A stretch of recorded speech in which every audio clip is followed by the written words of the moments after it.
You are about to listen to Grey Justice, Book 1 in the Tom Gray series, written by Alan McDermot, narrated by Andy Stevenson. Prologue, 21st of January 2010. Stuart Boyle held the Subaru Impreza at a steady 30 miles per hour as he headed towards the town centre. A red traffic light halted his progress, and he gazed around at the people in the cars, on the buses, walking the streets, most of them heading to work. He couldn't understand the appeal of slaving 8 hours a day doing someone else's bidding for just a couple of £100 a week. In comparison, he was sitting in a nice motor that took just 3 minutes to steal and would earn him an easy £500 by the end of the day. The fact that he regularly got caught didn't bother him. It was an occupational risk he was willing to take. Capture was simply an inconvenience, another few hours spent in a cell when he could be out casing his next hit. No, as things stood, work wasn't for him. He was 20, with at least another 50 years ahead of him. No way was he spending all that time in an office or factory. He caressed the wheel of the Subaru he had stolen the night before, wishing he could keep it a bit longer. But he'd already told Sammy Christodoulou that he had it. Sammy wanted it straight away, and you didn't piss around with Sammy. Best to hand it over, take the cash, and see what tomorrow brings. Maybe he'd keep the next one to himself for a few days. "See what other music they got," he ordered Martin Kyle, who was sitting in the passenger seat. In the back, Tim Garbutt nodded his head to the current beat and voiced his displeasure when the disc was changed. "Ah, I was listening to that." "Stop bleating, Timmy," Kyle said, switching the CD for something with a bit more drum and bass. "My gran wouldn't even listen to that crap." Boyle laughed, but his eyes were on the black Ford coming towards them.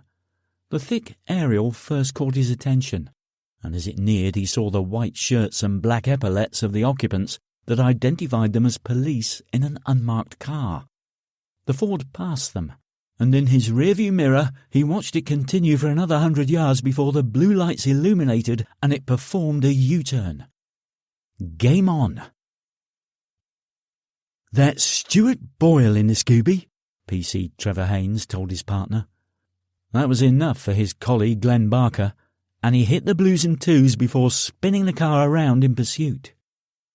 "Hotel Oscar, this is Romeo Tango 25. Can we have a PNC check on a blue Subaru Impreza, license number Whiskey Victor 5, 3 Victor Kilo Mike?" Although it was procedure to check the police national computer, the call-in was a formality. PC Haynes knew for a fact that Stuart Boyle didn't own a Subaru Impreza, nor could he have insurance to drive one because he didn't have a driving licence. In fact, Stuart Boyle had never had a valid licence. His driving ban had started before he was even old enough to apply for one, and he had a string of motoring convictions ranging from driving without a licence, driving whilst disqualified and driving without insurance, to theft of a motor vehicle and taking without the owner's consent. All this despite being just 20 years of age.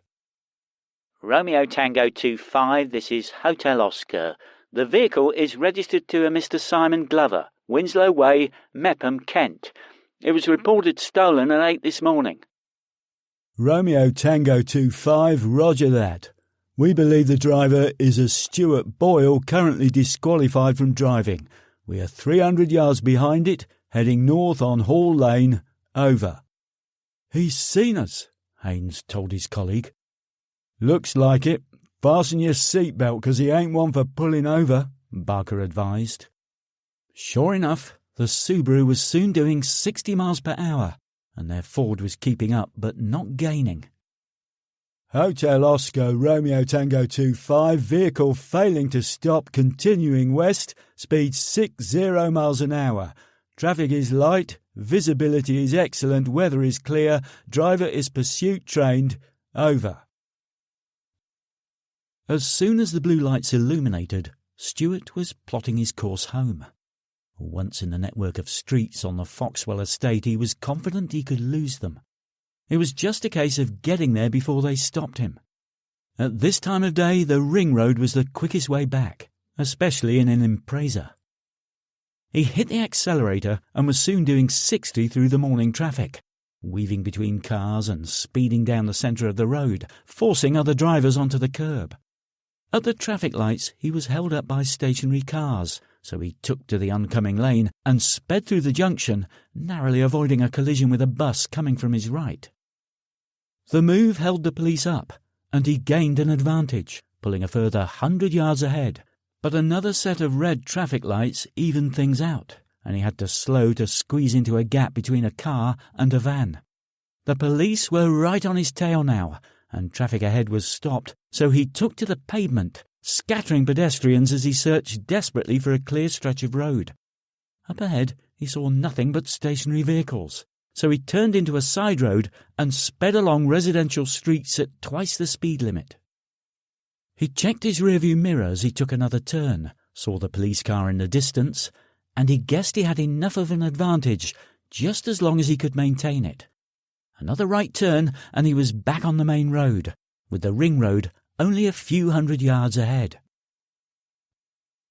Hotel Oscar, Romeo Tango 25, vehicle has joined the ring road, heading west, speed now 80 miles an hour. PC Haynes gave the commentary, while PC Barker concentrated on the driving. Understood, 25. The pursuit carried on for 2 miles with no sign of the Subaru slowing down.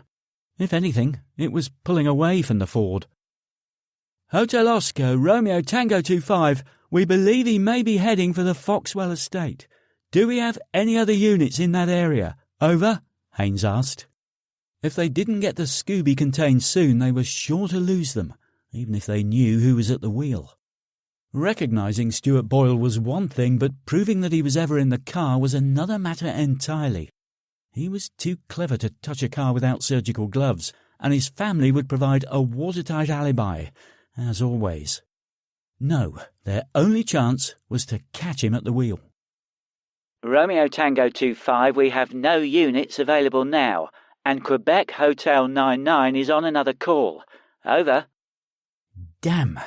QH-99, the Force helicopter, would have been invaluable in this pursuit, especially if they lost sight of the vehicle and the suspects decamped. Boyle pulled off the dual carriageway a mile from his home. Although it felt like he had slowed considerably, he was still travelling at 70 miles per hour through the light traffic. Behind him, the unmarked car was closing, but he had enough of a lead as he turned into the estate. He told Martin to turn the music off and took the first left, then a right, and a left again. With the windows open, he could hear the sirens disappearing in the opposite direction. He still wasn't out of the woods, though. He was well known among the local constabulary, and there was a chance that they might have recognised him. They would also have the chopper up searching for the car, he was sure of that. He had to get home as soon as possible, so that his family could swear that he had been in the house all along. He took the next right into a cul-de-sac, stopped the car, and was out running in no time. His passengers were moments behind him, and all three headed for an alley which led to Alba Street and Boyle's house. Had any of them looked back, they would have seen the Subaru rolling gently down the slight incline of the street. Slowly at first, but the momentum soon built up, and it gathered speed. Dina Gray stood outside her sister's door, saying her goodbyes after discussing the upcoming birthday party. Daniel made his way up the garden steps and out into the street, where he looked over the low wall into Sarah's garden and started singing 10 Green Bottles. Dina looked up at her son, marvelling at how quickly he had picked up that song.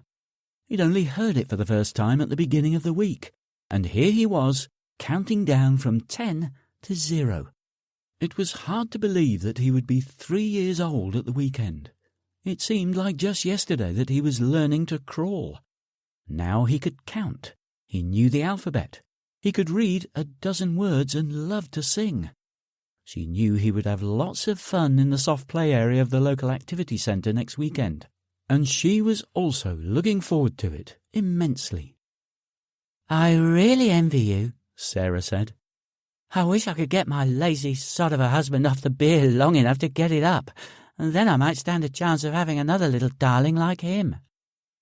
Sarah's own kids were all grown up, and she felt broody every time Daniel popped round, but that didn't stop her volunteering to babysit at every opportunity. With the front of the garden being elevated, neither Dina nor Sarah saw the Subaru until it was a few feet away. There was barely time to recognize the danger before it hit the wall at only 12 miles per hour. The impact wasn't enough to demolish the wall, but it was going fast enough to crush the life out of little Daniel Gray.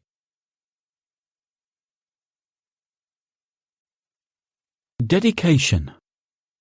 I would like to thank my family for putting up with me during the time it took to write this story. Chapter 1. 28th of October, 2010. The alarm clock heralded the start of a new day, and it came as some relief to Tom Gray, rousing him from yet another nightmare. In the months since Daniel had gone, he had rarely been able to sleep without dreaming of the incident.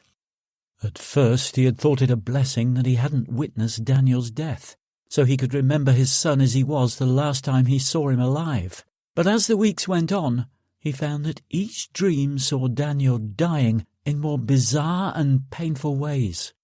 In all these dreams, he was there, watching it unfold, but helpless to do anything about it. The relief soon turned to anguish, though, as he remembered what the day had in store. As much as Daniel's death had torn him apart, Tom had been able to immerse himself in his work. For his wife, there had been no such distraction. She had shunned friends and sat alone in the house day after day, hitting the bottle. He had lost count of the number of times he had arrived home to find her drunk and watching a home movie. Daniel learning to eat with a spoon. Daniel taking his first steps.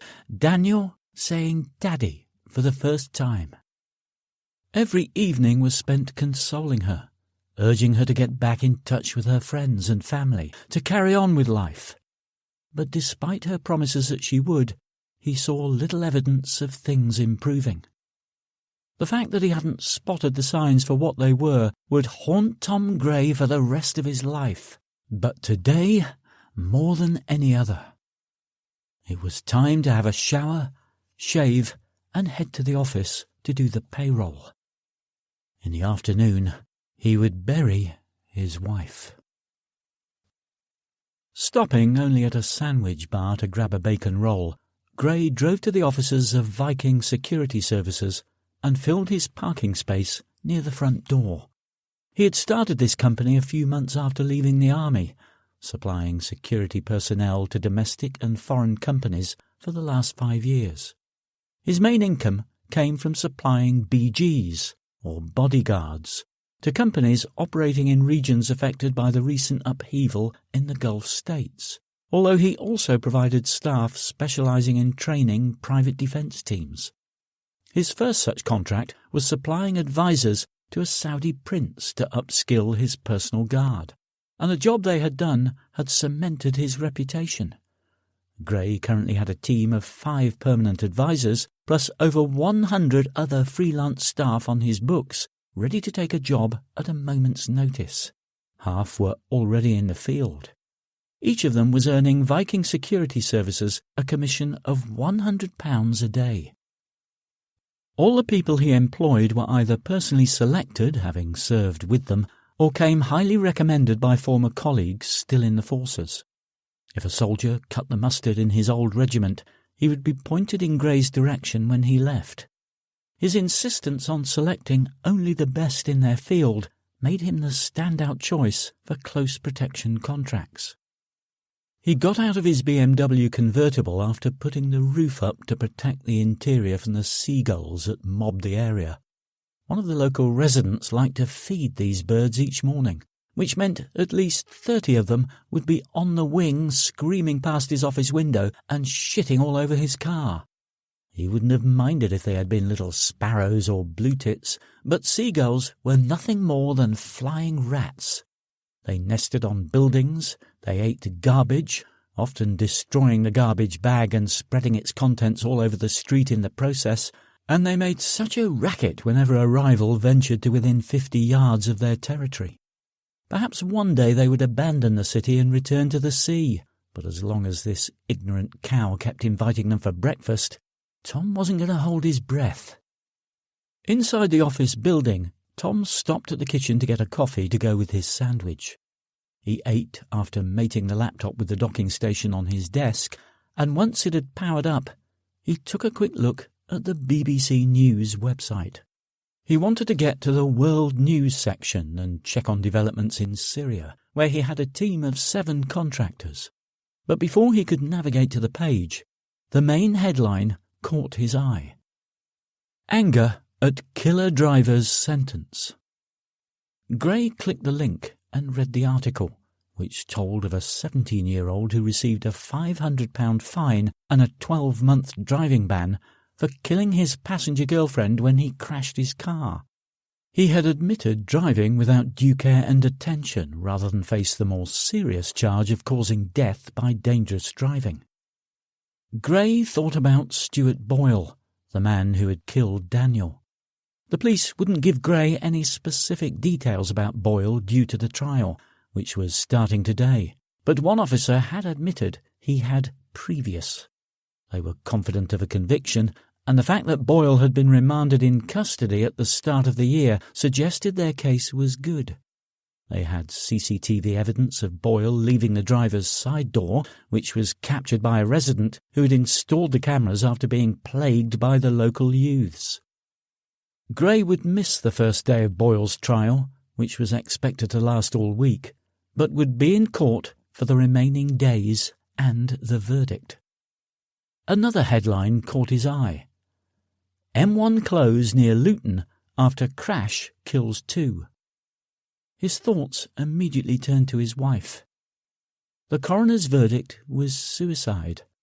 Dina had been seen to drive into the garden wall at about 15 miles an hour, which deployed the airbag. She'd then taken to the motorway and ploughed into a motorway bridge support at over 110 miles per hour. She hadn't been wearing her seatbelt. Gray didn't dispute the coroner's decision, but every day since her death he had cursed himself for not realizing she wasn't as strong as him. He knew he should have seen the signs. His army training had taught him that death inevitably came for everyone, and when you lose someone close, you celebrate their life, not mourn their passing. On that day, that training abandoned him, and he cried like he hadn't cried in his 36 years. The funeral had been held at the same church where their son was laid to rest. The mourners were equally split between Dina's family and Gray's ex-army friends, separated by the coffin suspended over the hole in the ground. To Gray, the service seemed to be over as soon as it had started. He had spent the entire time in his own memories, and heard few of the words spoken by the vicar, not even allowing the late autumn drizzle to penetrate his little world. Eventually, a hand on his shoulder brought him back to the present, and he saw that the coffin had already been lowered into the ground. He stood confused for a moment, not knowing if he should throw some soil on the coffin or say a few words, but thankfully everyone opposite turned to leave, and he took that as a cue to do the same. He moved to catch up with Dina's mother, but his wife's brother stopped and put up his hand. "Now is not the time, Tom." Tom Gray had a feeling there would never be a right time, because Ruth had made it plain that she blamed him for Dina's death. He had phoned many times, but Ruth never took nor returned his calls. Eventually he had driven to the house to confront her, only to be told that she didn't want to see him. "Mum's taken it hard," Dina's brother had told him. "How could you let my sister get into that state? Didn't you notice something was wrong?" Gray had offered him no answers and had left without making his peace. That had been his last contact with Dina's family, and now it seemed there would be no more. Len Smart put an arm around Gray's shoulder. "Come on, let's grab a drink." Smart led Gray to his car, and they drove in silence to the pub. Once inside, with pints in front of them, Gray said, "I should go to the wake, Len." "No, you shouldn't. Give them time. They'll come round, but right now, let them grieve." Gray knew his friend was right. Dina's family needed time to come to terms with their loss, just as he did. It wouldn't help them to have the man they blamed for her death walking among them. Tom's parents had handed him to social services as a toddler, and he had been raised by foster family after foster family until he was old enough to join the army. It was only there that he finally found people with whom he could truly bond. They were his only family now. A dozen of Gray's friends walked into the pub, having followed them from the church. 2 headed to the bar to get a round in, while the rest pulled tables so that they were all sitting together. "Any new business come in?" Carl Levine asked, choosing a topic to take Gray's mind off the day's proceedings. "Yeah, a contract for 3 BGs in Afghanistan and another coming up for 8 in Iraq, looking after oil workers. I'll be meeting with the oil company in a couple of weeks." "Sounds good. When you get it, don't forget your old friend Len." "Don't worry," Gray assured Smart. "When the contract's signed, you'll be second on the list." Len appeared hurt. "Only second? Who's first? Not Sonny, surely." Simon Sonny Baines was so named because he looked like a schoolboy when he'd enlisted and hadn't seemed to age a day since. Along with his youthful appearance, he had a penchant for childish pranks, many of which were at Len's expense. "No, not Sonny. Me." "But what about the business? Who's going to run it when you're traipsing around Baghdad?" Gray took a mouthful of beer. "It's up for sale. One venture capitalist firm has already shown interest.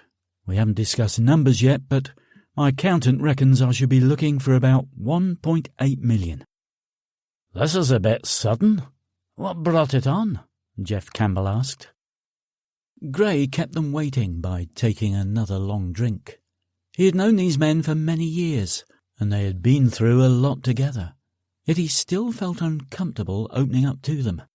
They had shared many things in their time, but rarely their emotions. "I just can't bear it without them," he finally said, staring into his glass. "If I stay around here, it'll drive me crazy, I know it. When Dina and Danny were alive, I would think about them on the drive home, and every time I opened the door, he would run to me shouting, 'Daddy!' Now when I open the door, there's just silence, and it tears me apart." His eyes began to cloud, and he wiped them before finishing off his beer. As he put his empty glass on the table, it was immediately replaced with a fresh pint.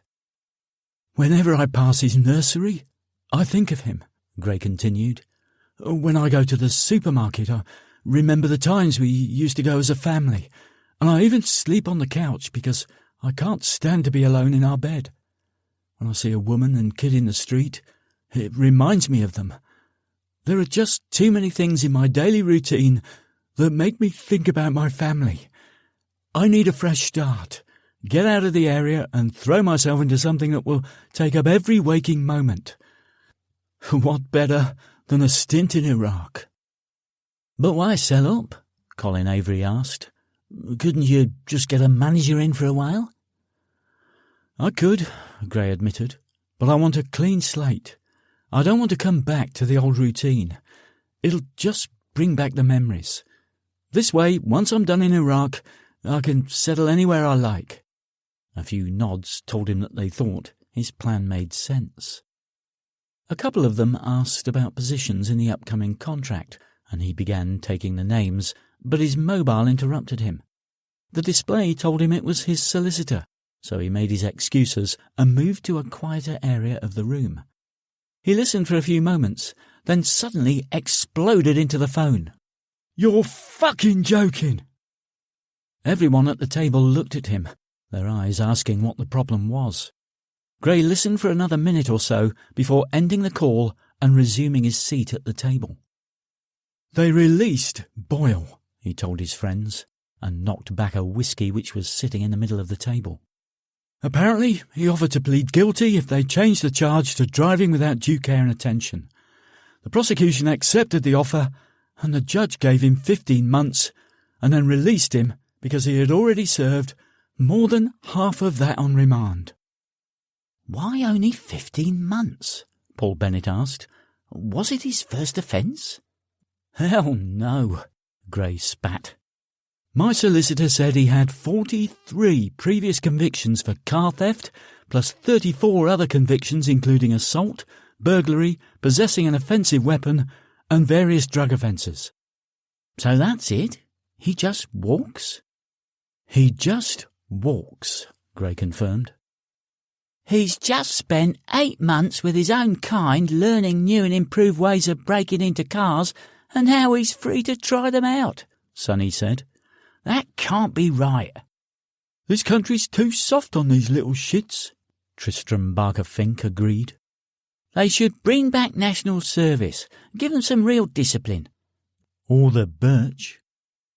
Other suggestions came thick and fast, including chop their thieving hands off and just shoot them in the fucking head. "Want us to pay him a visit?" Avery asked, and a few of them nodded their willingness to take part. "Thanks, guys," Gray said, a faraway look in his eye. "But I think it's gone beyond that now." Chapter 2 12th of April, 2011. Joseph Alemwu desperately wanted some gear, but with no cash he would have to find a different form of currency. Luckily, Albert Tonga accepted mobile phones as full payment, and at this time of night there was always the chance of finding someone to donate one, even if they didn't do so willingly. He took a large swig of vodka and passed the bottle to Vinnie Parker. "Robbo told me he did it with Shelley White on Friday," Parker told him before wiping the neck of the bottle and taking a drink. Alemwu nearly choked with laughter, vodka erupting from his nose and clenched mouth. When he finally recovered, he said, "Robbo is full of shit. He didn't shag no one on Friday. I was drinking with him all day, and the last I saw him, he was puking in the stairwell at midnight. I had to help him to his flat. Fuck me, his mum was pissed off." He smiled at the recollection and imagined the bollocking that would have been dished out. Marcus Taylor tapped Alemwu and Parker on the arm and motioned towards a figure approaching them.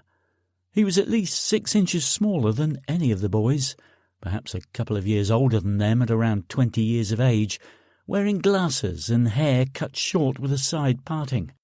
He was chatting on a mobile, seemingly oblivious to their presence until he was on top of them.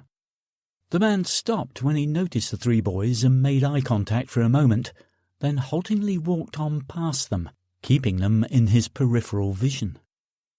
Alemwu was the first to react. "What the fuck are you looking at?" The man carried on walking, his pace quickening, and the boys trotted to catch up. As they got within 10 feet of him, he took off through a gate and into the park. The 3 boys followed, chasing him into the darkness. His light brown jacket helped them keep him in view as they ran 3 abreast, but they didn't seem to be gaining. Then figures dressed entirely in black seemed to rise out of the ground barely 5 feet in front of the 2 on the flanks.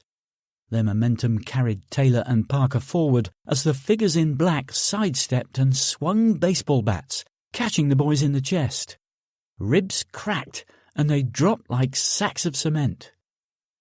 Neither had managed to cry out, but Alemwu had heard the bats striking, as had the man he was chasing. Both stopped, and the man in the brown jacket turned and started walking purposefully towards him, placing his glasses in a protective case.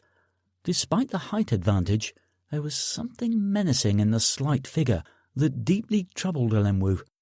He spun round to seek strength in numbers, but in the faint street lighting he saw his friends lying in a fetal position, barely able to moan, never mind move. From the sides, 2 dark figures approached him, leaving him nowhere to run. "Look, man, I don't want no trouble. We was just fucking with him, that's all." The men said nothing, simply moved closer and closer, bats raised and ready to strike. Joseph Alemwu's head spun as he tried to keep an eye on all of them at the same time, and when the blow came, he barely saw the blur of the wood before it crashed into his temple. He dropped to the ground, out cold, and the men wasted no time applying plasticuffs to his arms and legs. Sonny Baines put his glasses case in his jacket pocket and clicked the talk button on his collar mic twice. The 3 men picked the unconscious Alemwu up and carried him into the darkness, and after 100 yards Sonny heard a voice in his earpiece. 70 yards out, 11 o'clock. Sonny adjusted his heading and saw the transit van when he was within 10 yards of it. The driver was scanning the surrounding area with night vision glasses, ensuring there was no one around to disturb them. Satisfied, he opened the rear doors, and the others tossed Alemwu inside. "Christ, Carl, could you have hit him any harder? You nearly took his fucking head off." "He's fine, look," Levine said, giving Alemwu a kick. "He's breathing, ain't he?" The van pulled out of the park, and once on the road the driver turned the headlights on. The men in the back settled down for the long journey, using Joseph Alemwu as a footrest. Chapter 3. Sunday, 17th of April, 2011. John Hammond was preparing his notes for the next morning's Joint Intelligence Committee meeting when Andrew Harvey knocked on his door and walked in without waiting to be beckoned. Normally, Hammond would have had something to say about the intrusion, but Harvey was a solid operative, very experienced, and above all a man who knew when not to stand on convention. If he ignored the unwritten protocol, it was with good reason. "Something big has come in," Harvey told him. "We're all gathered." Hammond nodded, locked his workstation, and followed Harvey. In the conference room, Diane Lane used their arrival as her cue to start the briefing. "In the last 30 minutes, calls were made to all the major newspapers, as well as the BBC and Sky News channels, to inform them about this new website." She pressed her remote control, and an image of the website appeared on the 50-inch TV mounted on the wall. The banner proclaimed the site to be the home of Justice for Britain, and in the centre of the page a video waited to be streamed. Lane clicked play, and a man appeared on the screen. He was not overly handsome, the mouth perhaps a little small, but the face under the short chestnut hair had an air of authority. He moved the camera so that it was pointing towards what appeared to be 5 prison cells, all with their doors open. Each cell contained a single box-like chair, upon which sat a shaven-headed figure wearing a white T-shirt and nothing else. They all had tape over their mouths, and their arms were outstretched and tied to the cell walls. Their feet were shackled, the chains, running through metal rings, set into the floor between their legs. The man began walking past the cells. He was tall and well-built, not muscle-bound, but rather trim and toned. He addressed the occupants of the cells. "You are all here because you have criminal records stretching back years. Despite the courts being lenient with you, you have spurned numerous chances to change your ways. You might have thought that the courts were doing you a favour by just giving you a curfew or community service, but it's quite the opposite. If you had committed one crime and learned your lesson, you wouldn't be here. The fact that you have a string of convictions means you have no regard for the law or the people you have plagued over the years. You have shown that you do not want to make a positive contribution to society, and up until now, society has had no say in the matter. We have all had to rely on our government to protect us from you, yet they have thrown you back on the street, time after time. Well, enough is enough. I think you have had all the chances you deserve. I say it is now up to the people of this country to decide what happens to you. The figure turned to the camera. Folks, my name is Tom Gray, and the next few days are all about choices. Last year, one of these criminals killed my only son, and our fabulous judicial system gave him a 15-month prison sentence and then let him walk free because he had served 8 months on remand. 8 months were all the courts thought my son's life was worth. Gray took a swig of water from a bottle. I have created this website so that you, the people of Britain, can have a say in what happens to these 5 people. Judges throw them back on the streets because the crimes they commit do not directly affect them.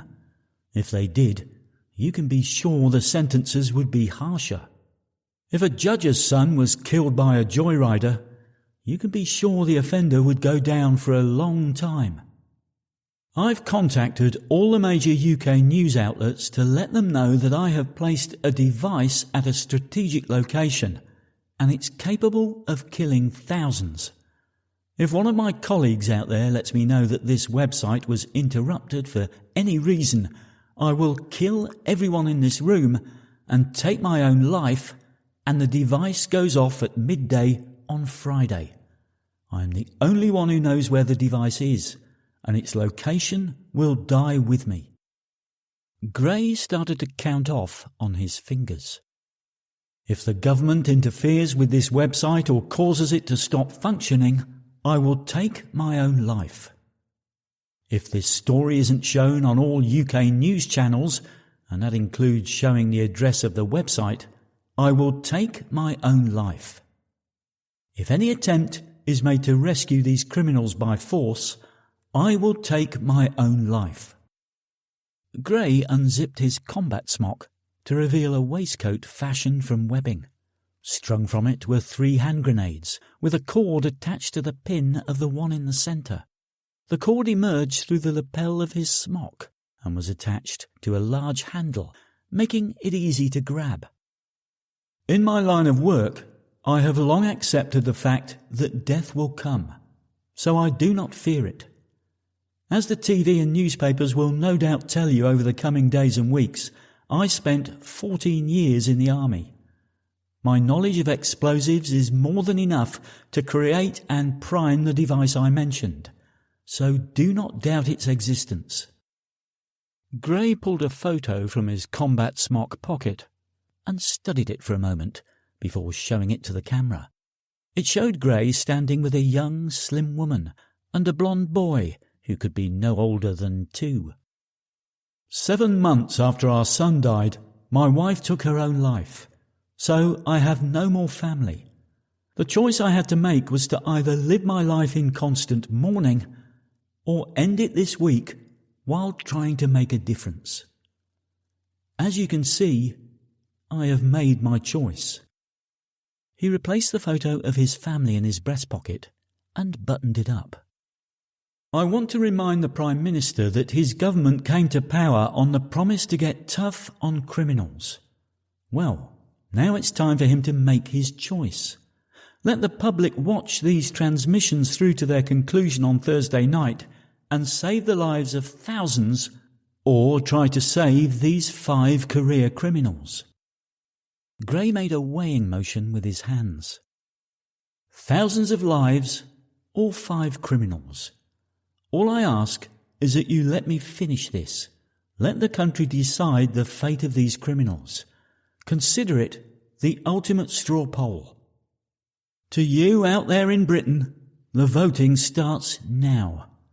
On the left-hand side of the screen, you will see the profiles and criminal records of the 5 men here. The first person to be dealt with will be Simon Arkin, aged 21, from Manchester. Simon has 67 convictions, but has never been behind bars. Instead, the courts gave him community service, which he hasn't carried out.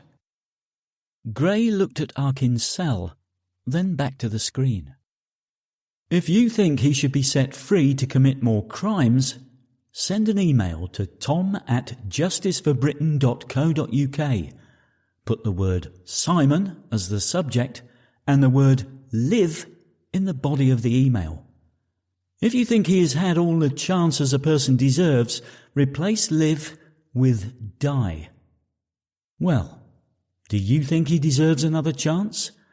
I know what I think, but what do you think? Voting closes at 7:30 this evening, and I will be back with a live broadcast an hour later to reveal the results. The video ended, and Lane turned to her colleagues after replacing the image of the website with a photo of Tom Gray. This image was sent to us by the MOD. They confirm that Tom Gray was one of theirs, but he appears to have understated his role. After glancing at her notes, she continued. He joined 2 Para at age 18, and after achieving the rank of sergeant, he joined 2-2 Regiment, where he spent his last 8 years, including 3 tours in Iraq, which earned him the Distinguished Conduct Medal. We'll have more details when his file arrives. He's SAS? Hammond asked. It appears so. Which means he probably will have the know-how to create the device he mentioned, so we proceed on that assumption. Hammond massaged his cheeks for a moment. He mentioned colleagues on the outside. Work that up and see who he has been in contact with over the last 6 months. Phone records, email accounts. We need names and addresses for everyone. The Assistant Director General of MI5 turned to Harvey. Andrew, our main priority is that bomb. Get every available resource looking for it. Once that's rolling, ask the techies to get working on that website. Examine every avenue and give us some options. I don't want them to make a move, just options. The intelligence officer nodded and left the room. Diane, I want reports on each of these boys, and get onto GCHQ and surveillance. See if we can find Gray's location. The techies might get us something, but I want to double up on everything. Lane nodded and walked towards the door. Will do. Hammond returned to his office and made a quick phone call before grabbing his briefcase and walking towards the exit. I'm going to see the Home Secretary, he told Harvey in passing. Keep me posted on developments. Chapter 4. Tom Gray watched the counter on his laptop as it crept towards 200. The freelance programmer who had created the bespoke software had explained that when a new visitor arrived at the website, it captured their IP address and other items and emailed it to his inbox. His email software then dumped it in a folder which was monitored by a component that checked for new items. It extracted the information and fed it into a web service, which then fed it into a database and displayed the results on the screen, refreshing the view every few seconds. In layman's terms, if someone visited the website, Gray would know about it and have a good idea who and where they were. 40 minutes had passed since Gray had contacted the BBC and Sky News, and as no one else in the world knew about the website, he thought it safe to assume that the first visitors would be the news outlets, the government, and the intelligence service. He flicked back and forth between the BBC News and Sky News until he saw the first of the breaking news tickers scrolling across the bottom of the screen. Gray checked his watch and saw that his prediction was out by 3 minutes, which was no big deal. It simply meant he would record more IP addresses than anticipated. If the security services hadn't visited by now, they never would. With the IP addresses recorded, he would now be able to filter out any votes coming from the same range. In considering possible ploys against him, he had reasoned that the authorities might send a few million emails with the word live to rig the vote, but his software would disregard any votes coming from the recorded IP addresses or any within a certain range. In addition, with the click of a button, He could redirect any requests for his website from these IP addresses to any other page on the internet. His choice had been to redirect them to a page on the number10.gov.uk petitions website, which was asking the government to reintroduce the death penalty. Gray also considered the fact that they might try a few different ways to influence the results, but this had also been factored in when he had commissioned the software. He settled down to watch the news, wondering how long it would take the talking heads to brand him a terrorist. He didn't have to wait long. News is just reaching us that a former SAS soldier is threatening to kill thousands of people unless the government allows him to execute 5 suspected criminals live on the internet. A photo of Gray appeared on the screen next to the female anchor, a picture he recognised from his army days. Tom Gray, who spent 8 years in 22 Regiment, Special Air Service, has demanded that the government allow him to poll the nation to decide whether or not his captives should live or die. According to a video shown on his website, www.justiceforbritain.co.uk, if the government does not allow him to collect and act on the votes sent in by members of the public, he will kill his prisoners and take his own life. If he does this, police will have little or no chance of finding his bomb. The camera angle changed to show a live video feed on the studio wall. A grey-haired man in his 50s with heavy jowls and a ruddy complexion waited patiently for his introduction. We're joined now by Home Office spokesman Adrian Good. Mr. Good, thank you for joining us. What is the Home Office's response to this terrorist threat? Gray watched the spokesman spend 4 minutes talking a lot but saying absolutely nothing, promising that the government was doing everything within their power to protect the public, while giving no indication as to how it would do this.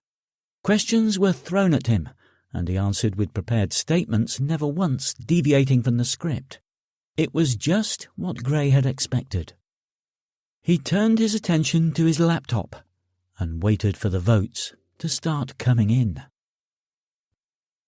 Andrew Harvey walked into the technical operations office and made his way straight to Gerald Small's workstation. "What have we got?" he asked. Small continued tapping at his keyboard as he explained their progress. "We have the website host. It's a UK company based in Guildford, and he's either too dumb to know how to hide its location, or he doesn't care." "Or maybe he wants us to find it," Harvey suggested. "What else?" "We have gained access to the website's source code. It's written in a programming language I'm familiar with, and so far I've discovered a couple of interesting bits of code." Small brought up the first page.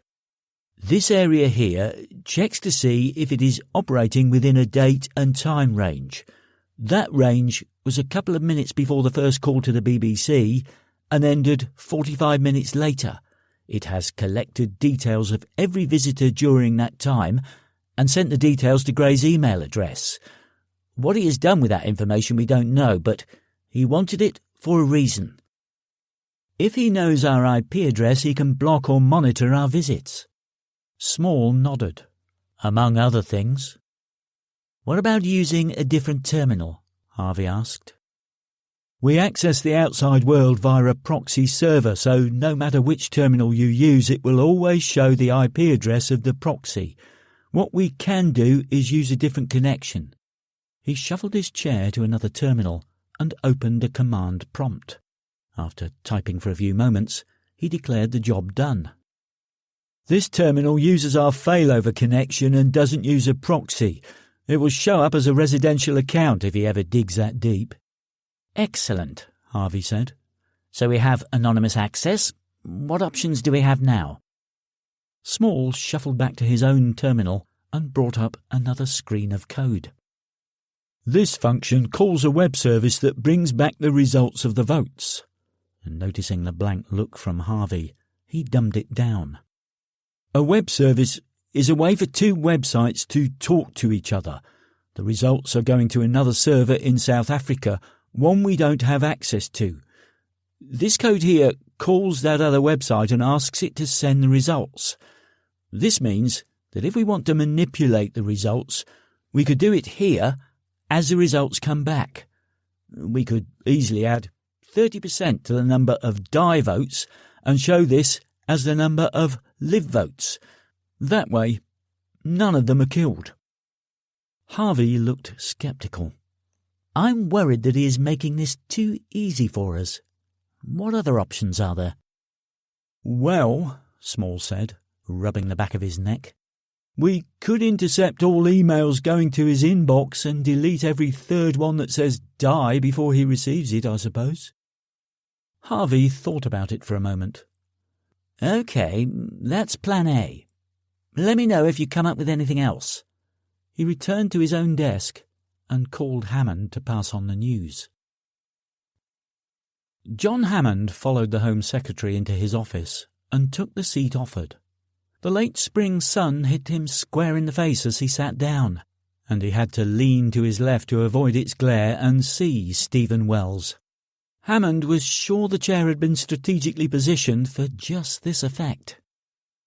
John, the PM isn't happy that this has been sprung upon him, especially with the general election just 6 weeks away. He wants to know what we are doing about it. Hammond's relationship with Wells had been long and fractious, and he knew that if things went badly, there would be no we. Even if things went their way, it would be the Home Secretary who took all the glory, while MI5 would get a brief mention if they were lucky. Minister, we have our best resources working on it. As we see it, the priority is locating the device he mentioned. Without that, we cannot make a move on him. Do you know where he is? The Home Secretary asked. Not yet. As I said, our priority is locating the device. There is little point in finding Gray and his captives if we can't make a move on him. So while we have a few people searching for his location, our best efforts are concentrating on possible civilian targets. He claims to be targeting thousands of lives, so that narrows it down a bit. We are concentrating on venues that will have large visitor numbers at midday on Friday, and we are in contact with local police forces who are searching all possible targets. Do you think this man is capable of killing thousands of innocent people? Does he know how to create a device capable of killing thousands? Possibly. I'd even go as far as to say probably. Does he have the resolve to detonate it? That's another matter. Wells leaned forward onto his desk and clasped his hands together. John, I don't have to tell you how serious it would be if this maniac executes a young man live on the internet, criminal or not. He glanced at his watch. It's just after midday, giving you 7.5 hours to stop this happening. Find Gray, find his bomb. Do whatever you need to do, but put a stop to this. And without loss of life, if you don't mind. We may have more time than that, Hammond told him. On the way over here, I spoke to my team. Our techies have access to his website, and we have identified a couple of ways to manipulate his figures. If we can swing the vote our way, we might be able to save the life of the first one.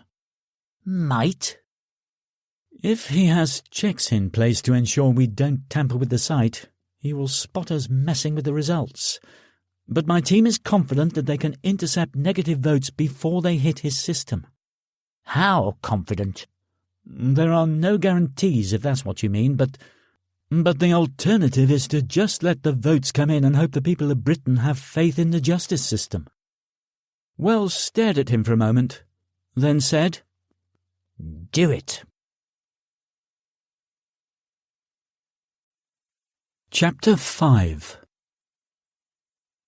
Hamad Farsi placed 2 thick files on Andrew Harvey's desk and waited for him to finish his phone call. Gray? Harvey asked, after hanging up. Farsi nodded. The top one's his MOD jacket, and the other is what we have on him. Nothing much until 6 months ago. Then it all kicks off. Sells his business for just over $1 million cash, when it was worth twice as much. He also sold his house for 50 grand under the asking price. obviously looking for a quick sale. Again, it was a cash transaction. After that, he went on a spending spree. Farsi flicked through the file and pointed out Gray's current account balance. Only 3,000 left? What the hell did he spend it on? Good question, Farsi said. We had payments to his web hosting company for a dedicated web server and email exchange server, plus a wire transfer for 50,000 to a software company in South Africa.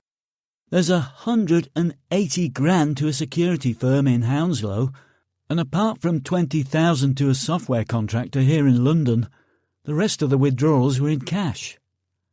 Have you managed to track down the contractor? Harvey asked. He contacted us. Or should I say he called the police. He recognised his website and apparently didn't know what he was signing up for. I'm going over there in 10 minutes. What do you think Gray did with the rest of the cash? Well, £1 million will get you a nice amount of C4 if you know the right people. And in his line of work, he will probably know the right people. Speaking of which, where's the list of acquaintances? Towards the front of the file. We have a list of the people he recruited through his company, and Diane is compiling a condensed version based on his phone and email records over the last 60 days.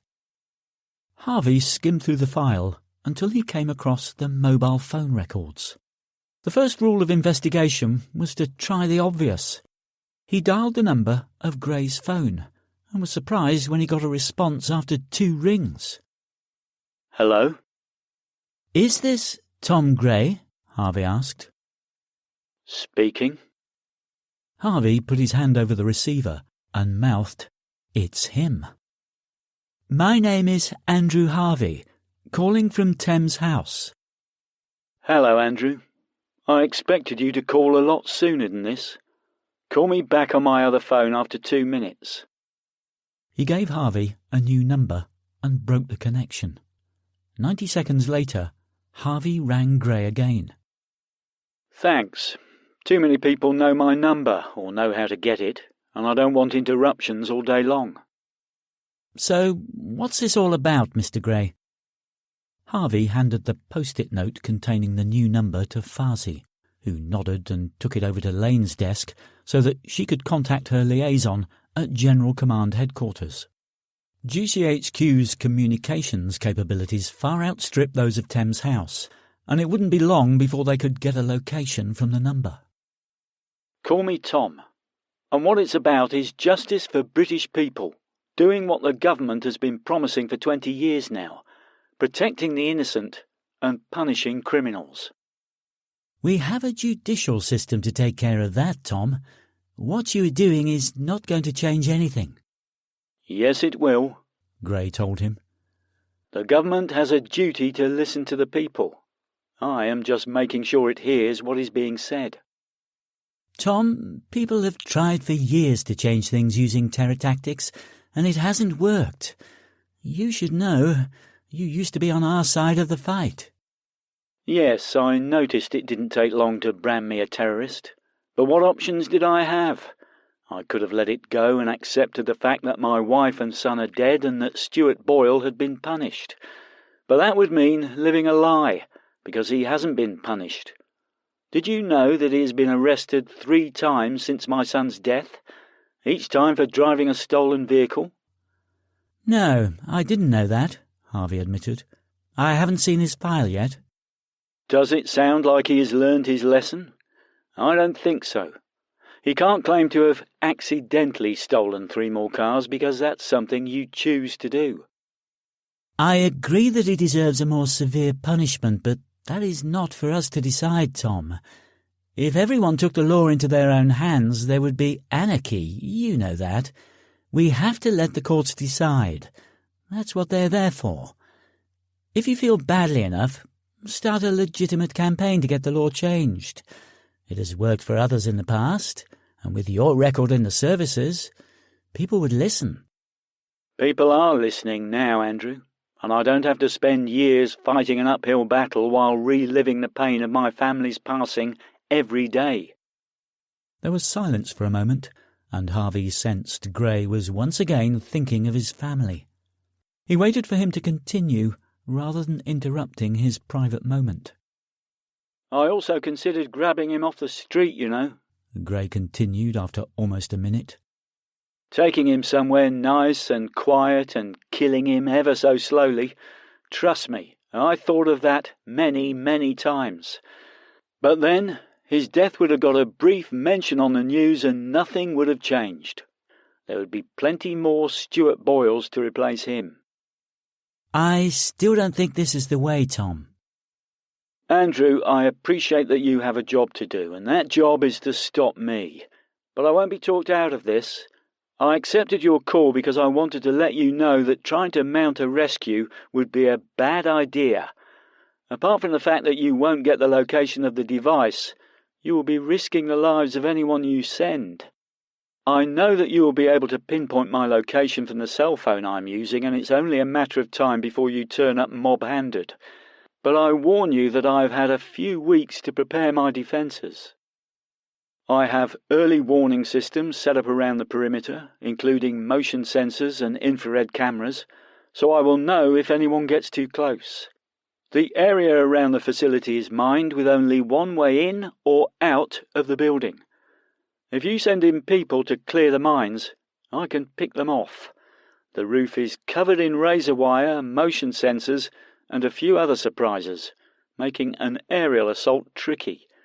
Even if someone did manage to get in, they will have to take me alive, and I will have plenty of warning, which means plenty of time to kill these 5 and take my own life. This will be done live on the internet, and I will let people know the reason why. The government will then have to explain why they opted to save the lives of 5 criminals at the expense of thousands. OK, Tom, I understand your position. Good. I'll be in touch. The phone went dead. Harvey returned it to his pocket on his way to Fuzzy's desk. We have the location. It's an old factory. Sussex Renaissance Potteries, according to the coordinates GCHQ gave me. SO15 are on their way over there as we speak. Call them, Harvey said. And tell them to hang back and observe from a distance. He told me he has prepared his defences, and I don't doubt it. After you've spoken to them, get on to the security firm and see what he spent 180 grand on. He had a feeling it wasn't anything that was going to aid their cause. Tom Gray turned to his array of monitors and checked that each was functioning properly. All 12 screens returned a full-colour image, and he toggled each between visible light and infrared. Once he was satisfied that they were all working as required, he turned his attention to the motion sensor display. All 30 sensors in and around the perimeter were listed, and each had a green tick next to their designation to signify that a test signal was being sent and received every second. Should one sensor not respond to a sent signal, a red cross would appear, and an audible warning would alert him. With the equipment in working order, he figured he had at least an hour before any police turned up at his location, and his warning to Andrew Harvey would prevent them from rushing in. With time to kill, he turned his attention to feeding the prisoners. This was done by wheeling a trolley up to each boy's chest so that he could reach the food by craning his neck. Gray could have released one of their hands to let them eat properly, but he decided that if they chose to behave like animals, they could eat like animals too. The food was basic: tinned potatoes and spam, neither of which he had bothered to heat through. He pushed the trolley up to the first of the boys, Simon Arkin, and removed the tape over his mouth. "Eat," he ordered. "Why are you doing this?" Arkin asked, more than a touch of anxiety in his voice. "What have I ever done to you?" "Nothing. You did nothing to me, but that's only because I'm not from Manchester. I'm sure that if I lived within 5 miles of you, you would have had no hesitation in nicking my car or breaking into my house." Gray studied him for a moment. "How many houses did you break into?"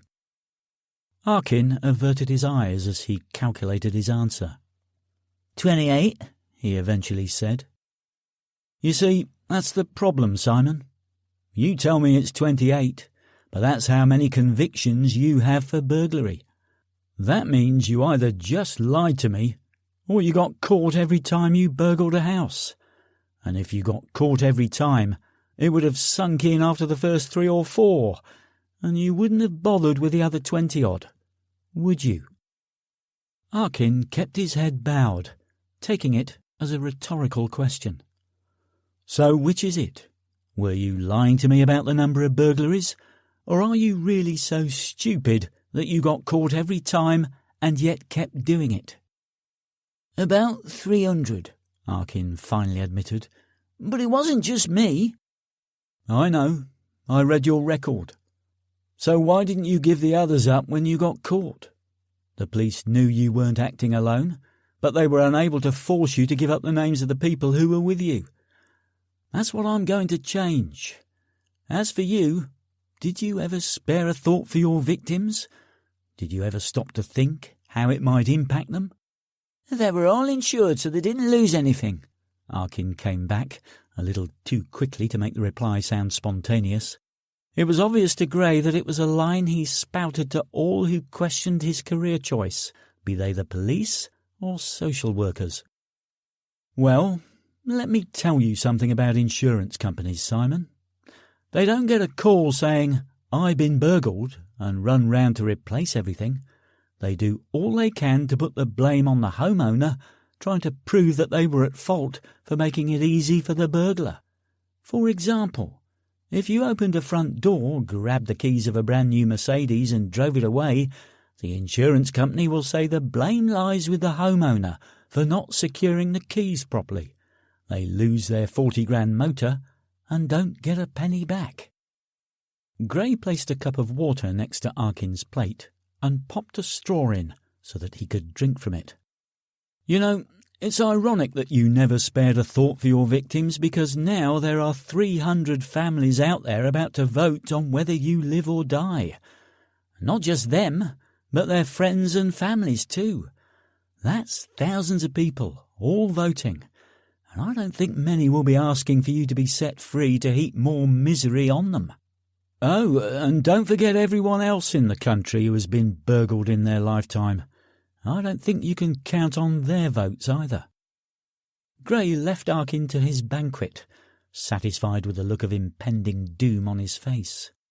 He wheeled a trolley into the next cell and again removed the tape from the young man's mouth. "Why are you doing this to me?" his prisoner asked. Faced with the prospect of repeating his little speech, Gray said, "Shut up, dickhead, and eat your dinner." Once the prisoners had been fed and watered, he took a stroll around the outside of the building. The factory had once produced earthenware and stood in its own grounds. He had chosen it because it sat well back from the main road, affording him plenty of notice should anyone approach. The sole remaining building was 2 stories high and in pretty good repair.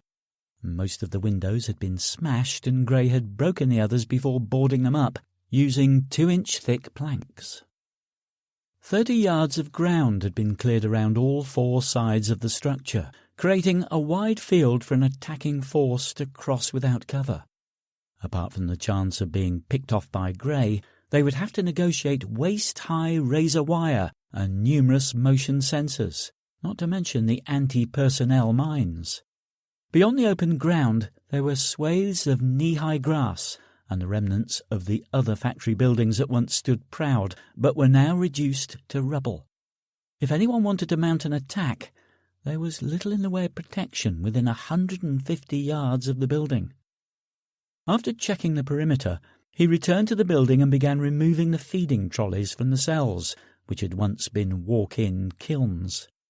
At the first cell, Arkin asked to go to the toilet. "You're sitting on a commode, so just go when you need to.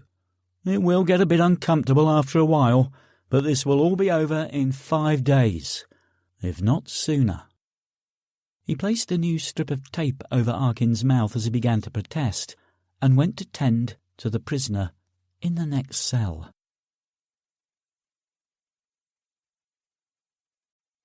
Chapter 6. Diane Lane came to Harvey's desk and handed him a sheaf of papers. These are his known acquaintances, in order by last date of contact. The most recent was 2 days ago, when he contacted the first 8 names on the list.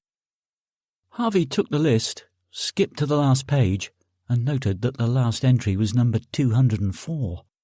That's a lot to get through. Let's take the top 8 and hand the remainder over to the local police, he told her.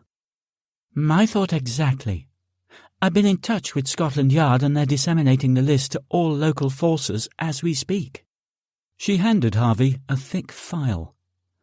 These are police reports regarding the missing boys.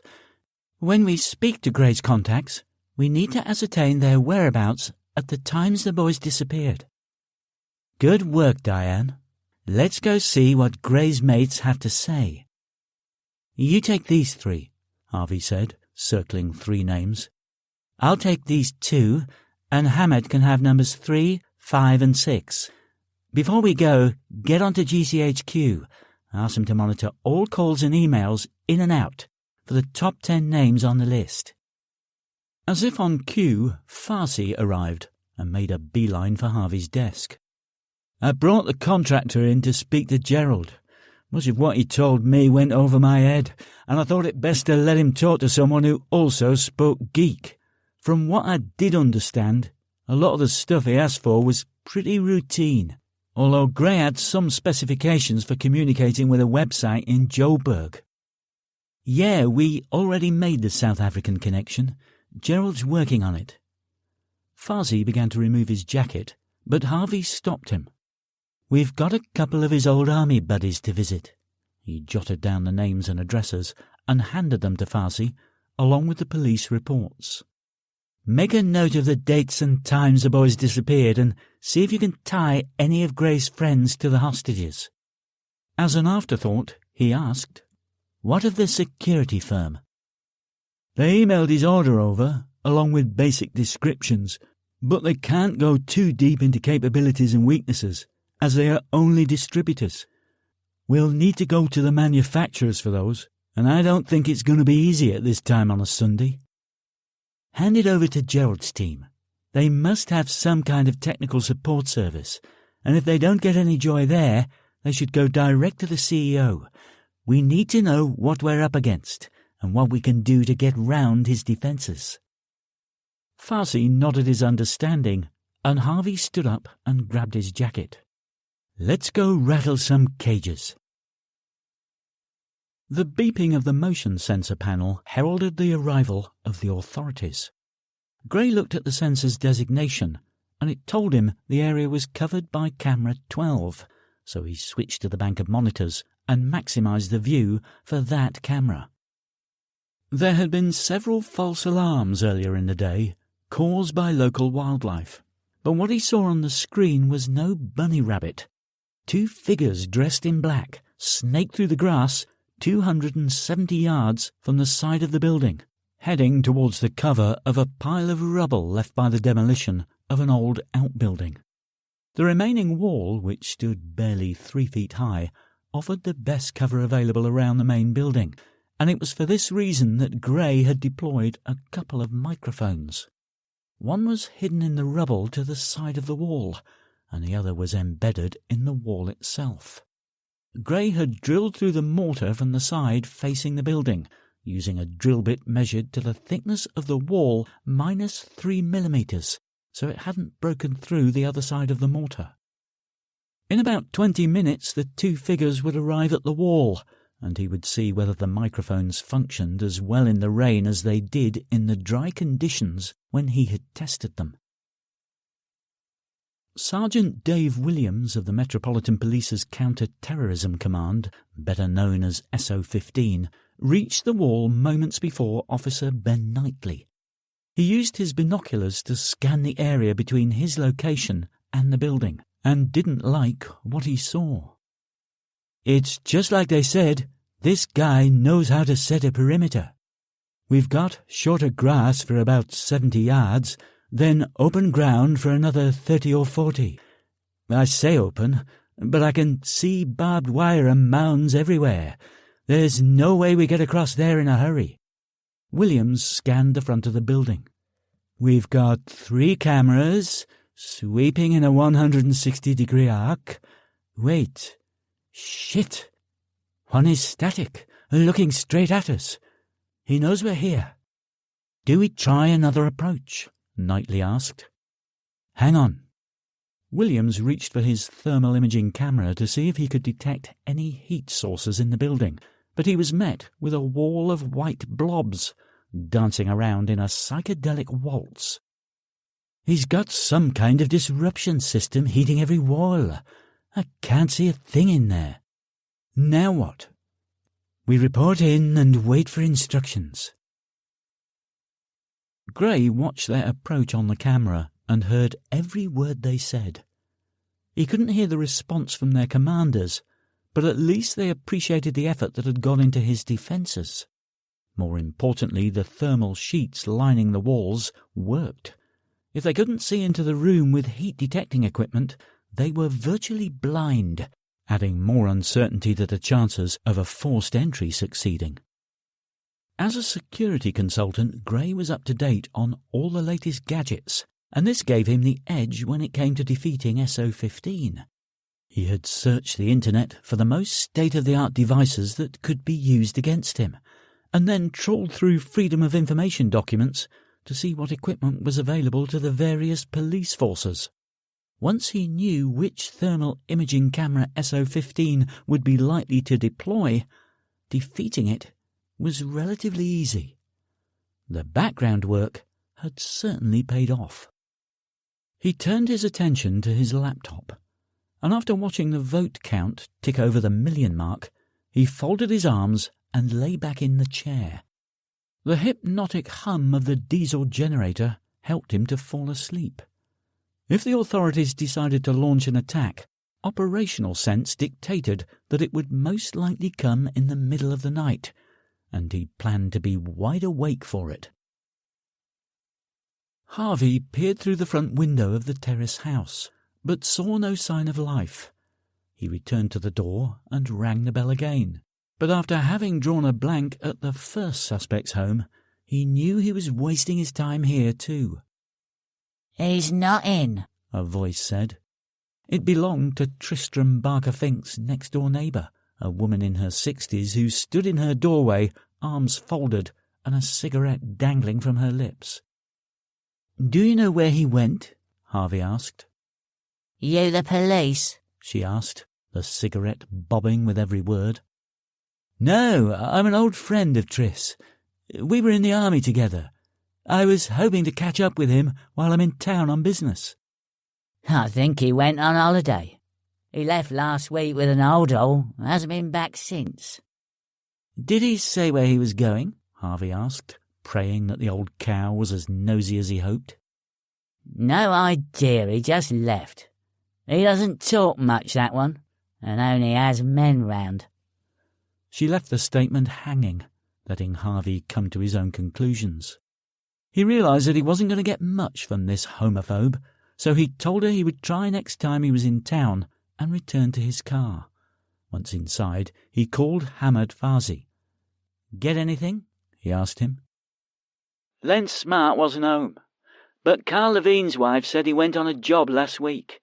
He told her it was a 2-week bodyguard assignment for a visiting dignitary, and she has no reason to doubt him, as that's how he earns his living. "OK, check that out with Gray's old company. See if Levine is still on their books. If he isn't, get onto all the security firms in the area to see who he's signed up with." Harvey hung up, then called Diane Lane. "What news?" he asked. "No joy. I've been to all 3 properties and none of them are there.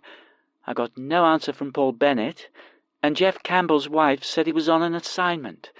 Same with Colin Avery." "Both 2-week assignments for visiting dignitaries by any chance?" Harvey asked. "Those exact words," Lane confirmed. "Then these are our guys. 1 or 2 being away is possible, but all 8? I don't think so. Pass their names to Special Branch and tell them it's a priority. We need to find these guys. And quick. Tom Gray woke after 40 minutes and checked his monitors. The two men were still lying behind the wall, but their command structure had moved in, setting up 3 vehicles in the lane that ran parallel to the building, 200 yards from the rear wall. Gray guessed they had closed the lane to prevent the press and members of the public from getting too close. They had also set up a perimeter around the area, with men stationed 100 feet apart and looking out, rather than towards the building. Not only did this suit the authorities by keeping nosy civilians and the media at arm's length, it also made life easier for him by preventing those same people setting off his motion sensors every 2 minutes. He turned his attention to the TV and caught the tail end of the 5 o'clock news. Greater Manchester Police held a press conference where Simon Arkin's mother made an impassioned plea for his release. I am asking the people of England to vote for my son's freedom. Yes, he may have a criminal record, but he has been to court and he has been punished. Gray watched as she struggled to compose herself until she gave up and burst into tears. I just want my boy back. The Chief Inspector reiterated her plea for the population to do the decent thing before the feed cut back to the studio. Gray picked up his mobile phone and dialed a preset number. The BBC news anchor had just finished reading the headlines at 6 o'clock when she paused to listen to the message in her earpiece. I'm told we now have Tom Gray from the Justice for Britain website on the phone. Mr. Gray, thank you for speaking to us today. Hello, Charlene. Mr. Gray, I imagine the first question the viewers would be asking is, why exactly are you doing this? You know, a few people have asked me that today. My answer is to ensure that when criminals are caught, they are punished. But as we have just heard from Mrs. Arkin, her son was caught and he has been punished. We also have a justice system that ensures people are punished appropriately. Why do you think we need to change the current system? I think it needs to change because the word punishment is being used without anyone properly interpreting the definition. Punishment means any change in a human's surroundings that occurs after a given behaviour or response that reduces the likelihood of that behaviour occurring again in the future. This means that to punish someone is to make them think twice about doing it again. As you can see from the list of convictions on the website, none of the criminals I'm holding have had any kind of sentence that made them think twice. Take Stuart Boyle, for instance. After killing my son, he spent less than 8 months in custody. If that was meant to teach him a lesson, it failed badly, because he has been convicted of car theft 3 times since his release. But surely killing him is a bit extreme. We don't even have the death penalty for murder. Well, that is what this week is all about. Is it too extreme? Or has he shown that his only purpose in life is to cause misery to others? If his only contribution to our society is going to be stealing other people's hard-earned possessions, should we have to put up with that? Anyway, I am not the one to decide if he lives or dies. It is the choice of the people. If the people think he should be set free, he will be set free. If they think he should die, he will die. Mr. Gray, it sounds like you were trying to deflect the blame away from yourself and onto the people of this country. But the fact remains that it will be you that pulls the trigger, as it were. I am not trying to shift the blame, Charlene. If I kill any of these boys, then I will be guilty of murder. Plain and simple. What do you say to suggestions that anyone who votes for the boys to die is an accessory to that murder? I heard that idea, and I think it is ludicrous. Something thought up by the government to dissuade people from voting. If 20 million people vote for Simon Arkin to die, what are the government going to do to them? Imprison them all? Fine them all? Every single case would have to go to court, and that would cripple the judicial system that everyone suddenly seems to cherish. What is your suggestion for dealing with repeat offenders, Mr. Gray? Do you think they should all be killed? Actually, Charlene, that's what I called about. The guests you have had on this show seem to think that my only objective is to kill these 5 people. If that were the case, they would all be dead by now. What I really want is to get the people of Britain, and more importantly the government, thinking about introducing punishments that will eradicate recidivism. If your viewers go to the website, they will find a new link that says Justice Bill at the top of the page. If they click this link, they will see my recommendations and will be able to vote as to whether they support it or are against it. The anchor paused a moment as voices passed on the next question. What recommendations are you making, Mr. Gray? First of all, no more hiding behind the Human Rights Act. When a crime is committed, someone's human rights have been violated. The person who commits that crime should have his human rights revoked. Secondly, the reintroduction of corporal punishment for second offences. First offences can be dealt with as they currently are, but if someone reoffends, they will be birched. Next, repeat offenders will be fined the amount in police man-hours it costs to bring them to justice. This will mean we can afford more police on the streets. Gray took a swig of water as he scanned his CCTV monitors. For third offences, conscription. Criminals will be drafted into a special regiment in the army and paid minimum wage with food and board deducted at source. From their remaining salary, they will be given 30%, and the rest will go towards paying for the police time it took to bring them to justice. On top of that, they will pay compensation to their victims. Finally, they will pay £3,000 towards the cost of forming the new regiment. Once these debts have been paid off, they will spend a further 5 years in the army on normal salary. While Gray was reciting his list, the anchor was receiving yet more instructions from her producer. Mr. Gray, what if a second offender cannot pay the amount you are suggesting? Then they are conscripted. And what if they don't cooperate once they are conscripted? What if they refuse to follow the army regimen? Then they are sent to prison for as long as it would have taken to pay off their financial debt, plus 10 years. And when I say prison, I mean a real prison, not the cosy hotels we currently have. There are more details of my idea of prisons on the website. So, what about... Sorry, Charlene, but I've said my piece for today. I will call again tomorrow after the government has given its assessment on my suggestions. Gray hung up, satisfied that he had handled himself well. He had faced enemy fire, but that was nothing compared to a phone call with a few million eavesdroppers. With the time approaching 6:30 in the evening, he checked the number of votes cast. There were almost 4 million, and it wasn't looking good for Simon Arkin. Chapter 7. John Hammond walked past Harvey's desk and gestured for him to follow. They headed for Gerald Small's office, where they found him deep in conversation with the contractor. "Gerald, what's the latest?" Hammond asked.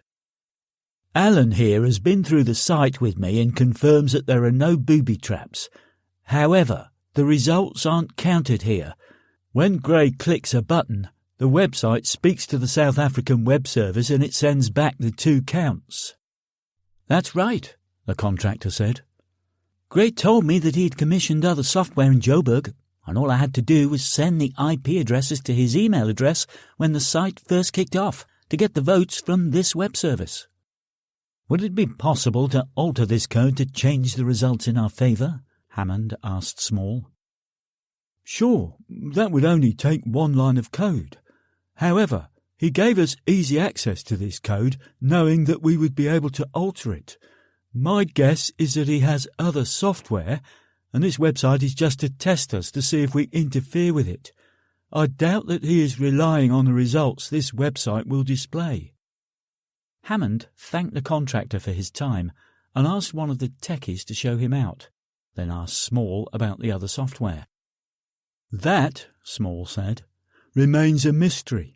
We got in touch with the company he paid the 50 grand to, but they were simply instructed to source a developer and pass the details on to Gray. They did just that and got 5 grand for their trouble. We tried contacting the guy they commissioned, but there was no reply. So we tried the airlines and found out he boarded a plane for Manila 2 days ago, due to return in 3 weeks' time. The ticket was purchased last week." "Which means we have no idea what traps he has in place for us," Harvey guessed. "Exactly," Small confirmed. "We're blind. Once the emails get to his inbox, we have no idea what he is doing with them." "Then we go with the first choice," Hammond said. "Intercept the emails before he gets them, and change the odds in our favour. Do it now. We have less than an hour before voting closes." Small had everything prepared, and with a few keystrokes he announced it done. "Every second and third email with die in the body will now be changed to live," he announced. "Why second and third?" Harvey asked. "If we only do the second," Small explained, "the first and second votes will simply cancel each other out, and we will be relying on people to send in freedom votes. This way, for every 3 death votes, we turn them into 1 net freedom vote. If he is watching the figures in real time, he will still see death votes coming in, but there will be a surge in freedom votes. He will hopefully put it down to the mother's plea." "OK," Hammond said. "While we're waiting for the results, check with the Met and find out how they're doing with the search for the device." Harvey nodded, and on his way to his desk he stopped off at Farsi's station. "Anything in the boys' reports?" he asked. "There were 2 cases where the kid who was abducted was with his mates. I think we should get them in and show them some mugshots of our suspects." "Good idea. Go for it." Harvey saw Hammond heading for his office and stopped him to explain their plan. "That could be very useful," Hammond agreed. "Gray has no family, so if we can implicate his old army buddies we might have some leverage. He must have some allegiance to them, and they to him, so if we can pin the abductions on them, we might be able to convince him to end this." Harvey saw what Hammond was thinking. "We can tell Gray they will get immunity from prosecution if he gives himself up. Otherwise, we charge him with kidnapping, actual bodily harm, accessory to murder, and various offences under the Terrorism Act, and send them to jail for life." "My point exactly." Harvey turned to Farsi. "Get on to the company he sold. Tell them to send over photos of everyone on their books, past and present, and then arrange for them to be distributed to the police forces handling these cases." Harvey was going through the incoming reports from the dozens of police forces around the country. So far, they had identified over 1,000 locations that would normally have thousands of visitors at midday on Friday. Many had already been searched and discarded, but at the current rate, there would still be over 300 to search when the deadline arrived. Shopping centres were being asked to make all their staff available for searching their own facilities, as were other venues, such as exhibition centres and museums. Despite these efforts, though, police still had to visit each site to give it the once-over before it could be declared clear. Even if all possible venues were cleared before the deadline, there was always the possibility that the device might be mobile and delivered much nearer the time, negating their efforts. The only way to be certain was to get Gray to reveal the location, but he had stopped answering his phone. In any case, he wasn't likely to give up that information readily. If they could just get a break somewhere, they might stand a chance of stopping this. But as things stood, Gray still held all the best cards. Harvey glanced at his watch and saw that the voting would close in 10 minutes.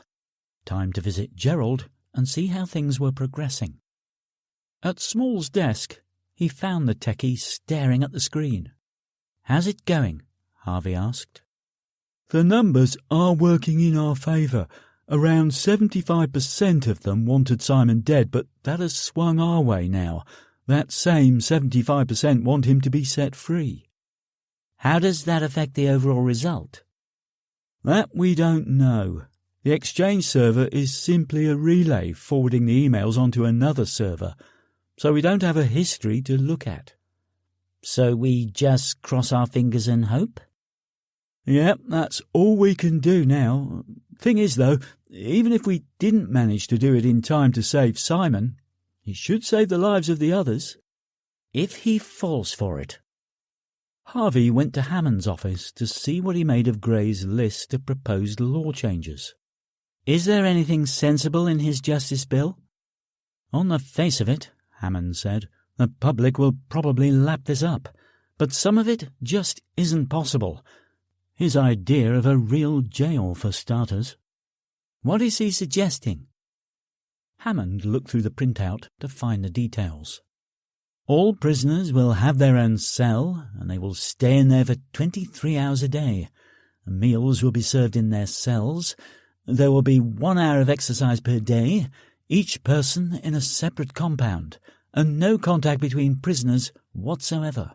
Each prisoner will be given work to do in their cell, and if they meet their daily target, they get 8 hours pay at minimum wage, minus food and board, plus 2 hours of television. If they don't meet their daily target, they get another day added to their sentence and no pay.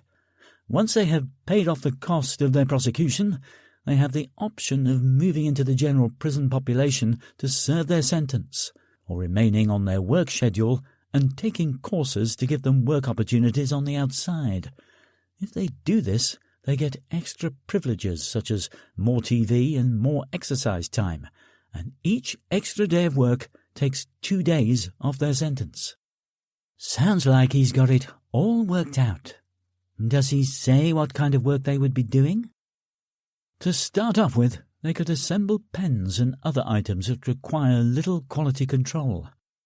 The courses will be in areas such as website design, computer maintenance, and office skills. Registered charities will be able to commission websites and get their PCs fixed and so on. I guess he wants to revoke their human rights so that they can be forced to work. It certainly looks like it, Hammond agreed. That and the reintroduction of the birch. Reintroduction? I thought the birch was only used on the Isle of Man, Harvey said. More recently, yes. But my father told me about the time he was given 6 strokes on the bare arse when he was a teenager. He was one of the last to get the birch, and the judge told him that if he had been a little older, he would probably have been given the cat-o'-nine-tails. My father said it was a very effective form of punishment, and looking back, he said it was a shame they abolished judicial corporal punishment in 1948. Perhaps Gray has a point. When I was at school, they had the cane and the slipper, and it made you think twice. Yes, Gray mentions that too. He claims that back in the 80s, there wasn't as much of the antisocial behaviour in schools that plagues our country today, and he thinks it's because headmasters knew how to discipline kids. These days, teachers can't even shout at their pupils without being sued by the parents. Is he demanding that these changes are implemented before Thursday? Harvey asked. No. Again, he wants the people to decide. He wants the government to promise to hold a referendum 1 year from now, but only if the majority of the votes through his website are for his proposals. He says that holding a referendum gives both opponents and supporters of the changes the chance to put their arguments forward. So, they should promise him a referendum, and when it's all over, they can retract. Oh, our Mr. Gray thought of that, don't you worry. He said the government can later refuse to hold a referendum if they wish, but in doing so, they admit that they are happy to let repeat offenders back on the street time and time again. With the whole country glued to the story, and with millions of them having been victims of crime in recent years, I don't think the current administration will be very popular at the upcoming election. If they promise to hold a referendum and retract later, they will be seen to lie to the people." "It looks like Gray has it all worked out," Harvey said. "Mind you, he has had months to prepare this, and we only have days to stop him." "That's usually the case, Andrew, but criminals never think of everything. We just have to find the one flaw in his plan." Hammond rose and put on his jacket. "I'm going to grab some dinner before the main show. I'll be back before 8:30. Stepping out of the building, Hammond pulled his collar up to combat the evening chill. He could only hope that his assertion was correct, and that there was indeed a flaw in Gray's plan. In his 37 years in the service, he had been through many scrapes and overcome many adversaries, but most of the time MI5 had been aware of the threat early on and had the time and resources to deal with it. Tom Gray had turned all that on its head, putting them on the back foot from the start and leaving them very little room for manoeuvre. If there weren't a flaw in Gray's plan, if this was a no-win situation, then people were going to die, and there was nothing he could do about it. Chapter 8. Hi. It's time to find out what will happen to Simon Arkin. I'm not going to hype this up, because this isn't something I'm relishing. I'm only doing this because I personally think the government has failed us when it comes to punishing criminals, repeat offenders in particular. The results will appear on your page any moment now. There is no need to refresh your browser. It will do so automatically. Gray looked off to the left of the camera, his face illuminated by the reflection of the web page he was studying. He turned to look to the right of the camera, then back to the web page. After a few moments of contemplation, he addressed his audience once more. You will see that the majority of the votes on your screen want me to free Simon Arkin. The results are live, 4,806,205, die, 3,651,884. Gray stood and aimed the camera towards Simon's cell. He entered and moved to his right and put his hand out towards the wall. Moments later, the single bare bulb suspended over the struggling prisoner flickered into life. Harvey, Hammond and Small, along with millions of others, watched as Tom Gray stood in front of Simon Arkin, staring at the figure in the chair. Harvey was about to refresh the page, thinking the feed had frozen, when Gray suddenly drew an automatic pistol and fired a single shot. Gray's body obscured the execution, but as he approached Arkin and put his hand to the boy's neck, Harvey saw a red patch growing around the slumped figure's heart. "Shit," Harvey muttered. On the screen, Gray turned off the light and closed the cell door before returning to speak to the camera.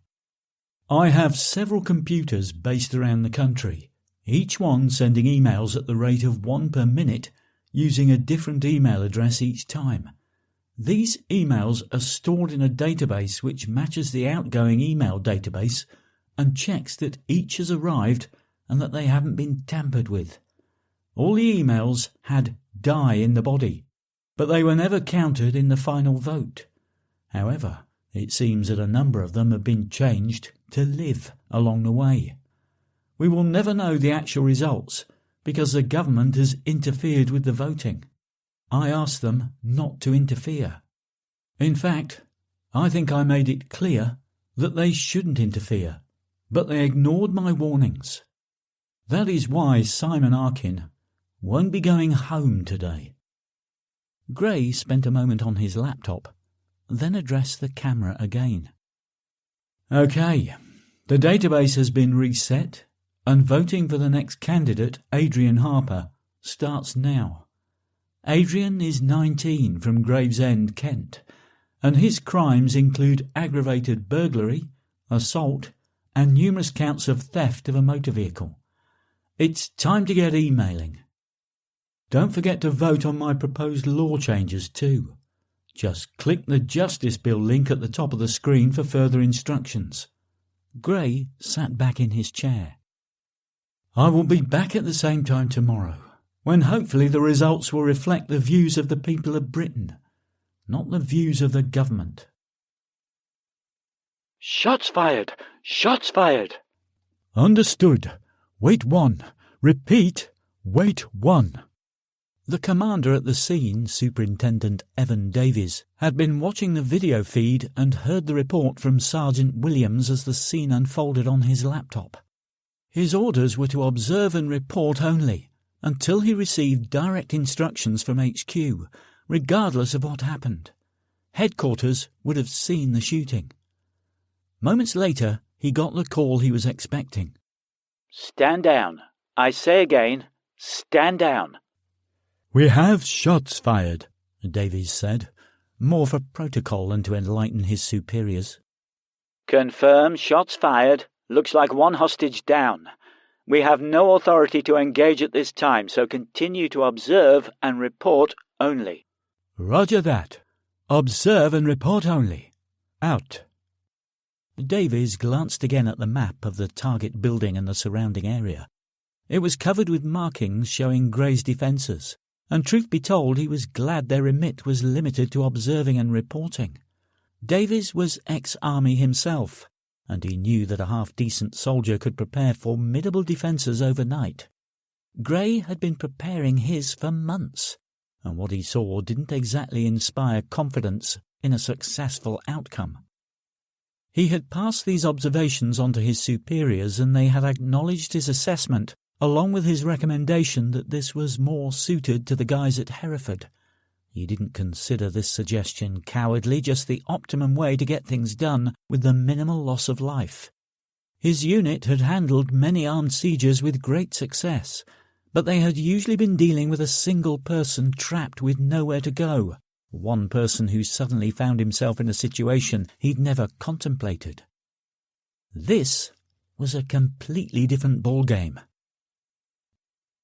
The call from the Home Secretary came 3 minutes after the shooting, and Hammond took it in his office. Tell me I didn't just see a British man execute another British man on British soil live on the internet. Wells said without preamble. The PM is livid. Mr. Home Secretary, I did explain that the plan to manipulate the votes wasn't guaranteed to succeed, but it was the best. No, it was the only option we had at the time. And it got a man killed, Wells shouted down the phone. Hammond did his best to hold his own temper. With respect, Mr. Home Secretary, even if we hadn't changed the votes, the result would have been the same. The country voted for that young man to die, and I think that should concern the PM more, as it shows how out of touch he is with the electorate. At least now the PM can deflect attention from that fact and spend the next 24 hours convincing the population not to sentence the next man to death. There was silence for a while as the minister considered the suggestion. I shall pass that on to the PM, but needless to say, he will not want a repeat of tonight's debacle. The phone went dead, and Hammond stared at the handset for a moment before cradling it gently. They now had no way of manipulating the votes, so he had to focus on the two main priorities. He called Harvey into his office and wasted no time when the group leader arrived. Double the efforts on finding that device, and find us something to pin on Gray's associates. Chapter 9. Monday, 18th of April, 2011. Tom Gray woke just before 5 in the morning. No one had made a move on the building, and he had managed to grab some sleep just after 3 o'clock. However, the night had been far from quiet. Two of his guests had made plenty of noise at around midnight, but after ignoring their muffled calls for a while, he had eventually shut them up for the night with a few well-aimed blows. Stuart Boyle had also played up for a while, but Gray hadn't even entered his cell. He didn't trust himself to show any restraint, and now wasn't the time to deal with him. Mr. Boyle's day would come, but today wasn't that day. After checking that the hostages were still with him and secure, he scanned his monitors. No sign of any movement from the police except for up at their control vehicle, where a couple of people were standing around drinking hot drinks and looking bored. Not long to go, guys, he thought. This was well beyond their pay grade, and it wouldn't be long before the regiment was called in to take over. It was unlikely that his former colleagues would ever launch an attack, given the consequences and the defences he had put in place. But he needed to be ready just in case the security services discovered his device.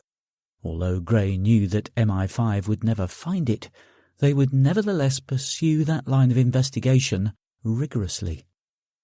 He made himself breakfast and watched the figures on his laptop tick over as he ate. Surprisingly, the Live votes were slightly in the lead, so he checked that his countermeasures were still in place and operational. Everything seemed fine, so he ran a code comparison tool which compared the files on the South African web server with the ones on his laptop. They were exactly the same, which meant the code hadn't been interfered with. Next, he ran the duplicate email tool, and that appeared to be working too. If anyone tried to send more than one email from the same email address, the software would only accept the first as a valid vote. The rest would be recorded on a separate system, but not included in the final tally. The same applied to IP addresses, which prevented people from using more than one email account on the same computer. Basically, it was one vote per household. His software had identified over 600,000 duplicate emails, which was not unexpected, given the passion some people seemed to have for what was happening. Gray switched on the news channel and saw a representative from the leading human rights group Liberty denouncing his suggestions. Is a clear breach of Article 3 of the Human Rights Act. How can giving a young person the birch not be considered torture? Article 3 defines any treatment which causes intense physical or mental suffering to be inhumane, and inhumane acts are defined as torture. I defy anyone to tell me that the birch does not cause intense physical suffering, not to mention the mental suffering that will inevitably go with it. So how would you suggest we deal with recidivists, Ms. Barker? The newscaster asked. As Tom Gray has pointed out, some people have criminal records as long as their arms, and the current system doesn't seem to be helping them at all. It sounds like you are in favour of his reforms, the Liberty representative said, much to Gray's amusement. Not at all. I'm just trying to engage in an objective debate. You say that corporal punishment is not the answer. So what alternative suggestions does Liberty have? Rebecca Barker was clearly annoyed at being put on the spot and did little to hide her displeasure. We advocate re-education and community punishments, giving something back to the areas they have affected. Beating criminals has no place in civilized society. Gray spotted the own goal and watched the newscaster swoop in for the kill. Is Liberty saying that Singapore, the United Arab Emirates and Saudi Arabia are uncivilized countries? No, of course not, Barker blushed. But there are 30 other countries that have judicial corporal punishment, and some of these are far from civilized nations. Such as? Such as Zimbabwe. The newscaster nodded, conceding that Barker had made a good choice, but still pressed. And of course in Saudi Arabia persistent thieves have their hands chopped off. This certainly makes it difficult for them to commit the same crime again. Yet Tom Gray is not asking the government to go that far. Yes, it might prevent a criminal from committing the same offence again, but at what cost? Given one more chance, that criminal might have changed his ways and become an upstanding member of society, but by then he has been robbed of that chance. But surely the question is, how many chances does a person need? Is 4 enough? Or 7? Or should we go on giving them chance after chance indefinitely? I think Tom Gray's point is that there has to come a time when we say enough, and the criminal has to take full responsibility for his actions. Rebecca Barker was becoming flustered at not winning the argument, so she decided to draw the interview to a close. We seem to be going round in circles here. Suffice it to say, Liberty's stance is that we strongly condemn any suggestions of reintroducing judicial corporal punishment in the UK. The newscaster thanked her and introduced the sports reporter, who began with yet another high-profile football manager losing his job after a run of poor results. Gray had little interest in football, so he scanned his monitors and, once satisfied that no attack was imminent, he prepared a dry breakfast for his guests. Once they were fed, he sat down at the monitors again and scanned the perimeter. Movement on one of the screens caught his eye. A figure emerged from the control vehicle and passed something to one of the men standing around.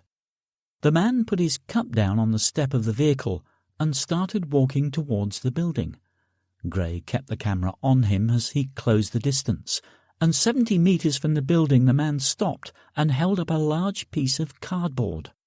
On it were written the words, "Harvey calling." Gray used the control stick for the camera to move it up and down 3 times, letting the camera nod his understanding. The figure gave the camera a thumbs up, and Gray watched him retreat before switching his mobile phone back on. It rang within seconds. "Hello, Andrew," Gray said. Hello, Tom. What you did last night wasn't a very clever move. My bosses are now under enormous pressure to resolve this problem. I think it was. I think it showed people that I mean business, and it will remind your bosses what will happen if anyone tries to interfere again. Last night was just a warning, Andrew. The next time I will kill everyone in the building, including myself. That leaves you with the task of finding my device before midday on Friday, and I very much doubt you will. That brings me on to my next question, Harvey said. How do we know you actually have a device? I believe you, but my bosses and their bosses want proof. If I can't give it to them, they may start to think there isn't a device at all, and that means you lose all of your bargaining power. In the early days of planning this mission, Gray had expected something along these lines. That was why he had forged close ties with the senior management at a research and development company, a company doing hush-hush work for the Ministry of Defence and specialising in the manufacturing of chemical deterrents. Having gained their confidence, he had offered them a complimentary independent security assessment. What you're telling me is that only 24 hours into your search you haven't found a thing, and now you want me to hand it to you on a plate. Is that right? No, just some solid proof that a device exists.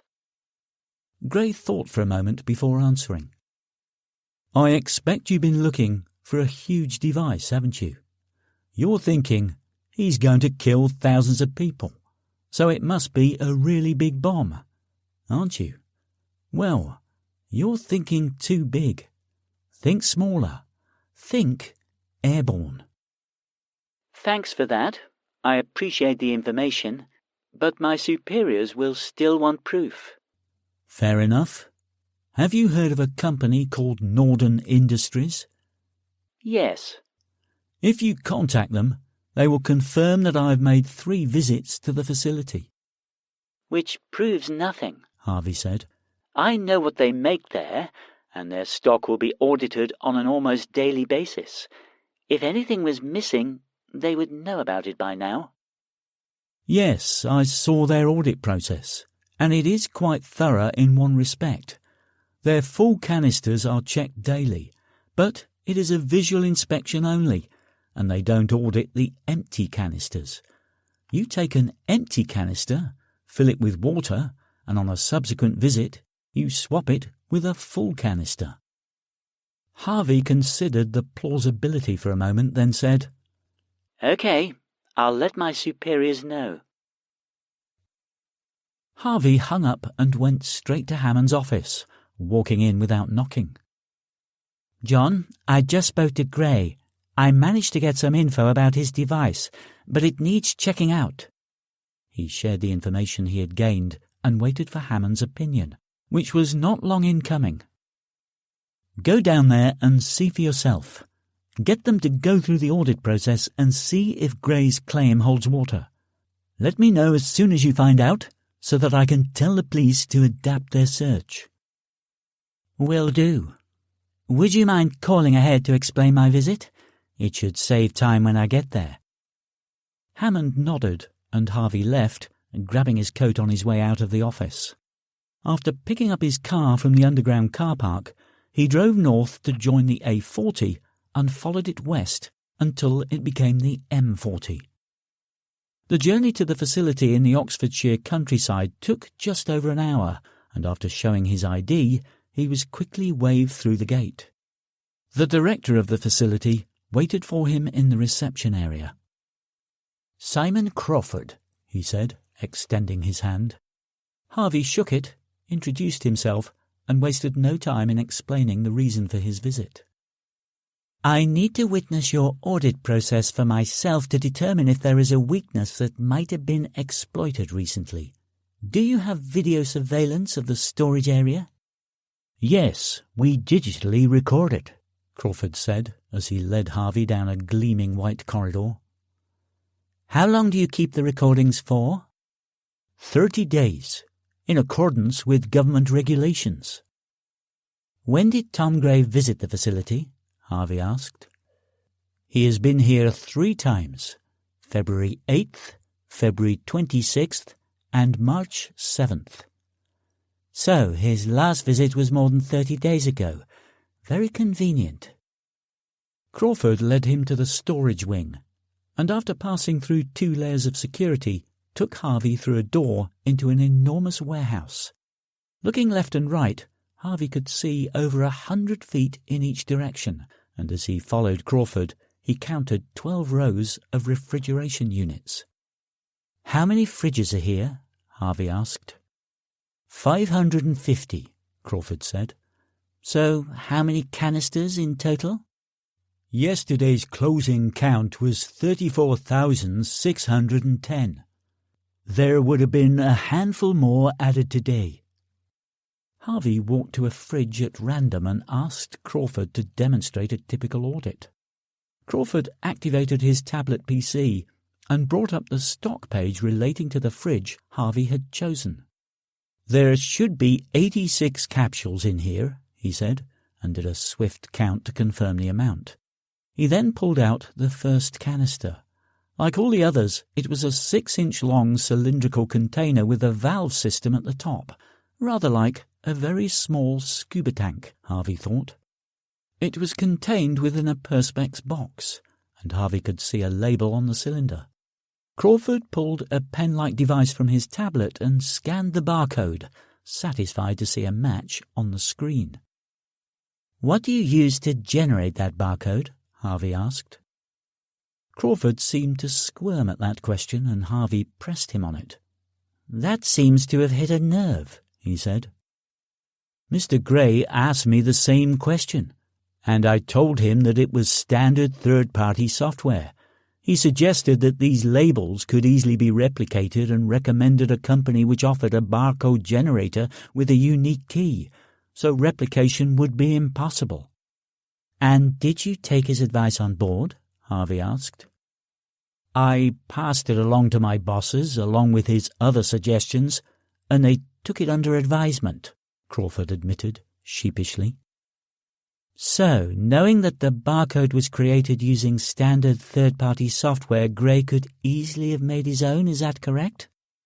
"I suppose so," Crawford conceded. "But what good would that do him?" "Off the top of my head, he creates a label identical to one in these fridges.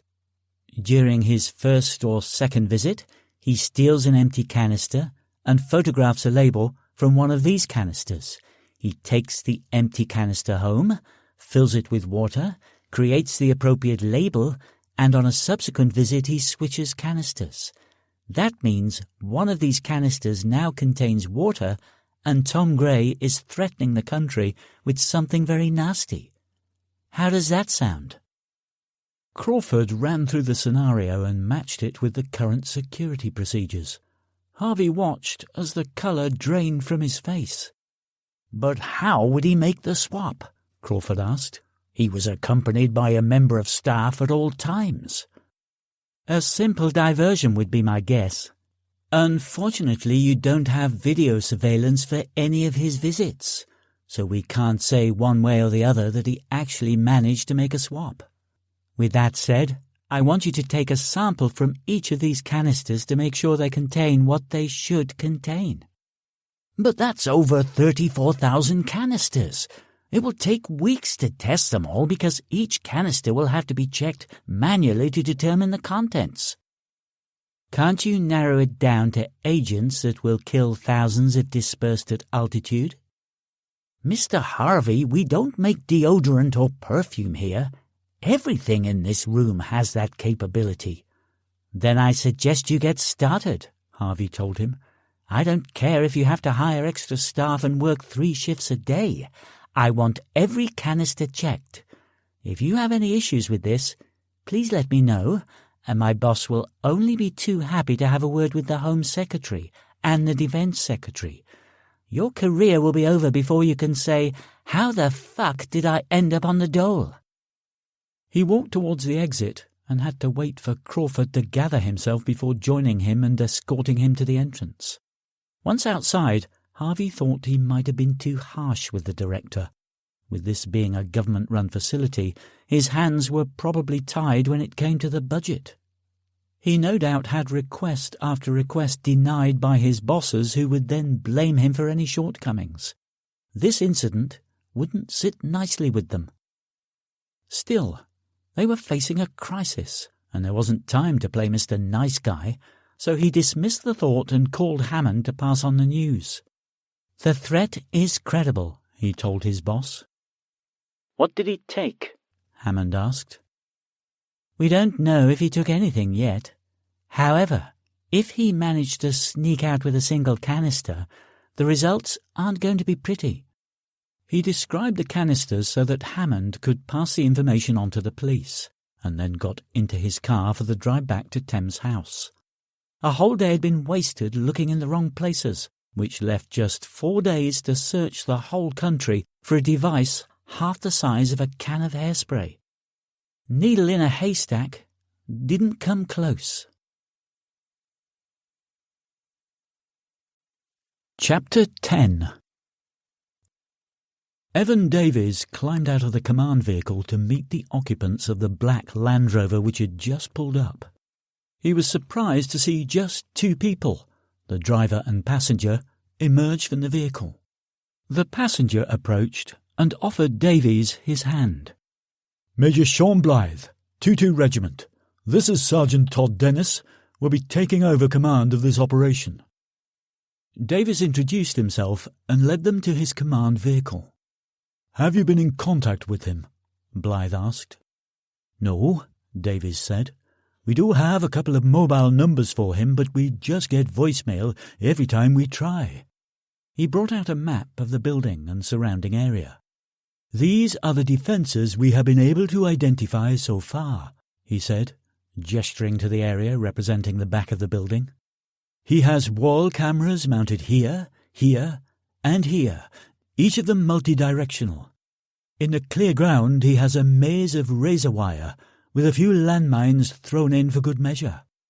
We have been unable to penetrate any walls using thermal imaging, as he has some kind of heated insulation, and directional microphones are just getting white noise from the building. The same goes for the 2 sides of the building and most of the front as well. The only exception is a path leading up to the main door. The path itself is 1 meter wide and concrete all the way to the door. The razor wire stops either side of the path, so you have a clear walk up to the front door. Why he left the path clear, I don't know. From what he said on the website, I don't think he's planning on coming out, and I shouldn't think he'd want to give an assault team a clear run at the building." He most likely did it so that the hostages that are free don't blow themselves up on their way out, Dennis suggested. But we should also view it as a bottleneck. By offering us this route in, he is concentrating bodies into a small area, which means a couple of well-placed claymores and anyone on the path is spaghetti. So, going in on the ground is going to be tough, which leaves an assault from above or below, Davies said. The roof has razor wire all over it, as well as some packages which we can't make out.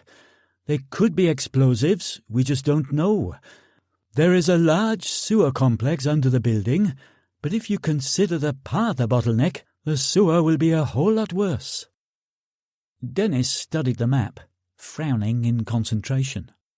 It's all academic at the moment, as we can't go in until his bomb is located. However, we need a plan in place for that eventuality. Do you have schematics for the interior? We've requested them, and they're on their way over, Davies told him. OK, let me know when they arrive. Dennis folded the map and stuck it inside his leather jacket, excused himself, and swapped the command vehicle for his own. He drove off in the direction he had come from. As the man walked into the mosque, he got a few cursory glances from those leaving, but nothing more. He sat on a bench and removed his shoes before striding across the prayer floor towards the imam's personal quarters, and at the door he was confronted by two young men who blocked his way. "The imam is busy," the first one told him, holding out a hand. "He will see me," the man said confidently. "Tell him I bring greetings from Quetta."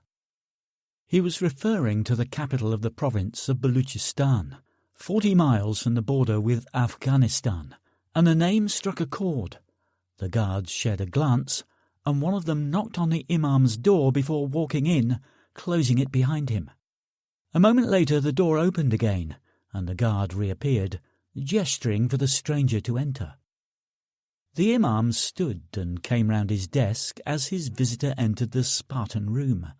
He wore traditional Pakistani attire and had a full, thick beard, like many members of the mosque. The imam struggled with recognition, until the penny finally dropped. "Ahmed?" "Brother," the visitor said, opening his arms for an embrace. The imam instructed the guard to bring tea and closed the door on the way out. "What brings you back, Ahmed?" the imam asked. "I have instructions from our benevolent masters," Ahmed said. "You have no doubt seen the news recently." "This man holding his own country to ransom? He is a fool." "Why do you say that, brother?" "Because he will achieve nothing," the imam said. "The British government will never give in to his demands." "They have so far, have they not?" Ahmed pointed out. "They do not attack him because he has put fear in their hearts with his so-called device, and now the time has come to exploit and enhance that fear." "What do you have in mind?" the imam asked. "First, I need enough true believers to see this plan through." "How many do you need?" "I have a list of men who have been to the training camps and need you to bring them in. We also need as many others as you can find." "Give me the names and I will bring them to you," the imam told him. "I can also give you 20 others who are willing to do Allah's bidding." "Excellent, but time is against us," Ahmed said. "So we must move swiftly. I need these men here by 4 o'clock tomorrow afternoon. I will reveal the assignment when all are together, and, inshallah, we will strike fear in the hearts of these people." "Inshallah." God willing. Tom Gray listened to the news as he scanned his monitors. Nothing was happening outside, and even less was happening on the TV. That was the trouble with a rolling news channel, he thought. Unless they had a breaking story, it was the same thing over and over again. However, his curiosity was aroused when the newscaster announced an imminent interview with the Home Secretary, live on air, straight after the weather. Gray took the opportunity to check on his guests again, then sat down to see what the bloated politician had to say. Stephen Wells was introduced to the viewers and fielded an easy opening question. Mr. Home Secretary, what progress has been made in the search for Tom Gray's bomb? Police forces all over the country are working day and night to try and locate the device Mr. Gray claims to have. Our security services are also working tirelessly to protect the people of this nation. We are confident that we will see a peaceful resolution to this episode. I'm threatening to kill thousands, and he calls it an episode, Gray thought. Talk about playing it down. Do we know what kind of bomb Mr. Gray claims to have? The newscaster asked. Not at this moment in time, but we are working hard to ascertain just exactly what kind of threat we are dealing with. The newscaster changed tack, possibly hoping to throw the Home Secretary off his guard. What is your response to Mr. Gray's proposed law changes? The Home Secretary didn't even break sweat. There are fundamental flaws in Mr. Gray's proposals which make them unworkable, I'm afraid. For a start, he wants us to conscript criminals into the army and give them guns, while we are working hard to take guns out of the hands of criminals. There is also the cost involved in conscription to consider, and we estimate it would run into the hundreds of millions. What about reintroducing judicial corporal punishment? This is the 21st century, and there is no desire to return to the days of whipping people for stealing a loaf of bread. Although the government respects the rights of other countries to use judicial corporal punishment, Britain has a proud history of reform and re-education. Does this mean the government will refuse to hold a referendum, even if the people of Britain vote for one through Mr. Gray's website? We are currently reviewing the judicial system and have been for the last few months. Although we agree with Mr. Gray that something needs to be done, we do not always agree on the way to implement any changes we decide to make.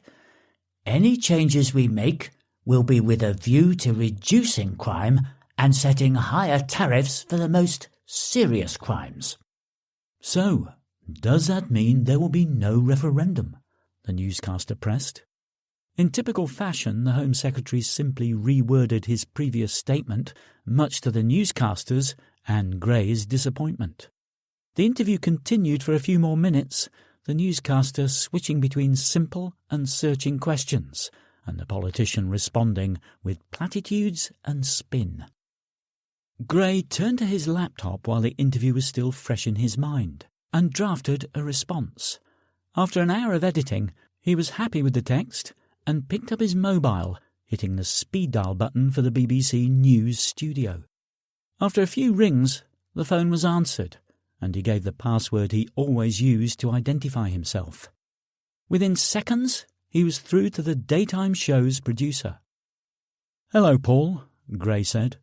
"I saw the interview with the Home Secretary and just wanted to give my side of the story. Do you have an email address I can send it to?" "We can put you on the air, Mr. Gray," the producer said, no doubt thinking of the ratings. However, Gray wasn't in the mood for a series of questions. "No, thank you, Paul. Just give me an email address to send it to, and you can read it out on air." "Are you sure? You can make more of an impact with the nation if you—" "Paul, give me an email address, or I shall call Sky News instead." Paul Gross reeled off his personal email address, and Gray thanked him before hanging up. Within seconds, the email was on its way to Gross's inbox. Gray only had to wait 4 minutes before his response was ready to be read out, and he followed every word to make sure it hadn't been edited.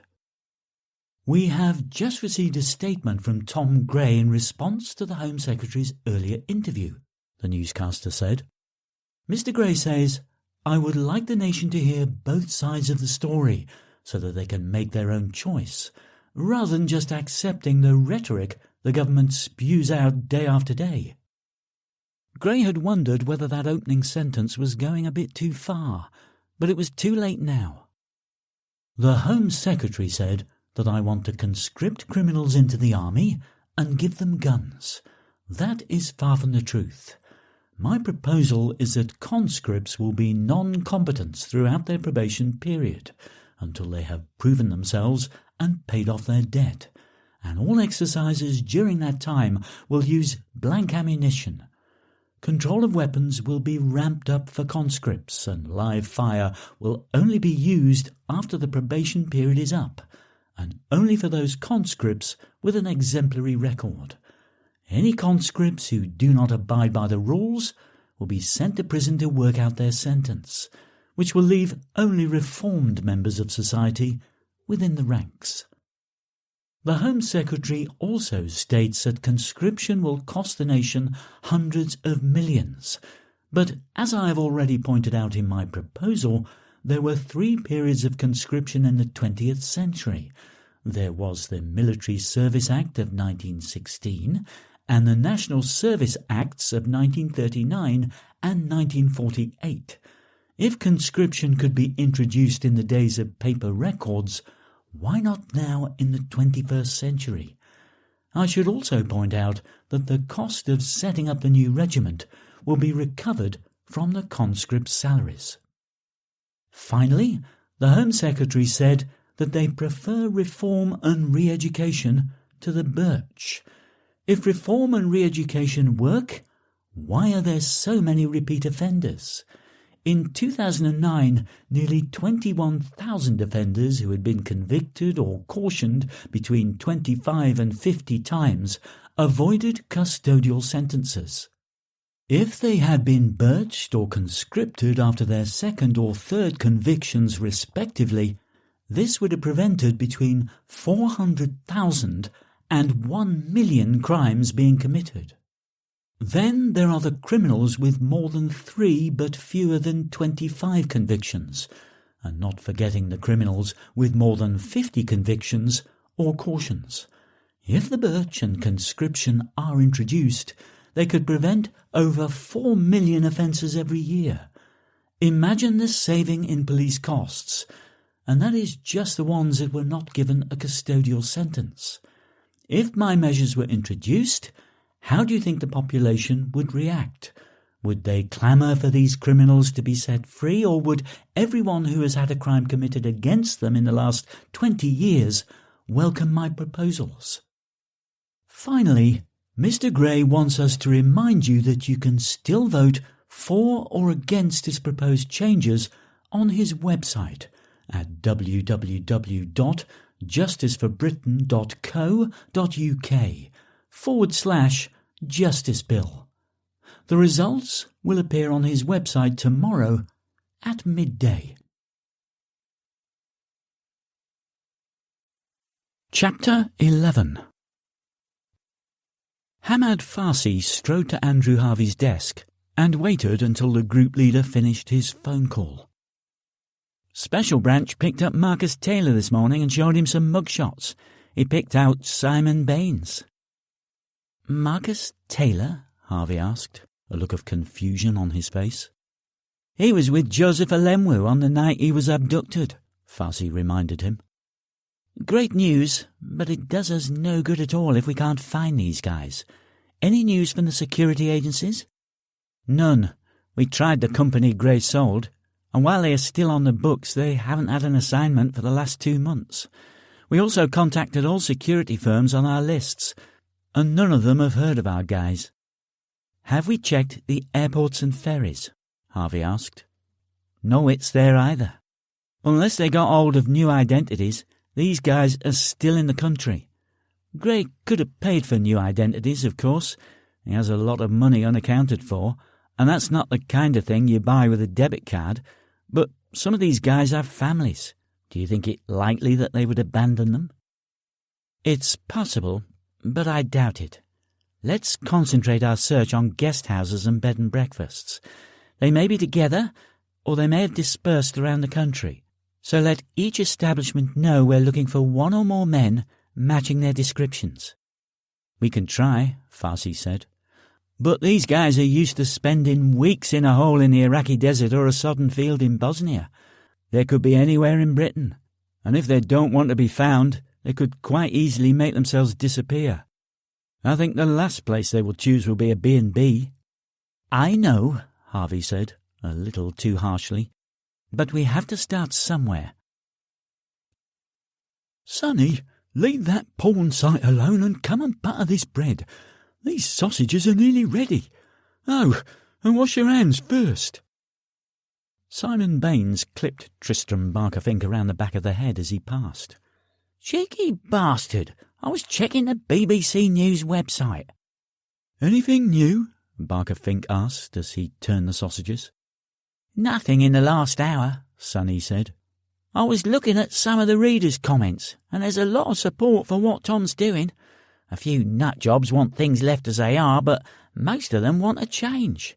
A couple of them even called him an hero. I think they have a point. He's risking everything to see it through. That's some sacrifice. If the government falls for it, that is, Sonny said. If they don't, this has all been for nothing. Sonny, if the country votes for this bill, there is no way the government can refuse a referendum. Of course they can. You know what politicians are like. They can spin it every which way and make it sound like they are doing the country a favour. Look at the expenses scandal. They claim to have cleaned everything up, but then they put a new tax avoidance bill through Parliament that closes loopholes for everyone in the country, except MPs, who are still allowed to exploit it. They only care about themselves, and if this bill is going to make life uncomfortable for them, they will drop it like a hot brick. We'll see. The results will be in at noon tomorrow, and 24 hours later we'll hear what the PM has to say, and this will all be over. And in the meantime we're stuck on this fucking barge, Sonny said. There's no room to move, and we can't even stick our heads out the door. It stinks of farts and sweat, and all we've eaten is egg banjos, sausage sarnies and fry-ups. The vessel they were renting was a 6-berth narrowboat, although it was designed more for a family with young children than 8 burly soldiers. That explained why 2 of them had such cramped sleeping quarters and another 2 slept on the floor. The Norfolk Broads were relatively quiet at this time of year, and with only 1 person required to pilot the boat, the rest could remain under cover. The group had decided in advance that Carl Levine, with his previous experience of narrowboating, would be the one to show his face. He had grown a full-face beard and shaved his head. A pair of sunglasses completed the look, which allowed him to be seen on deck without being recognised. It was also his job to procure the food from the local shops, and as his wife forbade him from eating anything high in cholesterol, he had chosen everything he had missed in the last 5 years. "This is the first chance I've had in ages to eat what I want, and I plan to make the most of it," Levine said. "Why don't you just tell your wife to cook you some decent food?" Avery asked. "Because my wife doesn't take orders, she issues them. That's the way it is, was, and always will be." "Carl, I've met your wife, and she's a pussycat," Paul Bennett said. "You keep banging on about her being some kind of monster, but whenever we get together, she's always been an absolute diamond." "Yeah, when you're with her, she plays the shy little girl. But once you're gone, she chews me a new arsehole for drinking 3 beers or eating anything containing a gram of fat." "Then cook something decent when she's at work," Fletcher suggested. "She can't work," Carl said. "Not with what she's got." "What has she got?" Fletcher asked solemnly, thinking he must have missed some recent news. "A lazy fucking disposition," Carl said, deadpan, bringing chuckles from the others. "I can't believe you're scared of a woman," Sonny snorted. "If she's always whining, why don't you leave her?" "For the same reason we don't leave you, for whining about the food, and why we don't moan when you snore all night," Carl said from the dining table. "Speaking of food, where are my sausages?" Barker-Fink brought the pile of sandwiches over, and all 8 men added their choice of condiments before wolfing them down. Sonny nudged Len Smart, distracting him from his Kindle. "What you reading, Bookworm?" "Fatal Exchange" by Russell Blake. It's about a hot female bike messenger. "Sounds corny," Sonny smirked. "Stunning would be more accurate," Smart said, returning his attention to the book. Besides, she'd kick your sorry ass. I could murder a bear, Michael Fletcher said to no one in particular. Patience, laddie, Levine said. A couple more days and you'll get your piss up. At 8:30 on the dot, Tom Gray sat in front of the webcam and started the video stream. Ladies and gentlemen, thank you for joining me. I have the results for Adrian Harper. As with the previous day, he checked the values shown on the website as well as the values sent through his other software. After a moment tapping at the keyboard, he looked into the camera.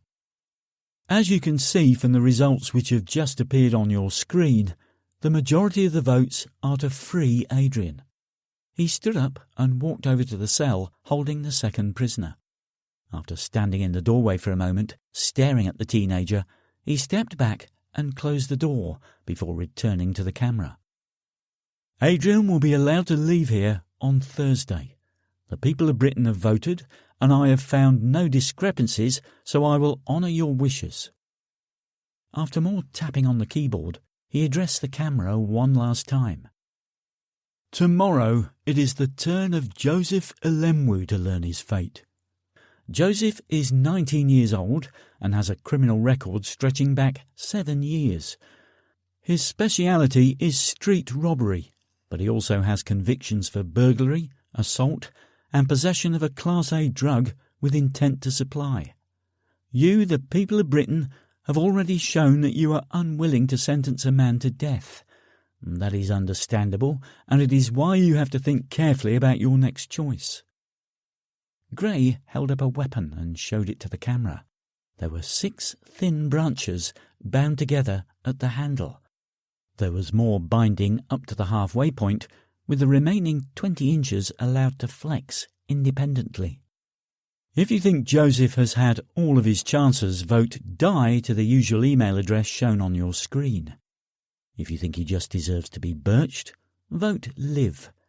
If you don't think he deserves either of these punishments, do not vote. This will give a true indication of how the people of Britain feel. I also urge you to vote on my Justice Bill. You can download a copy from this website using the link at the top of the page. Voting on the bill closes at 11:30 tomorrow morning, so don't hang around. When the transmission ended, Andrew Harvey closed the browser and turned to his team. We got lucky today, people, but tomorrow a kid is either going to get birched or shot. Diane, we need that device. He used his position within his old company to gain access to Northern Industries, so maybe he also used that position to gain access to wherever he planted it. Go through his company records to see which businesses he has provided advice to, then search them all. Harvey turned to Farsi. Hamad, Gray's last visit to Northern Industries was the 7th of March. I want you to put all CCTV from his last address and a 15-mile radius through facial recognition and see if we can follow a trail. Take it from that date and use who you need from the training pool to do the same for the other major cities. We need to know everywhere he's been in the last 40 days. Farsi scratched the back of his head. That's a huge task, Andrew. There must be millions of hours of CCTV to go through. I know, but we need something, anything, to get a lead on where he planted that device. Our second priority is finding those who helped him. What's the latest? I passed the assignment to Special Branch, as you asked, and they'll be asking Plod to make enquiries. They have recent photos of all 8 men, and local forces will be going to all B&Bs in their own districts. Do you want me to pass it to the media too? Harvey thought for a moment. Do it. Tell them these people are not to be approached. We just want information on their whereabouts. Diane, get onto GCHQ and ask them if they can trace any signals going into Gray's location. If someone calls him, can we identify the source? Lane nodded and went to make the enquiry. She returned a few minutes later to inform him that it could be done. Harvey thanked her and went to share an idea with his boss. He knocked on Hammond's door and waited to be called in. "My plan," he said, "is to give the mugshots to the media, and after a few hours we release a statement saying we have arrested these men. Hopefully this will either get Gray to contact them or one of them to contact him." "Or let Gray know we are desperate," Hammond offered. And he'd be right, but I was thinking of giving them time to contact each other and then releasing a statement saying it was mistaken identity. He must appreciate that that kind of thing might happen, especially with the whole country on alert.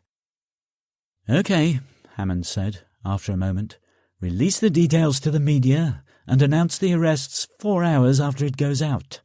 And give it another 3 hours and say it was a mistake. If they haven't been in touch with each other by then, they are unlikely to fall for it. It's getting late, so release the pictures to the media now, but leave the arrest announcement until the morning when they are more likely to see it." Harvey nodded and left to pass on the instructions. At his desk he found several updates on the internal messaging system about other cases. He flicked through them, assigning them to the relevant operatives, annotating them with his own notes and instructions. He was coming towards the end of the list when one name made him search his memory. Abdul Mansour. He knew the name but couldn't quite place it, so he searched for his file and brought up the summary page. Abdul Mansour was listed as having been responsible for training a terrorist cell which was smashed in 2009. The cell had been planning an attack on a shopping centre in the capital, using Heckler & Koch MP 5K machine pistols and dozens of homemade pipe bombs, but unwittingly they had taken an MI5 operative into their fold. 2 of the terrorists had travelled to one of the many training camps in Pakistan near the Afghanistan border, and on their return they'd mentioned that they had met Mansour. He had been unknown to MI5 prior to their visit, but by their accounts he was an up-and-coming figure in the Taliban.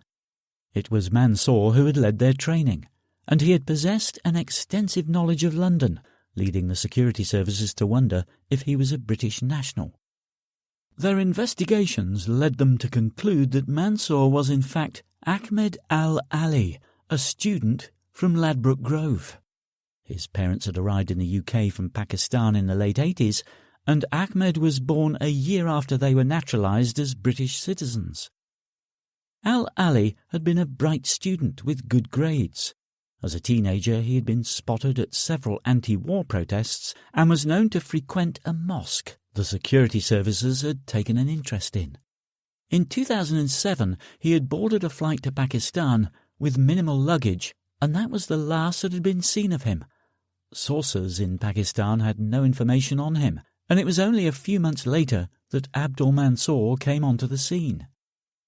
That name first came up when the CIA captured and interrogated a member of the Taliban. Mansour had been seen with several other high-ranking members. The description sounded a lot like Al-Ali, except that he was now sporting a full beard. As was typical of the CIA, they decided to keep this information to themselves. It wasn't until his name had been mentioned in 2009 that MI5 asked for any information the CIA had on him and saw the link. However, when the CIA reported Mansour as having been a victim of a drone attack in January 2010, which killed several insurgents just inside Afghanistan, his file had been closed. Now, it seemed, the facial recognition software at Heathrow Airport had found an 80% match for Mansour based on his student ID photograph. The alert had been downgraded due to his current status, deceased, but had been recorded nonetheless. Harvey passed an annotated version of the alert to the analysts, asking that it be passed to one of the juniors to see what they could find out about the passenger, a Pakistani national named Rahman Jamshed. It would probably come to nothing, but it was good experience for them. He yawned and rubbed his eyes. A glance at his watch told him that he had been at the office for over 14 hours. Time to head home and get some rest, he thought, although no matter how tired he was, he knew sleep would not come easily. Chapter 12. Tuesday, 19th of April 2011. Sally Clarkson turned on her computer and immediately took the novel from her handbag, opening it at the bookmark. The computer, like all others in the building, held her information in a central repository rather than on a local hard drive. This way, if her computer were corrupted or the hard drive failed, she would not lose any of her work. The downside of this was that it took around 5 minutes to load the security profile. She used this time to catch up on her favourite detective series. She was just about to find out how Lester Stone was going to escape from the furnace when her computer beeped, announcing that it was ready for her username and password. Putting her book to one side, she entered her details and hit the Enter key. A few moments later her profile appeared, and she went straight to her email inbox. There were only 3 messages, none of which were important. She then opened the internal messaging system and saw one from Andrew Harvey. Her heart began to race as she read the message and instructions.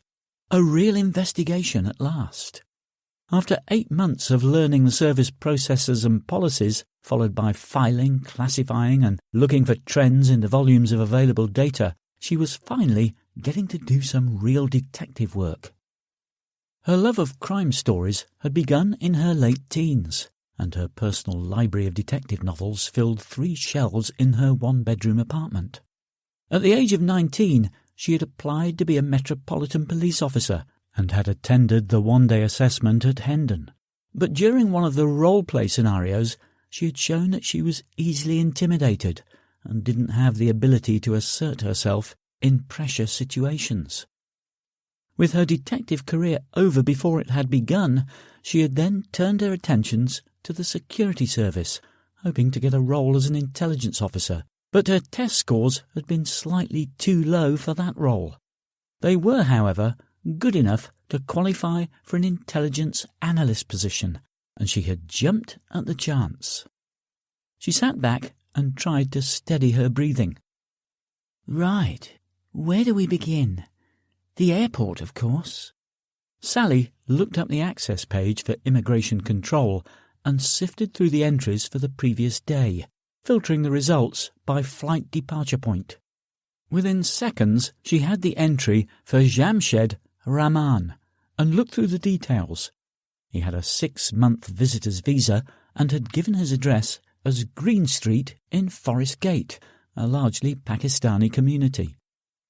Sally Clarkson printed out both the airport image and the image of Ahmed Al-Ali and put them in her bag. After checking that she had her smartphone, she locked her computer and headed downstairs to arrange her cover details. The BBC News Channel had been running pleas from parents of 2 of Gray's remaining hostages for the previous 24 hours, and it was beginning to bore him.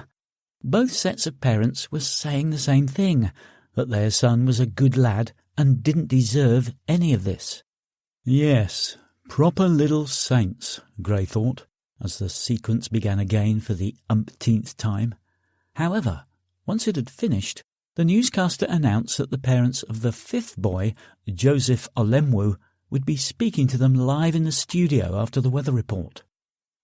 Gray did a quick scan of the monitors, and satisfied that there would be no interruptions in the next few minutes, he sat back to watch, hoping for something more original from this family. He wasn't disappointed. The parents were introduced as Olafina Olemwu and Michael Vincent. The mother was in her late 40s and had probably been quite a catch in her youth, but the years hadn't been kind to her. The father, in his 50s with a short white beard and shaven head, sat a good 9 inches taller than her. It was clear from the outset that though the mother simply wanted her boy back, the father's only intention was to have a dig at the authorities. "I want to know what the police are doing to rescue my boy," was his opening statement, before he had even been asked a question. Mr. Vincent, I'm sure the police are doing everything in their power to try to resolve this without loss of further life, the newscaster said, before turning her attention to the mother. Mrs. Olemwu, These must be terribly difficult times for you. What would you like to say to Tom Gray?" "I want him to think about what he is doing. Joseph may not be an angel, but he is loved in the eyes of the Lord just as much as every other person on this planet. It is not for Tom Gray to play judge, jury, and executioner. It is God who will guide Joseph onto the proper path." Before the newscaster had a chance to move on to the next question, the father continued his rant.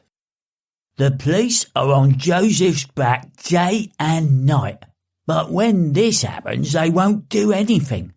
If he was a white kid with rich parents, they would be storming that place by now, but because he is just a poor black kid from a council estate, they sit on their hands and do nothing." "Mr. Vincent, if the police were to attack Tom Gray, it might well mean the deaths of thousands of innocent people," the newscaster reminded him. "I'm sure this has nothing to do with the colour of your son's skin or his background." "You say that, but if it was a white politician's son in there, they would have sent in the SAS, SWAT and God knows who else to get him out. The government just don't care about poor black people, and this proves it. They are going to sit back while the world watches my son die." Olafina put a hand on her partner's arm to calm him down, but he shrugged it off. "This man is a coward, but the government is scared of him. He doesn't even have the balls to face up to his crimes." While the newscaster moved on quickly, Gray smiled and turned on the prepaid mobile phone, which had the BBC Newsroom's number on speed dial. Once the parents had had their 4 minutes in the limelight, he hit the button, asked for the producer, and gave his code word. Within a minute, he was live on air. "Good morning, Mr. Gray. I understand you are joining us to give your reaction to Mr. Vincent's claims. Is that correct?" That's right, Sharon. He surely will have noticed that there are 5 boys here and only 1 is black. Therefore his claim that the police are doing nothing because of his son's colour has no merit. "I was actually referring to his claim that you are a coward." "Ah, I must admit I found that strange. I am showing my face to the nation, so everyone knows who I am. Does he think I should be braver like his son, going around in a gang, attacking and robbing innocent people, then running off to escape the consequences?" "Mr. Gray, I think he was referring to the fact that you intend to take your life when this is all over. Isn't that escaping the consequences too?" In case you haven't noticed, Sharon, there is a global recession, and Britain didn't escape its effects. The ordinary working people of Britain are feeling this more than anyone, and I don't want to add insult to injury, if you'll pardon the pun, by taking part in a trial which could cost the ordinary taxpayer millions of pounds. This way is much simpler and a whole lot cheaper for the nation. The news anchor pressed the point. "Couldn't you just plead guilty and avoid a trial, Mr. Gray? Or don't you feel you are guilty of any crimes?" Far from it, Sharon. I know I am guilty and deserve to be punished, but once again we come back to the current justice system and the fact that I have been informed that I will face charges under the Terrorism Act. Firstly, I don't consider myself a terrorist and would fight those charges to the bitter end. Secondly, I will also be charged with murder, kidnapping, false imprisonment, assault, and a variety of other charges. Even if I plead guilty to all these charges, the sentences will probably run concurrently. This means that you take the largest penalty, and that is all I will serve. I might get 30 years for murder, 20 years for kidnapping, 6 years for assault, but the most I will serve is the 30 years for the murder. I'm sure you're familiar with the phrase, "might as well hang for a sheep as a lamb." Well, most criminals have this mentality, and that is why they commit crime after crime. They know that once they have been caught, they can ask for all the other offences to be taken into consideration, and their sentences will run concurrently, so they are effectively punished for the latest crime only. My Justice Bill will do away with this, so criminals will be punished for every crime they commit. So you are saying that you would be willing to plead guilty to a single murder charge? It's not as simple as that, Sharon. The current justice system wouldn't allow the prosecutor to pick and choose the charges I face. That's why it's either a full trial where I can contest some of the charges, or I end this as I've always intended, and I've already explained my unwillingness to add to this country's financial burden. Moving on, Mr. Gray, the police have given the names of 8 people they want to question in connection with your activities. What can you tell me about these people? Gray had seen the announcement the previous evening, along with the mugshots of his friends. It hadn't been unexpected, just a little sooner than he had anticipated. I can tell you that I know these people, but I don't know why the police want to talk to them. They have nothing to do with this. Have they been? Sorry, Sharon, but I came on today to give my reaction to Mr. Vincent's comment. I won't answer questions about these people as they have no connection with what I am doing. Gray cut the connection before she could start her next question. Have I gotten my point across? He wondered. Only time would tell. Chapter 13. As expected, Andrew Harvey had found sleep hard to come by. Despite how exhausted he felt, he only dropped off by 3 a.m, and then only for 2 hours. After a quick shower, he set off for the office, grabbing a strong coffee on the way. As his colleagues began to drift in, he first asked Diane Lane to inform GCHQ to begin monitoring transmissions in and out of Gray's location, then reiterated his request for companies Gray had visited in the last 6 months.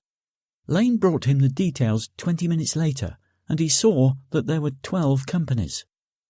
Get this to Special Branch, he told her. Already done, Lane said. Did you see Gray on the BBC News this morning? Yeah, I saw that. Harvey had been hoping that Gray would sound tense, under pressure, losing the plot, but he still seemed as calm and in control as ever.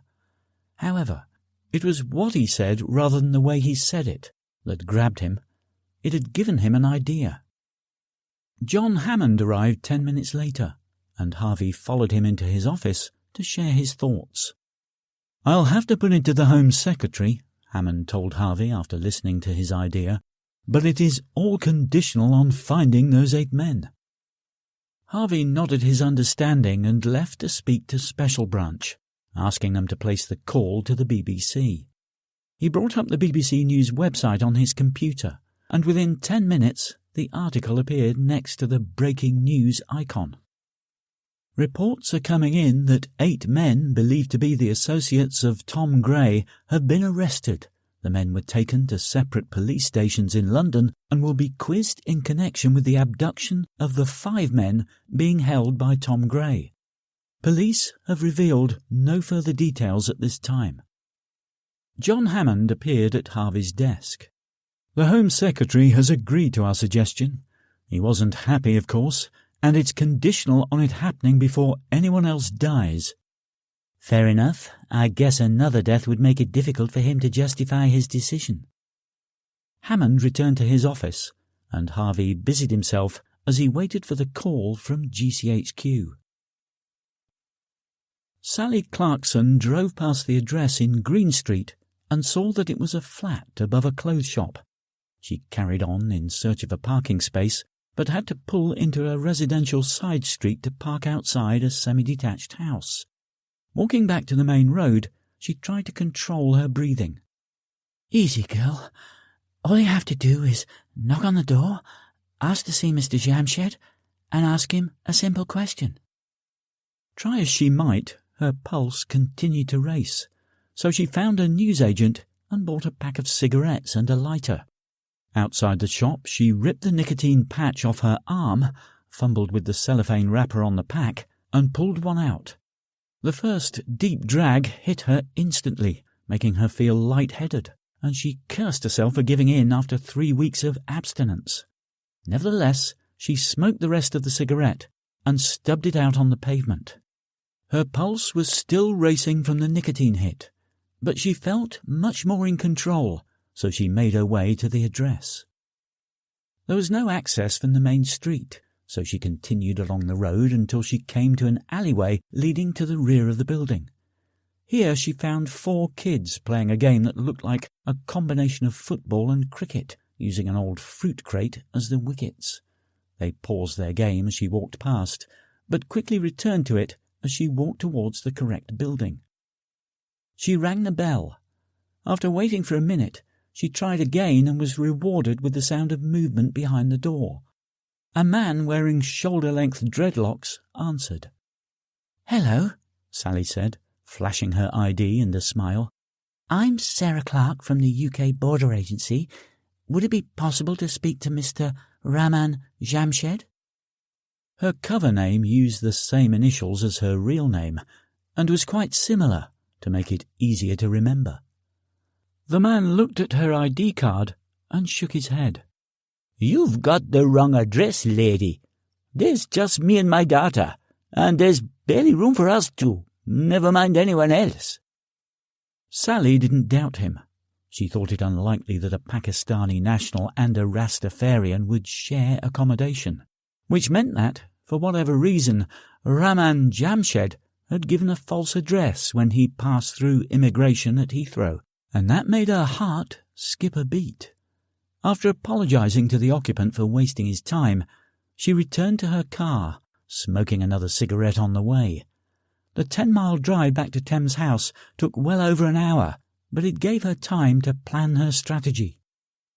Her first step was to pull up the CCTV for the arrivals area of Heathrow Airport at the time of Raman Jamshed's arrival. She found him as he walked purposefully through the arrivals lounge towards the exit. Switching to the outside camera, she watched him get into a black cab and zoomed in to get the licence plate. After noting it down, she got onto the police national computer and brought up the owner's details. Armed with his name and address, she searched the database for his details and called the mobile number. "Hello," a cheery voice said. "Hello, Mr. Watkins. My name is Sarah, and I'm calling from the UK Border Agency. I understand you took a fare from Heathrow yesterday at around 2 in the afternoon?" "That's right, an Indian guy. I took him to Kilburn Park Tube Station." "Do you know if he went into the tube station, Mr. Watkins?" "Sorry, darling. Once they've paid and gone, I take no notice." Sally thanked him and hung up. Although Kilburn was predominantly an Irish community, there were also Indian, Bangladeshi and Pakistani communities in the area too. Had he gone into the station, or was he staying in the area? She pulled up the CCTV for the entrance to Kilburn Station and opened her packed lunch, knowing that this could be a long day. Tom Gray was taken aback momentarily when the news anchor announced the arrests of his friends.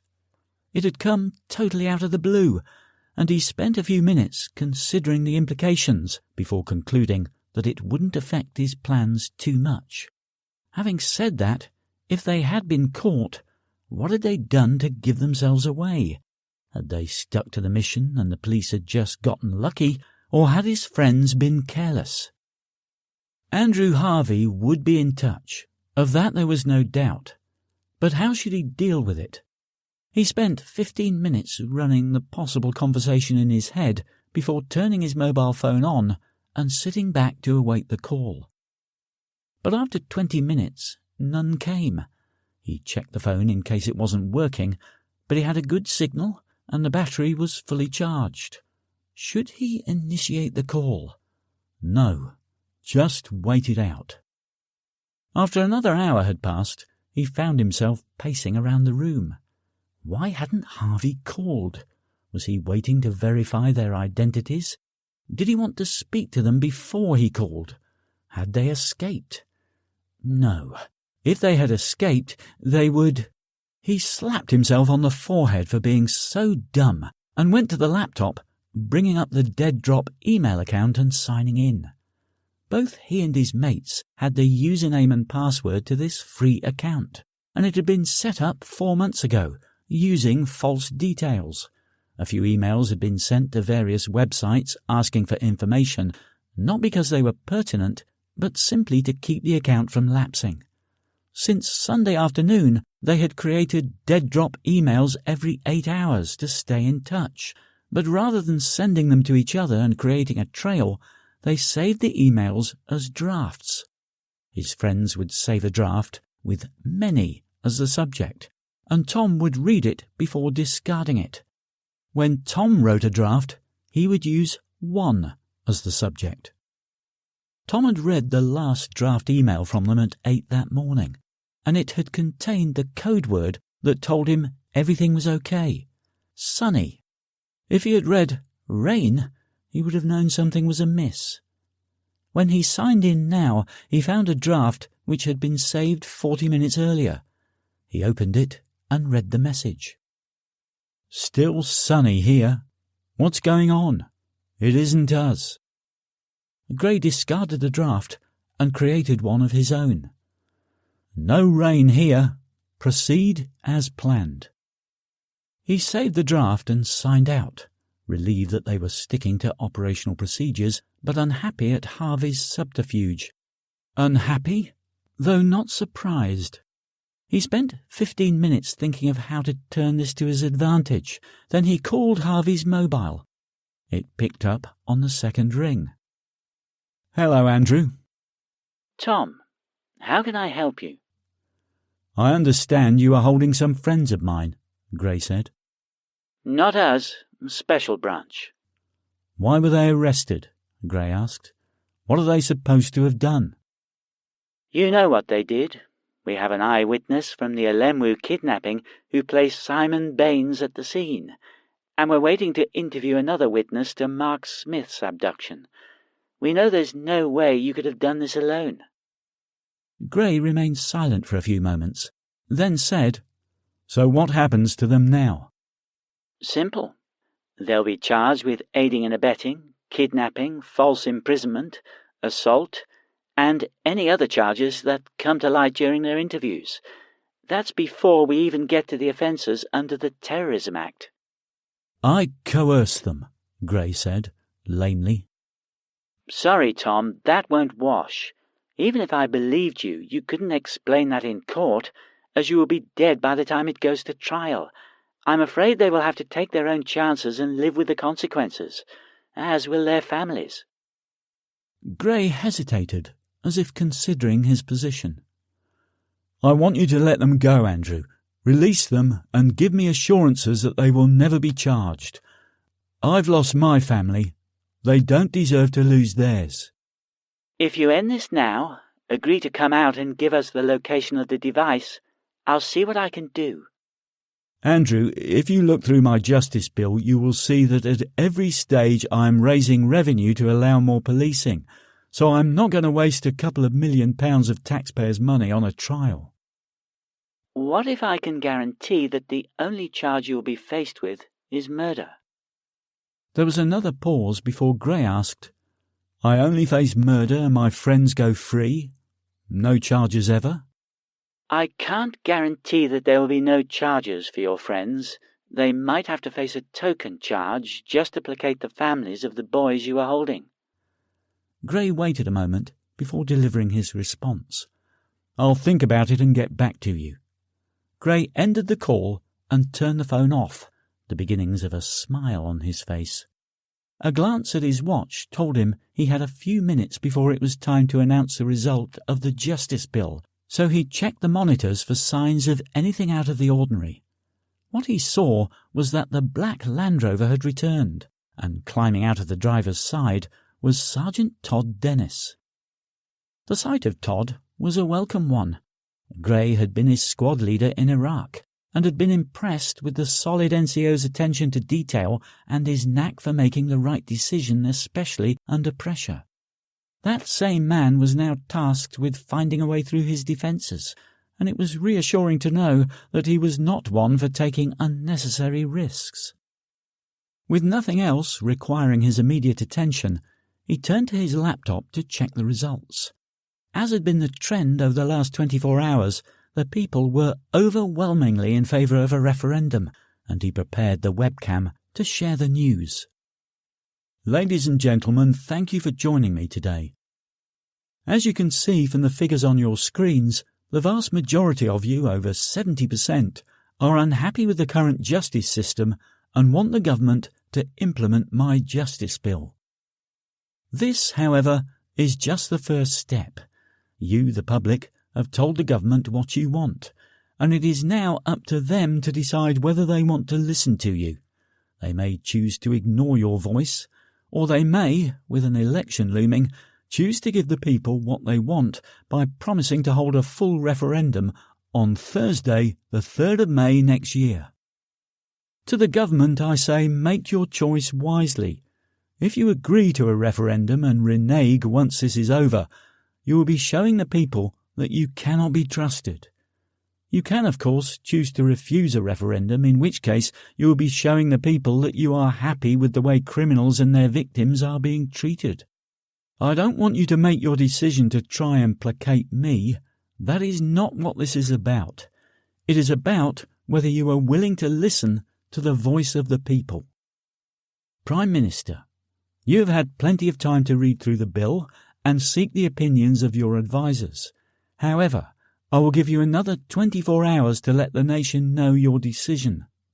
I would like an announcement to be made at midday tomorrow on the BBC News channel.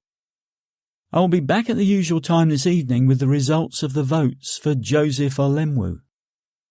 Gray turned off the webcam, and after checking the monitors again, he prepared lunch for his guests. When he removed the tape from Olenwu's mouth, the boy immediately began pleading with him. "Man, you gotta let me go. My arms and legs are killing me. I'm going to get deep vein thrombosis or something." "That's the least of your worries," Gray told him. "It's your turn tonight." "Look, I don't want to die, man. All I did was nick a few phones and shit. You can't kill me for that." "It's not up to me. It's up to all the people who have had their phones nicked by little shits like you." "That's bullshit," Olenwu spat, showing his true colours. "You'll be the one pulling the trigger, so it's your fucking choice." Gray seemed to consider the statement for a moment before replying. "You're right, I suppose. Even if they vote for you to die, I still have the choice of either pulling the trigger or not. I have the chance to do the right thing because I'm the one who has to live with the consequences." "That's right," Olenwu said, apparently glimpsing hope. "You can do the right thing, man." Gray rubbed his chin and feigned contemplation. After a while he said, Let me ask you something. When you went to court for the first time, did they send you to prison?" "No, man. They just gave me a fine and a curfew." "And did you obey the curfew and stop nicking phones and shit?" Gray asked, mimicking the boy's accent. Olenwu hesitated with his answer. "No, No," Gray interrupted. "You had a choice between taking your punishment and going straight, or carrying on with your old ways, and you chose to break the curfew and continue mugging people. So why should I change my ways when you weren't prepared to change yours?" Olenwu again struggled for an answer. Gray gave him 5 seconds to come up with one, but when none was forthcoming, he ripped off a new piece of tape and put it over the boy's mouth. "It's not all your fault, Joseph. If the courts hadn't been so lenient, you might not be here now. However, you are here and must face the consequences, just as I will. In the meantime, it won't hurt you to miss a meal. Somehow, I always think better on an empty stomach. Let's see if it works for you." He wheeled the trolley into the next cell and prepared to remove the tape from Mark Smith's mouth. "You say one word, the tape goes back on, and you starve. Understand?" The youth nodded his head, and Gray ripped the tape off, taking a little of his fledgling moustache with it. Smith began to curse, but held his tongue when Gray gave him a stern look. He wheeled the trolley up to Smith's chest, placed a straw in the glass of water, and moved on to Stuart Boyle. "Not a word," Gray warned him, and ripped off the tape. "Mister, I'm sorry." Gray's balled fist was a blur, and it caught Boyle on the side of his right eye just below the temple. The boy went limp, and Gray put a new piece of tape over his mouth. "You never fucking learn," he said, wheeling the trolley out of the cell. With lunch served, Gray turned his phone on and called Harvey. "Hello, Andrew." Tom, have you made your decision? "Yes, I have. I've decided that, as I've just heard from my friends, you were lying to me, and therefore I can't trust you, so the deal is off." The phone went quiet, and Gray looked at the handset to make sure he still had a connection. We must have the wrong guys then, Harvey eventually offered, sounding truly apologetic. "Don't insult me, Andrew. You tried to suck them out and it didn't work. I don't like it when you treat me like an idiot." I'm sorry, Tom. However, the offer still stands. We're going to catch them sooner or later, and they're going to face some pretty stiff charges. "No, they aren't, Andrew. Your little stunt has raised the stakes. So if you want me to come in, you get me a guarantee that they face no charges whatsoever." I'll see. "Also," Gray interrupted, "I want the Home Secretary to go on live TV and announce the amnesty. I only face a single charge of murder, and they face no charges whatsoever. I also want it to stipulate that we will never face any civil charges, whether filed by these boys or their families. The Home Secretary has to have a copy of the agreement delivered here to me and a duplicate delivered to the BBC so that they can show it and its contents. I won't have him going back on his word." We can make that request, but we can't tell him what to do, Tom. You have to understand that. "Finally, I'm going to put this to the public and let them vote on it. Tom, there's no need. In the meantime, anything I do to these boys between now and the time I come out has no bearing on the agreement. If the public vote for Alemwu to die, he will die. If they vote for him to be birched, he will be birched. You're asking a lot, Tom. That's what happens when you piss me off. Just think yourself lucky that the rest are still alive after your little stunt." The phone went dead, and Harvey cursed to himself as he marched to Hammond's office. "John, I just spoke to Gray," he told his boss. Hammond sat silent as Harvey went over the conversation, and couldn't hide his disappointment when his subordinate had finished. "The Home Secretary is going to have a conniption fit," Hammond finally said. "How the hell could you forget a dead-drop email?" "I underestimated him," Harvey admitted sheepishly. Hammond glared at him. Eventually his demeanour mellowed. "At least he has gone for the offer, even if it does have caveats. I just have the simple task of squaring it with the Home Secretary." As he picked up the phone, he gestured with his head for Harvey to leave the room. Harvey was only too happy to oblige. He went to his desk and called Simon Crawford at Northern Industries. Although it was possible that the Home Secretary would agree to Gray's conditions, it would be preferable to find the device first. If not find it, then at least identify it. "Mr. Crawford, anything to report?" Not yet, Mr. Harvey. So far we have checked over 4,000 canisters, but everything is in order. We have 3 shifts working around the clock, and my bosses are not happy about the expenditure. "Then you should point out that if they hadn't scrimped at the beginning, we wouldn't be doing this. 4,000 canisters a day is not enough, Mr. Crawford. Is there any way you can intensify the search?" I'm afraid not, Mr. Harvey.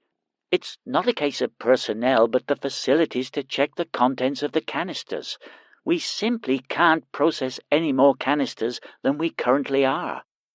"What about spreading the load around other facilities?" Harvey asked. There are no other facilities that can handle these compounds, unless we consider private facilities. He left the question hanging, but Harvey dismissed the idea. "No, we can't have this going public. Just get back to me if you have any news." He cut the connection and went to see Gerald Small. "Any hits from the CCTV?"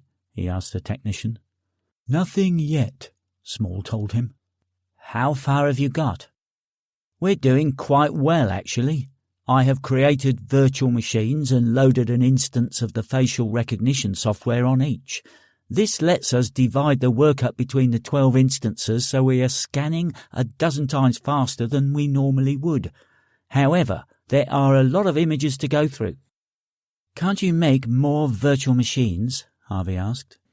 Not that simple, I'm afraid. It's a case of processor power, and we are near the maximum as it is. Any more and the whole lot will crash. Harvey wasn't about to second-guess the expert, so he took his leave and got on his phone to speak to Special Branch. He had just instructed them to release the statement announcing that they had arrested the wrong people when Hammond summoned him into his office. "Well, I can't say that was the most pleasant conversation I've ever had," Hammond said. "An election around the corner, and there I was, asking him to commit political suicide." "Did he agree to it?" "Yes, reluctantly and at a cost. He made it quite clear that heads will roll when this is over. Yours and mine for a start. He also wants us to try and get a hostage freed as a show of good faith." Hammond sat back in his chair, rubbing his temple. It was a while before he spoke again. "The deal only stands once Gray agrees to it. We have until then to find an alternative resolution that will save our necks. What progress are we making?" "Gerald is working hard on tracking Gray's movements in the hours and days following his visit to Northern Industries. If we can follow his tracks, we might be able to locate the device. There's little point in using police resources to look for his friends now, so we can concentrate them on searching the most likely targets." Hammond wrung his hands, looking around the room as if for inspiration. "The boys from Hereford say the only way in is to introduce a sleeping agent into the building and move in when it takes effect. However, the chances of being discovered while they try to introduce it are extremely high, given his CCTV coverage. Even if they did manage to deliver it, Gray has been well trained in resisting interrogation, and chances are he could hold out long enough for the device to go off. That leaves finding the device as our only option. As the deal isn't valid until Gray accepts it, we take advantage of that. We need to find his friends, and we squeeze them for every bit of information they have. Gloves off, if you get my meaning." Harvey nodded his understanding and left Hammond's office, pulling out his mobile. He thumbed through its recent numbers and called Gray. "Hello, Tom." "Andrew, what did the Home Secretary say?" "He has agreed to your demands, Tom. He will provide immunity from prosecution for your friends, and you will only face one charge of murder. The deal is valid once you accept it." He paused a moment, considering the best way to phrase the next request. "There is a condition, Tom.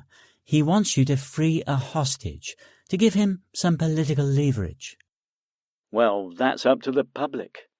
If they want me to give myself up, I will. I'd better go and ask them. In the meantime, I want you to deliver the agreement personally. I'll see you in 4 hours. "We need a decision about the hostage now, Tom. Otherwise the deal is off. His words, not mine." Gray hesitated for what seemed to Harvey an interminable time. "OK, you can have one. I will send him out in the next 10 minutes. But he has to learn a lesson before he leaves." "Tom, don't do anything." The phone went dead, and Harvey put it back in his pocket before sitting at his desk and putting his head in his hands. Sally Clarkson came up and stood next to him, waiting patiently for him to notice her. But since he was in a world of his own, she gave a little cough to grab his attention. "Hi, Andrew Harvey?" "Yes?" "I'm Sally, from downstairs." This meant nothing to Harvey, and his look said as much. Sally explained the purpose of her visit. "Sorry, I was assigned the Rahman Jamshid case. I found something. Well, it might be something, it might be nothing, but, well, it seems like he might be up to something." Harvey grabbed his jacket and put it on. I'm sorry, Sally, but I haven't got time for this. Just send me a summary, and I'll get back to you. He headed for the exit, desperate for some fresh air and a chance to clear his head. But Mr. Harvey... Enough! Harvey shouted, grabbing the attention of the entire room. All eyes upon him, he put his hands up in apology. He thought for a second of explaining himself, but instead he turned and left the office, the beginnings of a headache forming at the base of his skull. Chapter 14. Tom Gray dialed the number for the BBC news producer and told him about the latest developments. Within 10 minutes, he was once again the main story. We're hearing about startling developments in the Tom Gray saga, the news anchor told her audience. Mr. Gray has just informed us that the Home Secretary has agreed to offer immunity from prosecution for all those accused of helping him in his venture. In addition, Mr. Gray has been told that he will only face a single murder charge if he hands himself in and reveals the location of his bomb. In return, Mr. Gray has agreed to release a hostage. At this moment in time, we do not know which one it will be, but we will bring that to you as soon as possible. We hope to speak to a Home Office spokesperson shortly to see if we can get more details about the agreement. We will also be speaking to our Home Affairs correspondent, John Lythe. Join us again after the weather and news from where you are. As the announcement reached homes across the nation, there was a lot of backslapping and a few high fives on board a narrowboat in Norfolk. One or two wanted to go and grab a few beers to celebrate, but Len Smart, always the voice of reason, put paid to that idea. "Let's see what they have to say," he told them. "Tris, drop Tom an email. See if this is just another ruse." Tristram Barker-Fink logged into the email account and saw no new messages, so he prepared a draft, saved it, and logged out. "He isn't due to check for another 3 hours, but if this is another wind-up, Tom will let us know. I'll keep checking every 15 minutes. They all gathered round the small TV and cranked up the sound. After enduring the local travel news and a piece on a local farmer's albino lamb, the focus returned to the main studio. You're watching the BBC News at 1 o'clock. The main headlines. The Home Secretary is prepared to offer immunity from prosecution if Tom Gray gives himself up. 3 NATO soldiers are killed in Sierra Leone as tensions rise. And fuel prices are set to rise as the budget kicks in. But first, to our main story. The Home Secretary has offered immunity from prosecution for the 8 people alleged to have been involved in the abductions of Tom Gray's hostages. He has also offered to disregard all charges against Tom Gray, with the exception of a murder charge relating to the death of Simon Arkin. In return, Tom Gray has agreed to release 1 hostage immediately. We don't know who that will be, but we'll keep you updated on that development. The Home Secretary is in our London studio. Home Secretary, thank you for joining us today. Can you explain the reasoning behind this offer? The Minister appeared on a large screen off to the anchor's right. Hello.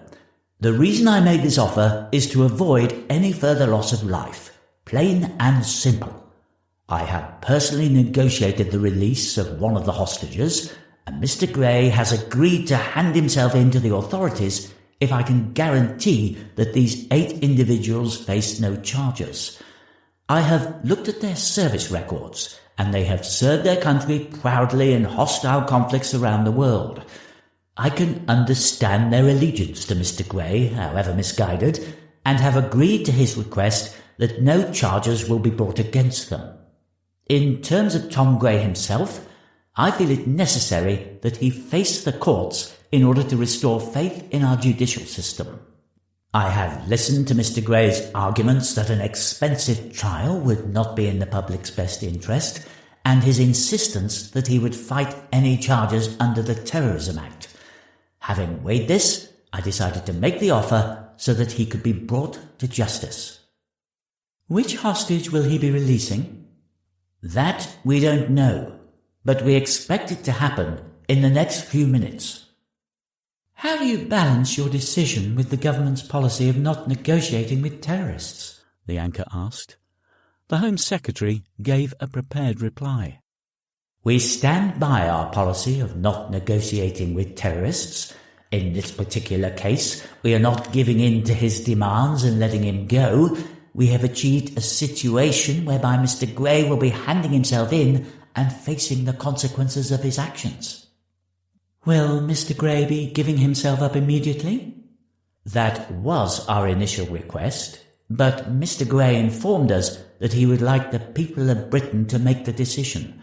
I therefore expect he will be making an announcement on his website in the near future.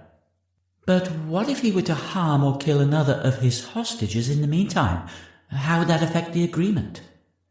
The agreement does not come into force until Mr. Gray accepts it. Until he does that, we will concentrate all our resources in resolving this without injury or further loss of life. With this in mind, I urge the people of Britain to abstain from voting on the fate of Joseph Alemwu and the other boys being held by Mr. Gray. It sounds, Home Secretary, like you have given him carte blanche to do as he pleases with Joseph Alemwu. That couldn't be farther from the truth, Sharon. If I hadn't made this offer to Mr. Gray, we would be in the same situation as we find ourselves now. However, I am confident that this agreement can end matters early, and justice will be seen to be done. One final question, Home Secretary. Will you be releasing a copy of this agreement to the media? Yes, a copy will be made available within the hour. Home Secretary, thank you for joining us today. As the news anchor moved on to the next story after promising more on those developments, Len Smart reiterated his stance. Sounds like the real deal, but we wait to hear from Tom before we do anything. They kept one eye on the news channel waiting for news of Tom's announcement, while his website was loaded on the laptops. After 7 minutes, the website performed an auto-refresh, and a video was ready to stream. Tristram Barker-Fink hit the play button and sat back so the others could crowd round. Ladies and gentlemen, the Home Secretary has made me an offer, and I want to once again put it to the people. The offer is to grant immunity from prosecution for the 8 men accused, and I stress accused, of helping me in this week's events, if I turn myself in. In addition, I would only face a single charge of murder, carrying a full life sentence, meaning I would face no charges under the Terrorism Act and avoid a lengthy and expensive trial. These 8 men are indeed friends of mine. I have known them for many years and feel confident that a jury would find them not guilty of any charges they are likely to face. However, a trial would not only be an ordeal for them and their families, but it would also damage the reputation of our beloved regiment. I said at the start of the week that I would take my own life when this was over, as I have already lost my family. However, to protect the families of my friends, I will entertain the Home Secretary's offer while leaving the final decision to you, the people of Britain. If you think I should hand myself in, send an email with Adrian as the subject, and live in the body of the message. If you think I should refuse the offer and take my own life on Thursday evening, replace live with die. When I started this venture, I only had the software set up for 6 rounds of votes, 1 for each of the boys and 1 for the Justice Bill. In order to allow you to vote on my fate, I will be releasing Adrian Harper, which is why you must put his name in the subject of the email, not mine. Voting starts now and ends at 6 o'clock tomorrow evening. I will reveal the results an hour later. The video ended, and Michael Fletcher got up to stretch his legs. Whose turn is it to cook? Yours, the others chorused. Tom Gray phoned his solicitor, Ryan Amos, and asked him to review the agreement that had been posted on the BBC News website. just to ensure that it was genuine and covered the points the Home Secretary had promised. Amos was only too willing to help, having grown close to Gray and his family over the past 4 years. Tom received a call back within 5 minutes to say it was genuine. "Just to make sure, Ryan, I will only be charged with the murder of Simon Arkin and that's it?" Yep, just the one murder charge relating to the death of Simon Arkin. That's what it says. "And the 8 men named on the document will never face any charges relating to what went on in the last 2 weeks?" None whatsoever, Amos confirmed. "What about any civil proceedings against any of us?" There won't be any, according to this. "Great. Thanks for your help, Ryan." Tom, wait. You are going to need help when this is over. Do you want me to be there when you come out? "The public haven't voted yet, Ryan. I may not make it out at all," Gray reminded him. "If I do come out, though, then yes, I would like you to be here with that copy of the agreement. Will that be a valid document in a court?" Yes. If you give yourself up before the deadline of 7 tomorrow evening, it will be. "OK," Gray said. "I'll give you a ring tomorrow. Bye, Ryan, and thanks for everything." Gray hung up the phone and picked up a small sack before entering Adrian Harper's cell. The boy had been dozing, but lifted his head at the sounds of the door opening, squinting against the light which invaded the dark room. "Time to go home," Gray said, as he covered the boy's head with the dark cloth bag. "I'm going to untie you now. If you make any sudden moves, I'll stab you through the heart. Do you understand?" Harper nodded like a jack-in-the-box in an earthquake, and Gray removed the shackles from his feet and the ropes from his wrists. Harper let out a moan as his hands fell to his sides for the first time in days, his triceps burning in protest at the slightest movement. "Get up," Gray said, and he watched as Harper tried and failed to stand on his own 2 feet. After 3 days in a sitting position, his muscles simply refused to work. His legs collapsed beneath him, and he lay on the floor, whimpering. Gray grabbed him under the armpits and lifted him to a standing position, dragging him towards the exit. "Hold on here," he said, and moved Harper's hands to the frame of the cell door. "If you let go, I'll leave you where you drop, and you stay in here." Harper gripped the wood until his knuckles turned white, trembling with the effort to keep himself upright. As Gray had expected, Harper held on to the frame but swung up against the inner wall of the cell to support his own weight. Seizing the moment, Gray grabbed the heavy door and slammed it on Harper's hands. The boy collapsed to the floor, his screams muffled by the tape over his mouth. "Oh, sorry," Gray said, not even trying to sound apologetic. "Let me help you." He took hold of Harper's hands and, ignoring his protests, began dragging him towards the front door. "I guess you won't be able to break into any homes for a while. Too bad. Still, it gives you time to reflect on what happened here this week." He didn't know whether the boy was listening, but as he reached the inner door he let go of Harper's hands and grabbed his head, putting his mouth close to the boy's ear. "This is your last chance to go straight, so don't waste it. The law is going to change, and you don't want to be on the wrong side of it." To leave the building they had to go through 2 doors. Gray had built a brick wall around the inside of the main entrance, so anyone who made it through the front door would find themselves in a room only 4 feet deep and 10 feet wide, with a sturdy door to the left. It was secured from the inside by a metal bar held by 4 strong brackets, 2 on the door itself and 1 on each side of the frame. He lifted the bar out, struggling slightly with the weight. It certainly wasn't going to be knocked out of place from the outside. After dragging Harper through the inner door, again ignoring the muffled screams, he looked at a small screen on the wall which showed a picture of the exterior. There was no sign of anyone waiting for him, not that he expected there to be. This door had the same locking mechanism as the inner door, and both opened outwards. This made it even more difficult for anyone on the outside trying to break it down. He removed the steel bar and pushed the door open, taking in a deep breath. All his preparation, all his planning over the last 6 months, and he hadn't taken into account the stink of shit and piss that would permeate every inch of the building. Chemical toilets would have eliminated the odour better than the wooden boxes they had been sitting on. But it must have been a lot worse for the prisoners than for him, sitting atop excrement all day long in a cell whose door was hardly ever opened. No, it was better this way. He just wished he'd thought to bring a can of air freshener.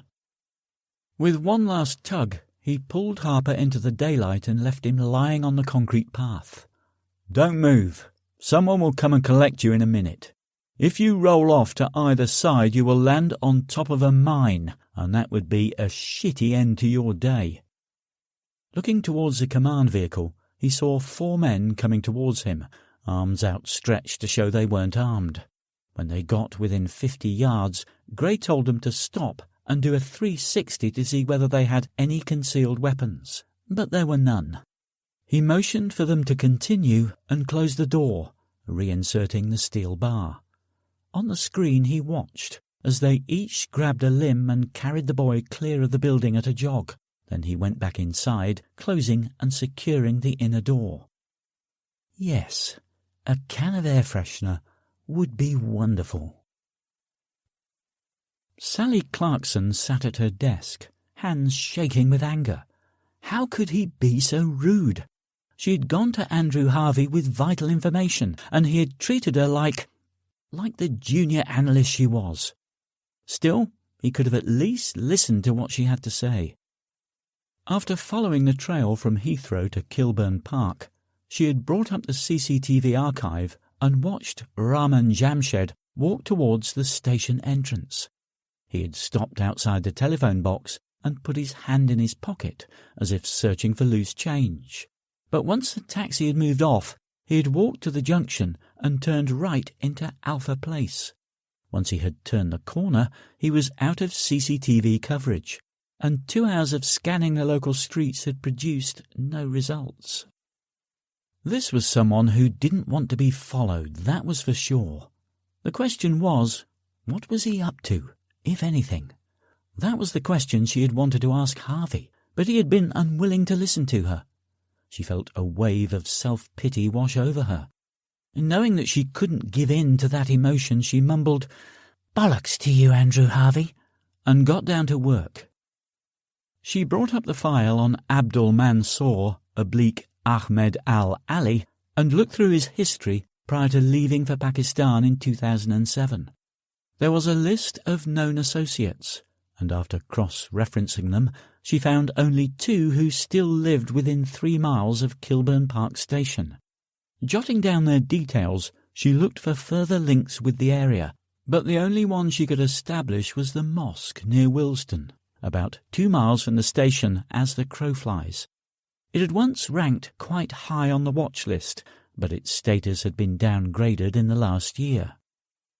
Armed with the 3 addresses, she left the office and went to seek authorization to perform surveillance under the Regulation of Investigatory Powers Act, REPA.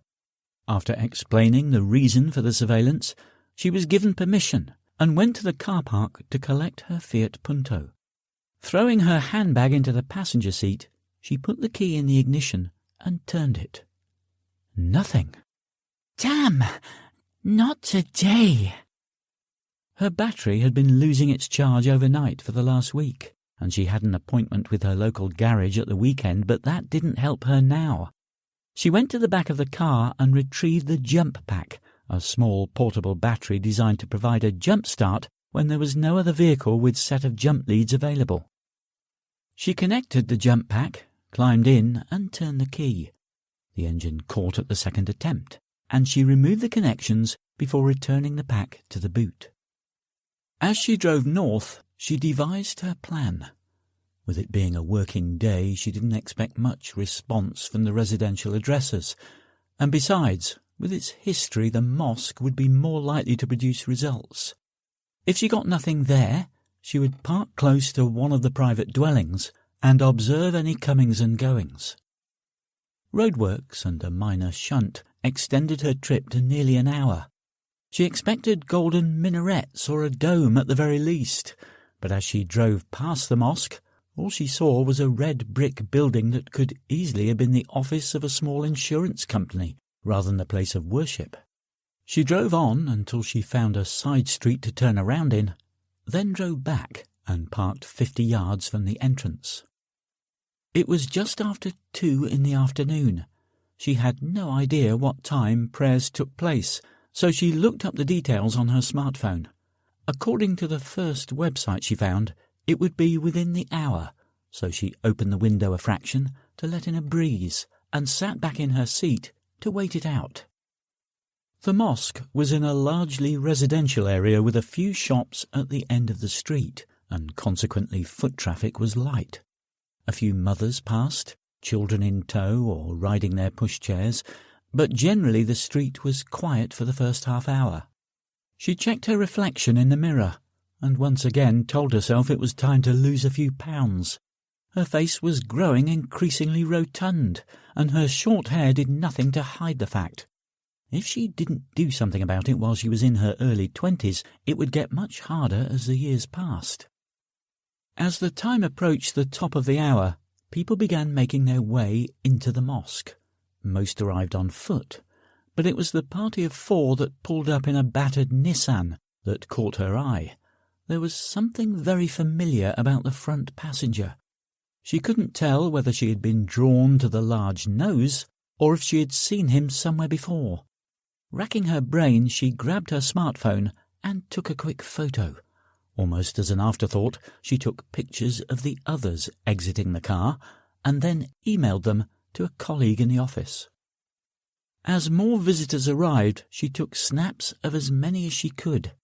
Those walking away from her towards the entrance offered no clear shot, but some stopped outside to chat with friends, affording her some decent pictures. She had around 20 images by the time the reply came back from the office, and her heart skipped a beat as she read it.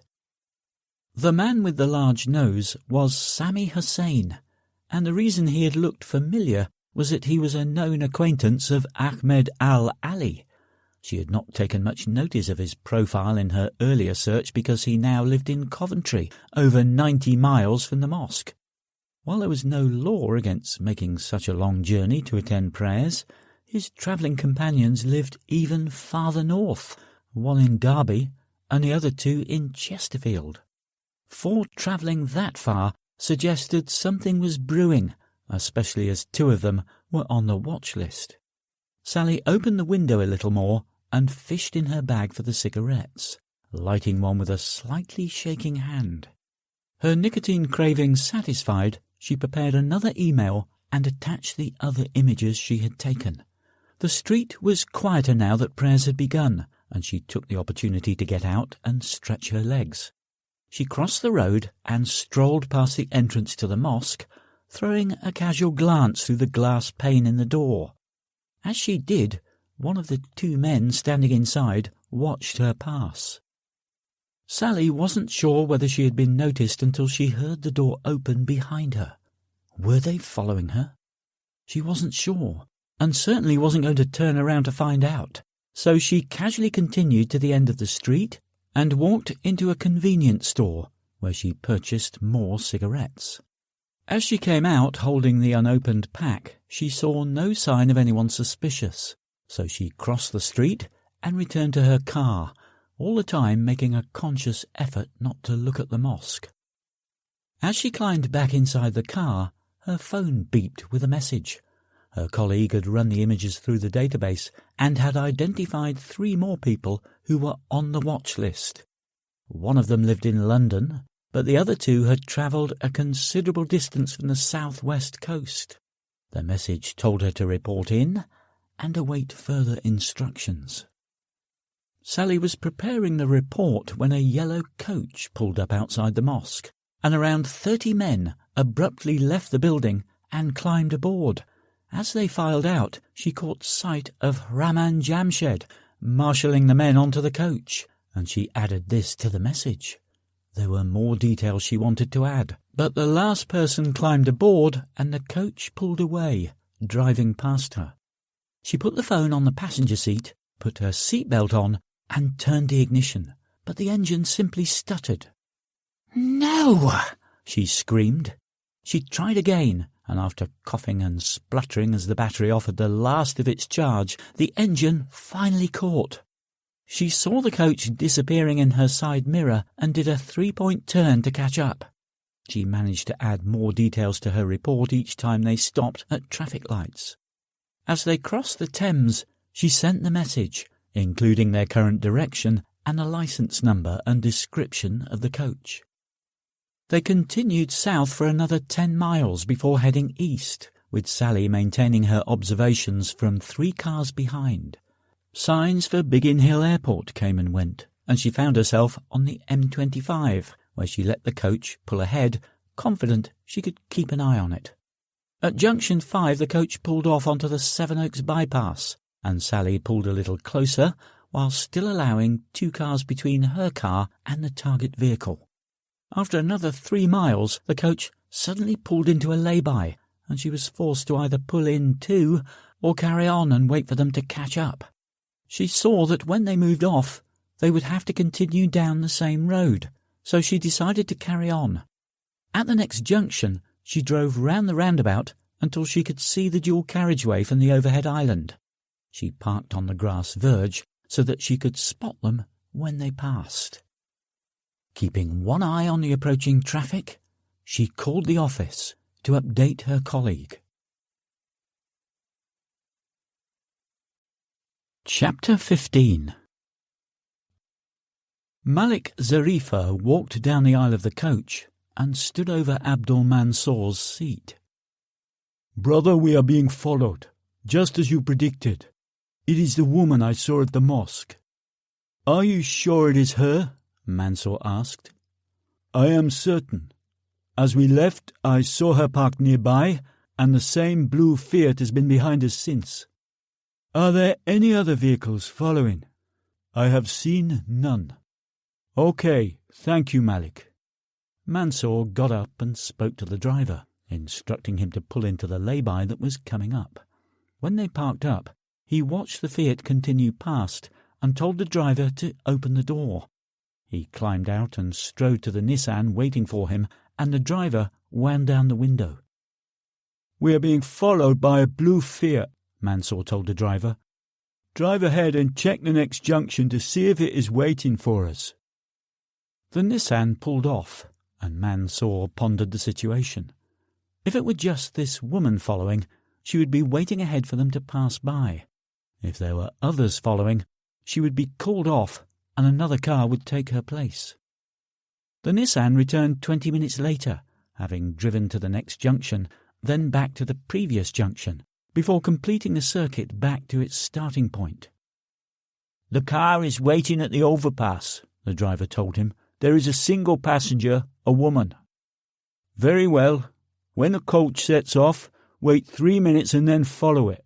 The driver will lead her to a secluded area, and I want her captured alive. We need to know what she knows." The driver nodded, and Mansour walked back to the coach, checking his watch. He climbed aboard and told everyone to disembark. As they did, he gave instructions to the driver. When the last person climbed off, the coach driver set off, and Mansour and his men only had to wait a couple of minutes before another bus arrived. As they boarded, Mansour watched the Nissan set off, and they followed a minute later, turning off the dual carriageway at the next junction. Sally's instructions had been specific.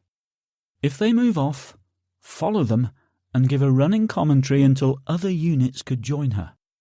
If they don't move off, sit tight. For a long time she thought it would be the latter, but suddenly the coach came into view. She made sure it had the same registration number before rejoining the dual carriageway and tucking in 4 cars behind it. For 4 miles they continued south, and then she followed the coach onto a B road. Traffic quickly thinned, and she found herself directly behind the coach. She slowed a little to let it pull ahead. The scenery became increasingly rural, the road winding through the countryside. but she was able to see the top of the large coach above the hedges, and allowed herself to drop even further back. Grabbing the phone from the passenger seat, she hit the speed dial and spoke to her colleague. "We're on the B2017, heading towards 5 Oak Green," she said. "Hang on," she was told, and a moment later the team leader was on the line. "Sally, good work so far. I want you to hang back and take no chances. We have 2 ground units en route, and they should be with you within the hour. The chopper had a maintenance issue, but it's on its way now." "Will do," she said, but as she spoke the coach pulled up a couple of 100 yards ahead. "Wait, they've stopped." "Hold your position," the team leader told her. The road was extremely narrow, and she pulled as far onto the grass as she could, but half of the punto remained on the road.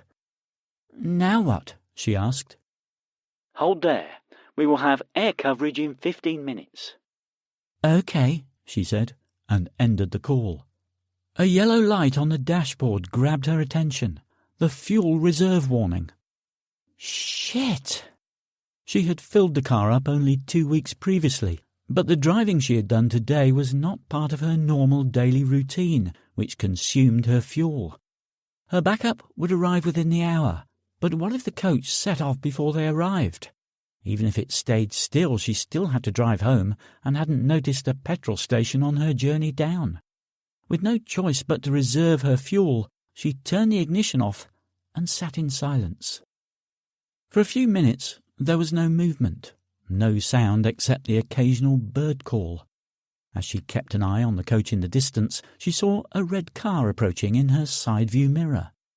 She was confident that she had left enough room for it to pass, so she was seriously pissed when it crawled by and took her door mirror off.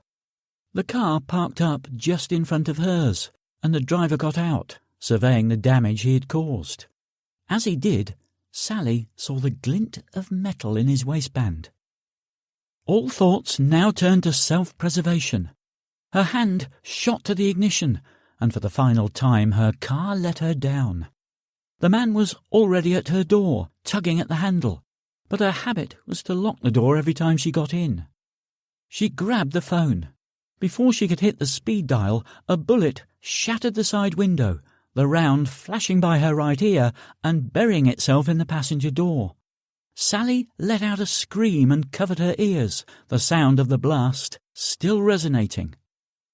The gunman unlocked the door through the broken window and opened it, grabbing her by the hair and sticking the barrel of the gun into her temple. "Out!" he ordered, and Sally shakily complied, tears running down her cheeks. The gunman reached into her car and grabbed the phone and her handbag before dragging her towards the Nissan, the rear door open. The gunman pushed her inside, and a man in the back seat dragged her the rest of the way in before placing a hood over her head and pushing her to the floor well. The coach driver saw the Nissan pull up alongside his vehicle, which was his cue. He walked to the back of the bus and found the can of petrol stored in a small compartment, and he splashed the contents over the seats as he made his way towards the entrance. At the door he flicked his Zippo lighter, got a good flame, and threw it as far into the interior as he could before running to the open passenger door of the Nissan.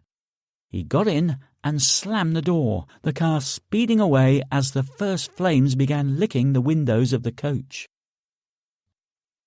After collecting Tom Gray's document from the Home Office building, Andrew Harvey followed the satellite navigation system's instructions to take the A23, turning off at a junction which led towards Gray's location.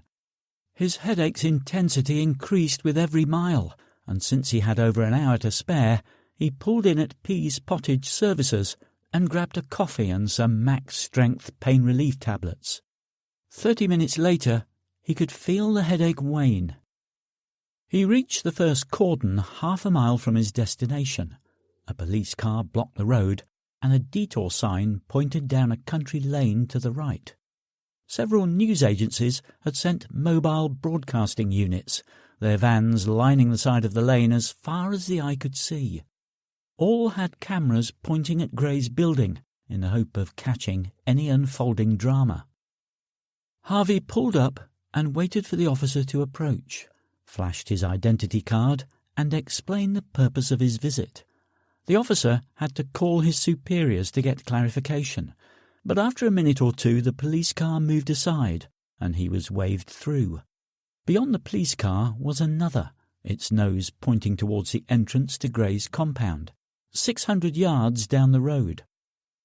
As he drove down the lane, Harvey saw Gray's building to the right, all but the roof hidden by the hedges that surrounded the compound.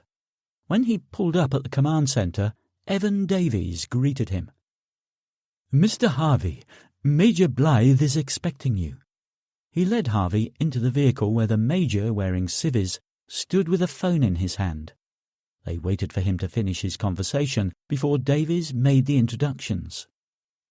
Harvey held up the document he was carrying. "I have to go and give it to him," he said. Blythe nodded. "While you're there, I need you to gather as much information as you can," he said. "We haven't been able to get very close, so I need to know what defences he has on that path, if any. I also want you to try and get inside.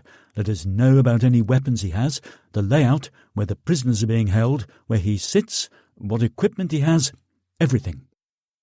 "I hear he released one of the boys," Harvey said. "Where is he?" "He was taken to hospital. He seemed healthy enough, apart from the smashed hands. I think it was Gray's way of making sure he didn't go straight back to burglary." "Didn't you manage to get anything out of him before he left?" "Nothing," Blythe said. "He was in his cell all day, and all he could hear were mumblings from the other hostages. He couldn't even hear Gray when his cell door was closed, which was most of the time." "He must have seen something when he walked out." Blythe shook his head. "Gray put a hood over his head before he released him, and he didn't walk out. He'd been sitting on a box for the last 4 days and couldn't stand up, so Gray dragged him out by his hands. And as he'd just had them crushed, you can understand that he was a bit more focused on the pain than his surroundings." Harvey could indeed imagine the pain he was in, having broken a wrist in a motorcycle accident while on holiday the previous year. "I'll get all the information I can," he said. He pulled out his mobile phone and called Gray.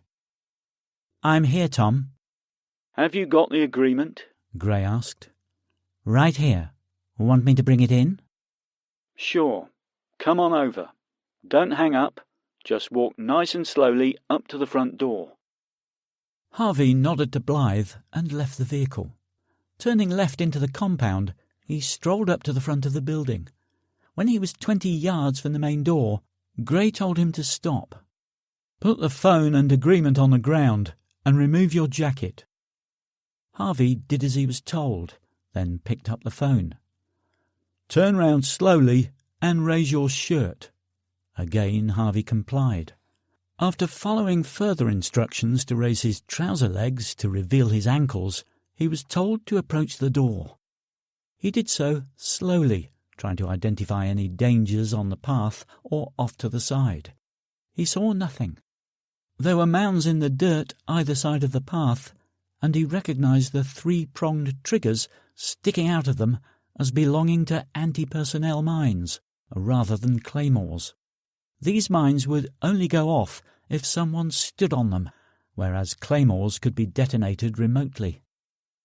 The door opened as he got to it, and before him stood Tom Gray, one hand out, ready to accept the agreement, the other clutching the trigger to the grenades on his waistcoat. Harvey kept the document by his side. "Aren't you going to invite me in?" he asked, manoeuvring his body to get a better view inside the building. "Nice try, Andrew, but I'm not about to compromise my combat effectiveness by letting you know what I have in here." He snapped his fingers and gestured towards the agreement again. Harvey handed it over, and Gray made to close the door. "Wait," Harvey said. Gray paused to listen, face impassive. "Why did you do that to Harper? I thought we had a deal, and the public certainly didn't vote for that." Gray shrugged. "If he had lasted to the end of the week, he would have been birched, which would have been a deterrent, or killed. As he left early, that was my reminder that he should change his ways. He won't be in a position to break the law for a while, and that means he will have time to reflect. The Home Secretary won't be pleased, Harvey told him. Perhaps not, but everyone living near Adrian Harper will be a lot safer for the next few months, and that's who I care about, not some bloated politician who takes credit for others' work. Gray went to close the door, and Harvey took a step forward, sticking his foot in the gap. "Why did you ask me to come down here? Why not someone else?" Gray pushed the door open and threw Harvey a look which told him to move back quickly or suffer the consequences. Harvey took the hint, retreating a couple of steps. "I wanted to see who I was up against," Gray said. "There's only so much you can find out about a person over the phone. Looking a man in the eye, seeing the way he carries himself, you can learn a lot about an adversary." "And what exactly have you learnt?" "Well, your appearance suggests that you pay attention to detail, you obviously keep fit, and you seem calm under pressure. That tells me that you shouldn't be underestimated." Harvey's expression didn't change.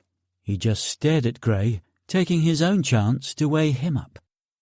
"See you soon," Gray said, and closed the door.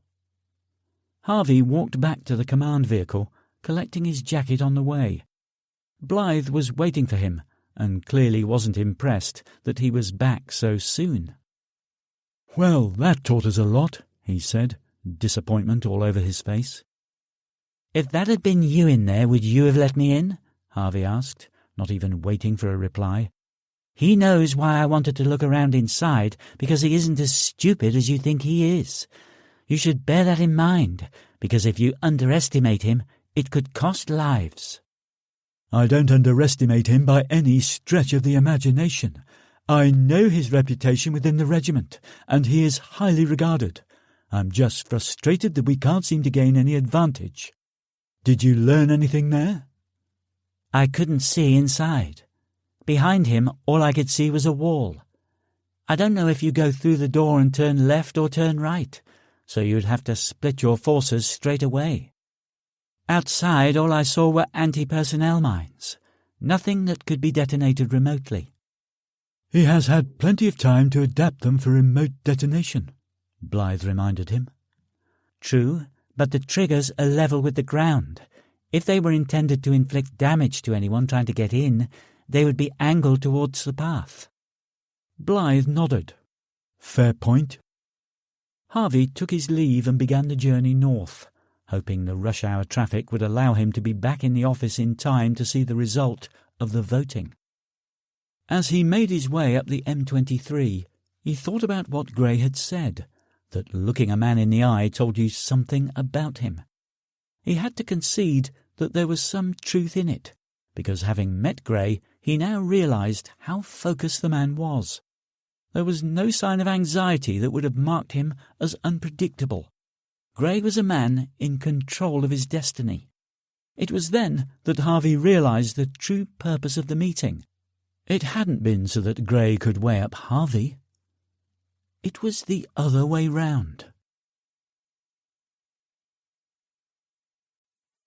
Chapter 16. As the coach pulled up to the barn, the farmer pushed the door open, and the driver eased the bus inside. Abdul Mansour was the first off, and the rest of the passengers followed, taking in their new surroundings as the door closed. One side of the barn was stacked to the roof with hay, and the other side with straw. At the far end, logs cut into 8-inch lengths were stacked 3 feet high and protruding 1.5 yards from the wall. The farmer introduced himself as Flynn. Mansour didn't know whether it was his first name or surname, nor did he care, and pointed to the logs. "Let's shift this lot," he said to Mansour, who struggled to understand his heavy Irish accent. He had been reluctant to use the IRA after they had double-crossed the Syrians back in the 80s, but his masters had insisted that they were the only option. With time against them, Mansour's masters had transferred $2 million to the account belonging to the Irish. Despite his misgivings in associating with these people, Mansour wasn't about to do anything to jeopardize his rise to greatness, which so far had been meteoric. Ahmed al-Ali had always been a devout follower of Islam and had attended the mosque near Kilburn since he was 9 years old when his parents moved to the area.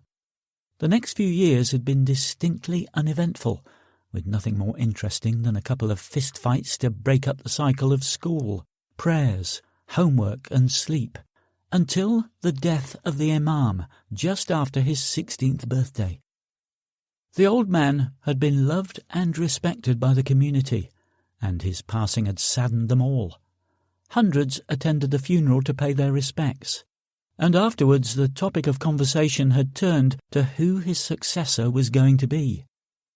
The answer had come just a few days later, in the form of Amir Chana. His initial teachings followed on from those of the previous Imam, but he had gradually introduced political themes. This was subtle at first, to allow him to gauge the reaction, becoming more intense over time. As Ahmed's 17th birthday approached, the Imam had asked him to attend a protest organised by the Stop the War Coalition, and that was when Chana had introduced him to Nazim. He hadn't offered a surname, and Ahmed had never asked. He suspected Nazim wasn't even his real first name. Where Chana was the prospector, tasked only with finding the rough diamonds, Nazim was the jeweller who shaped them into something beautiful. He took Ahmed under his wing and fed him stories from back home of the struggle against the infidels, the oppression of the faithful in their own land.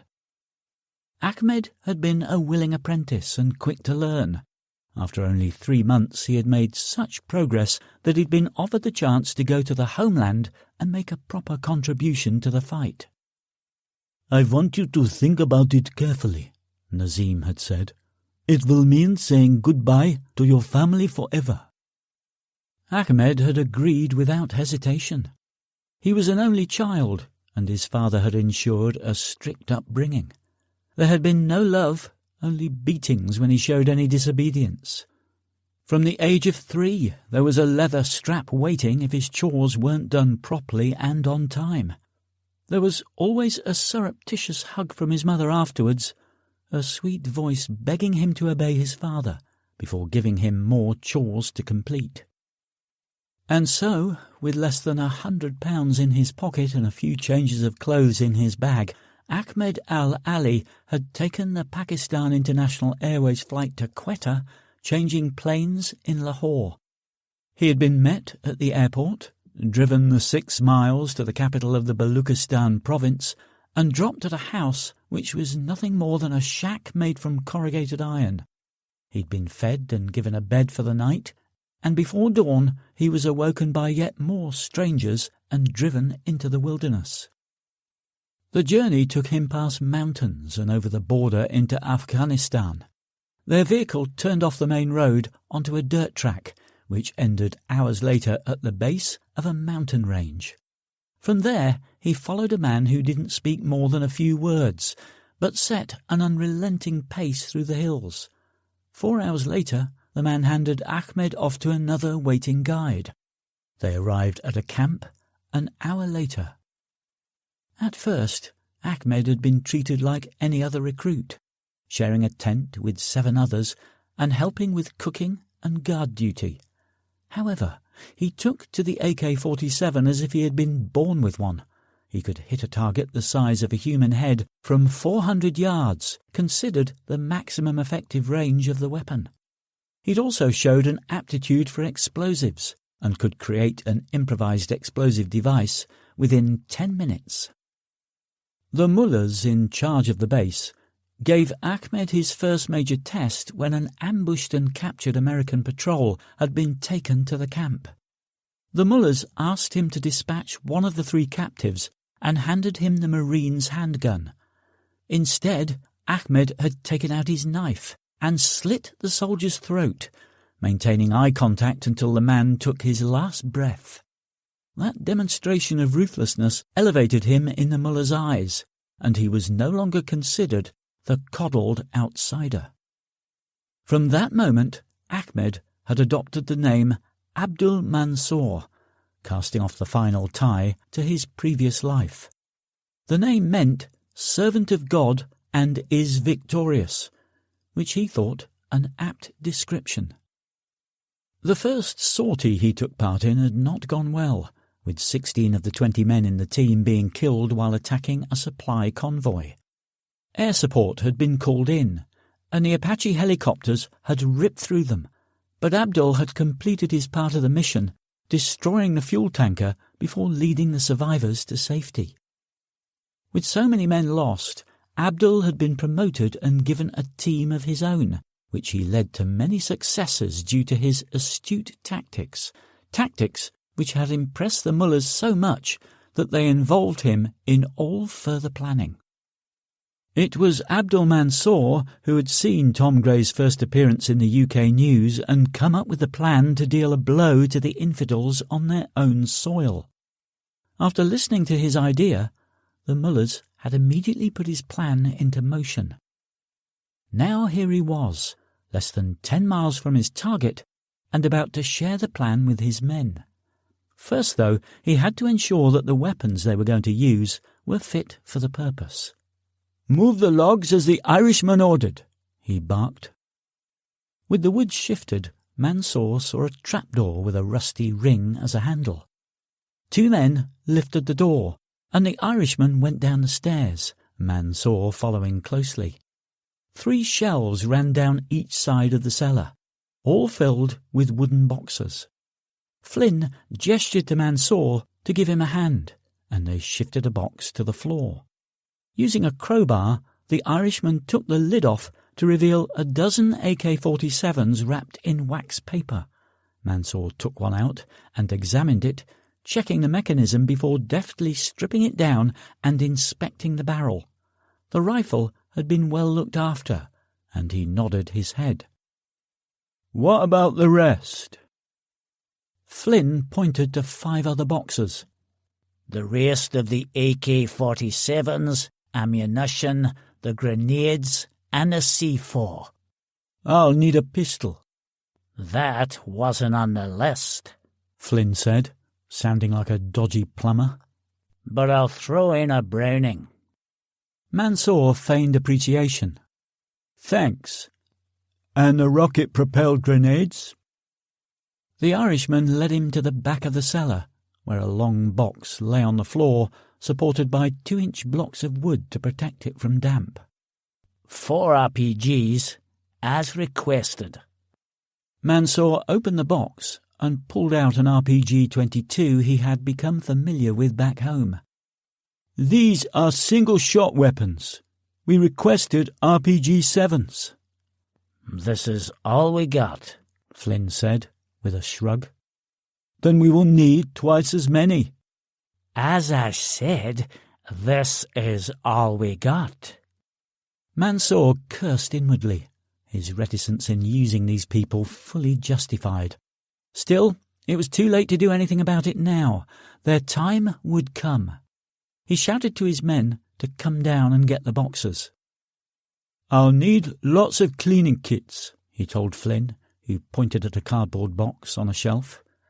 Mansour carried it upstairs and got the more experienced men to supervise the weapon stripping and cleaning, helping those who had never seen an AK-47 before. While they did this, Mansour asked Flynn to show him the getaway vehicles. The Irishman took him around the back of the barn, where 7 cars were parked. All were saloons around 3 years old and in good condition. "Where did you get them?" Mansour asked.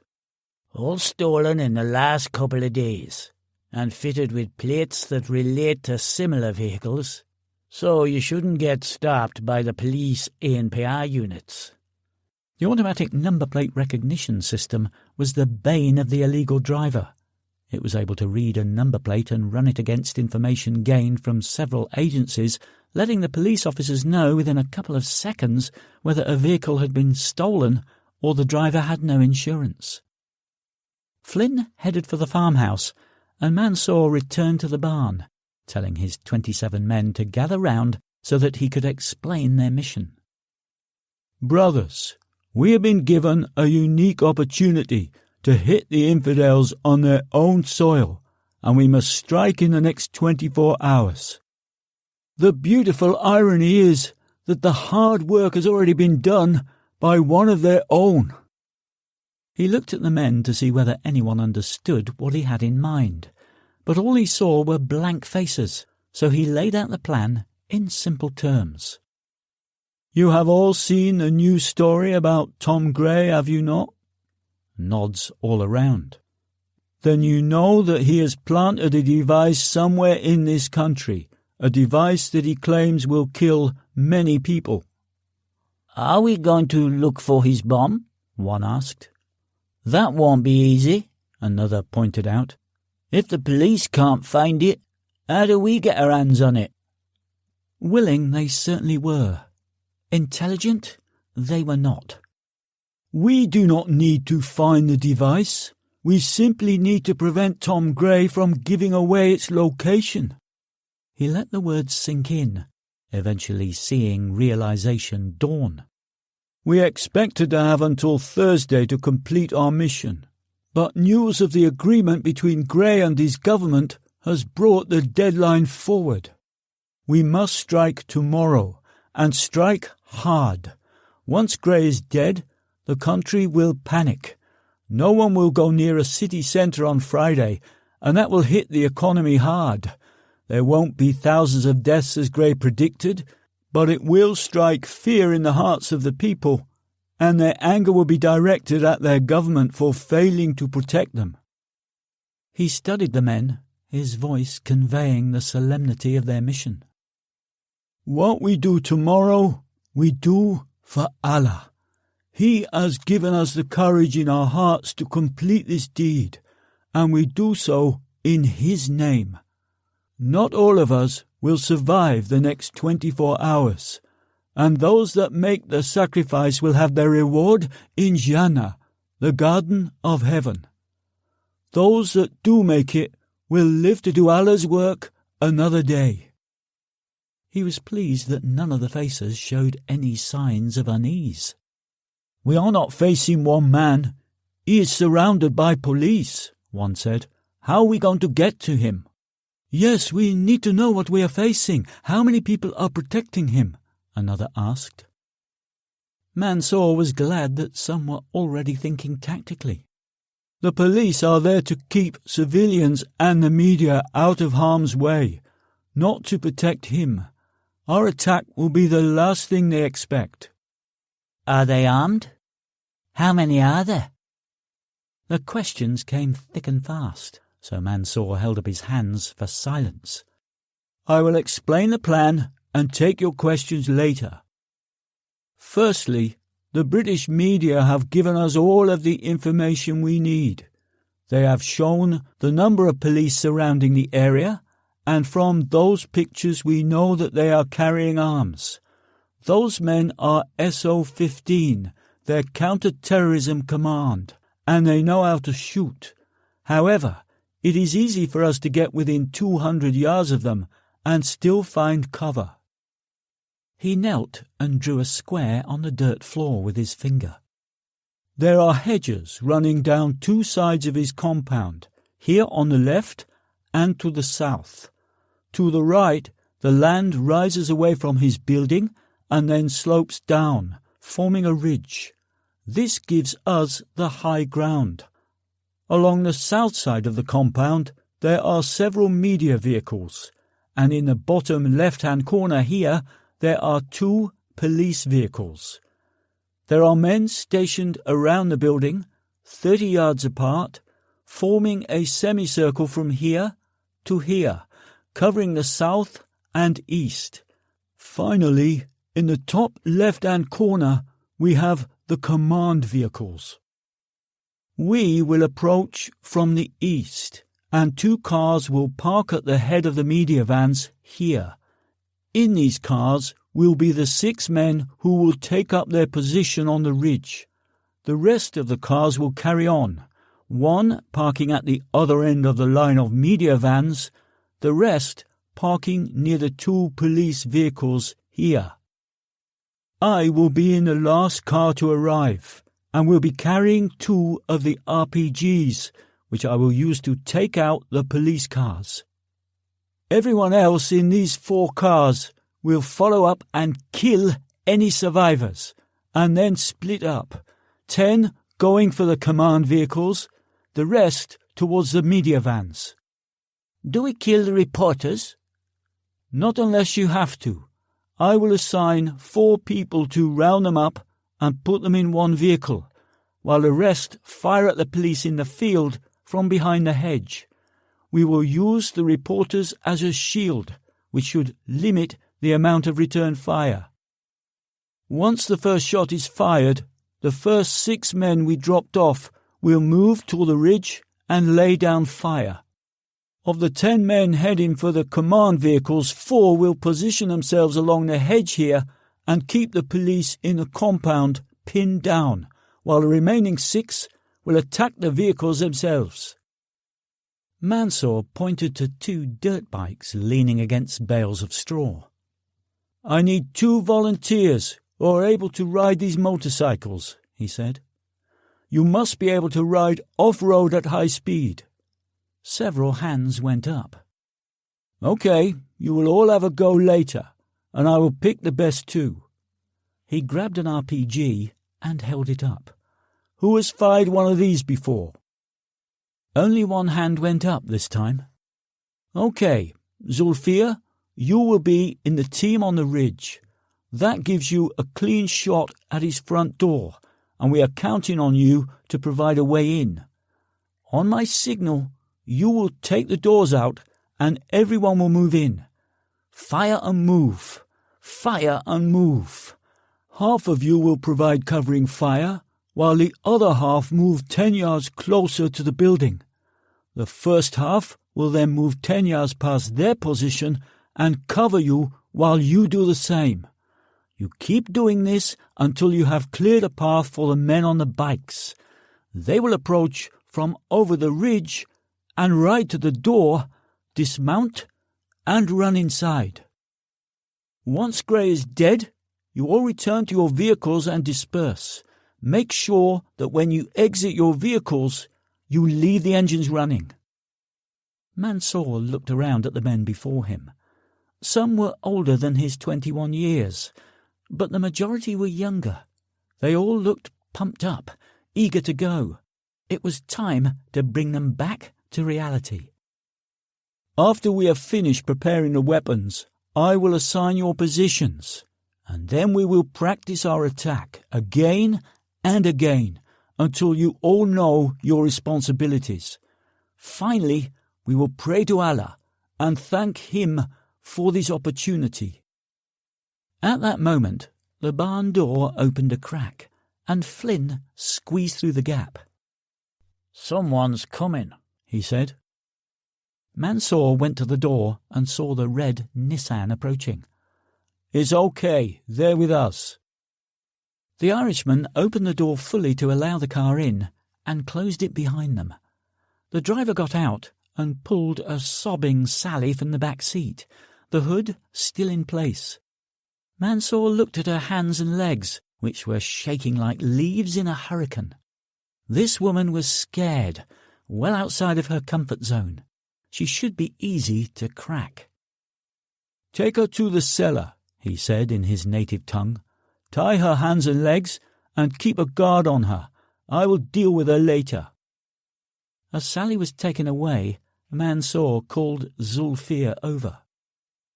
"You are the only one who knows how to fire the RPG, but I don't like to put all of my eggs in one basket.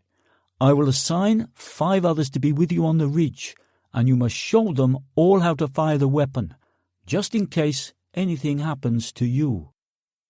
Zulfir nodded, not even slightly offended by the suggestion that he might not be able to complete the job. "Yes, brother." Chapter 17. Andrew Harvey was halfway back to London when he got the call, and he activated his hands-free set. Harvey? Andrew, what's your position? Hammond asked.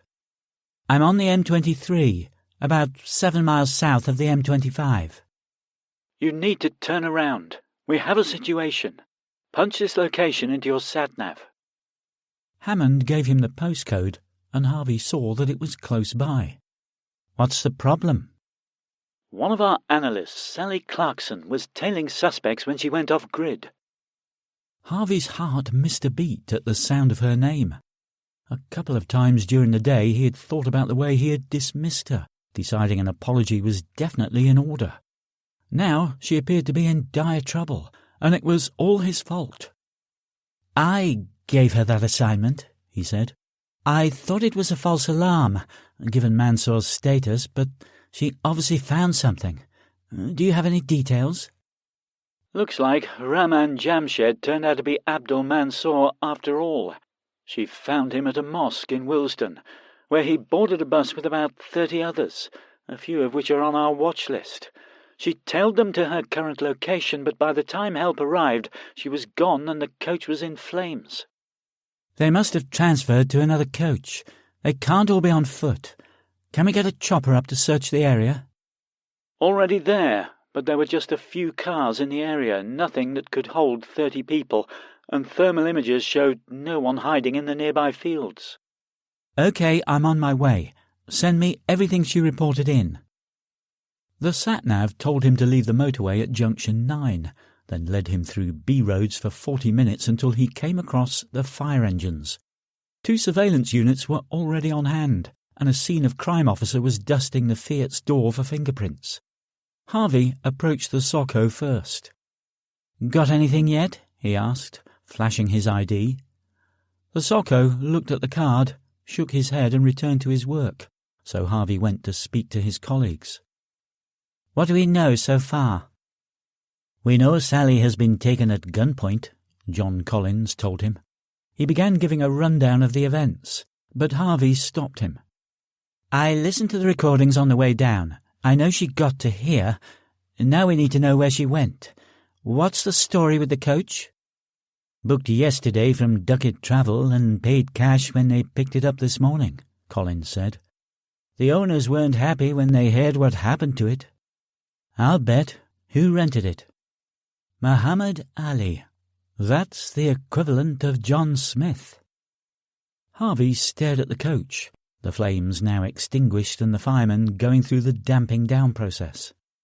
There were 30 men on that coach, and they've disappeared. They must have transferred to another vehicle, be it another coach or 3 minibuses or 7 cars. Have you checked other hire companies? Billy Emerson shook his head, and Harvey called Farsi, throwing Emerson's colleagues an admonishing look. Hamad, we need to find any coaches rented today. Look for anything booked yesterday, particularly anything booked by Muhammad Ali and paid in cash. We know he booked one with Duckett Travel. We need to see if he booked any others elsewhere. It might be a single coach or multiple minibuses. Whichever it is, it will probably be self-drive. Also, send me Mansour's file. I read the summary, but I need to know all I can about this guy. He pocketed the phone and started to say something to Emerson, but caught himself in time. It wasn't up to these guys to investigate all the possibilities. It was his, and the last thing he needed to do was alienate anyone else. I think they came down here and noticed they were being followed, so they stopped, picked her up and carried on. That means they were heading south, which is where we need to concentrate our search. He strode over to the burnt-out coach and eventually found the sub-officer. Can you tell us anything? He asked. Nothing much at the moment. An accelerant was used, probably petrol, but you'll be hard-pressed to get any prints or DNA. This was an old coach, lots of combustible material used in its construction. That's why it went up so quick. As he spoke, the roof at the rear of the coach collapsed, debris falling into the interior. Harvey thanked him and returned to the surveillance team. There's nothing for us here and I'm starving. Let's head south, find a cafe and grab a bite. I think it's going to be a long night. Chapter 18. Abdul Mansur took the 7 men with weapons experience aside and gave them their instructions. Take them into the field and run them through the drill. Show them how to hold a rifle, how to aim, how to squeeze the trigger rather than pull it, how to change the magazine, how to clear a blockage. Everything. They need a 3-month course in the next 3 hours. He stared into the field, imagining the scene they would face. Give them some targets to aim at. Policemen, Gray's building, police cars, everything. The men nodded in unison. Start them all off as if they were getting out of their vehicles and give them their positions. Do you remember the instructions I gave? More nods. OK. There are 31 of us, including myself. 3 of you will go right, taking 9 men towards the media vans. 2 of you will take another 8 towards a command vehicle. There will be 2 on the bikes, and the remaining 2 will take 4 to the ridge. I will take an observation role near the coach. When the path is cleared for the bikes, I will blow a whistle twice, 2 long blasts. When it is time to retreat, I will blow multiple short blasts. Any questions? There were none. Good. Mahmoud, I want you to take the ones who can ride a bike and see what they can do. Find me 2 who can cover 200 yards in the quickest time. Mahmoud nodded, and Mansour left them to their duties, heading to speak to his hostage. As he entered the barn, he saw the 2 guards playing around, laughing and aiming at each other with their new weapons. He strode over and punched the larger of the duo in the head, sending him sprawling. The man lay on the ground, massaging his jaw, staring at him with incomprehension. Who is looking after the girl? Mansour roared. The Irishman said he would watch over her, the other guard said meekly. And what do you know about this man? Would you trust him with your life? The guard shook his head. No, brother. This isn't a holiday, Sammy. This is war. If I give you instructions, you follow them, or people die. I'm sorry, brother. Mansour grabbed Sammy's gun and checked the chamber before showing it to the guard. You were pointing a loaded weapon at one of your own men. How many times have you used one of these? Never, brother. I was given it just now. Mansour was furious. Under different circumstances he would have taken them aside and shown them the error of their ways with a bullet to the head, but he needed every available man for the mission ahead. Instead, he removed the magazine and ejected the round from the chamber before handing the weapon back. Get everyone outside. The training begins now. As the men filed outside, Mansour went down into the cellar, where he found Flynn with his hand inside the hostage's blouse. The Irishman, so immersed in the moment, didn't hear him arrive. Do you mind if I speak to my prisoner? Mansour asked. Flynn jumped, embarrassment etched on his face, but he soon regained his composure. Just getting to know her, he said, a smile forming. Don't bother. She won't be around for long.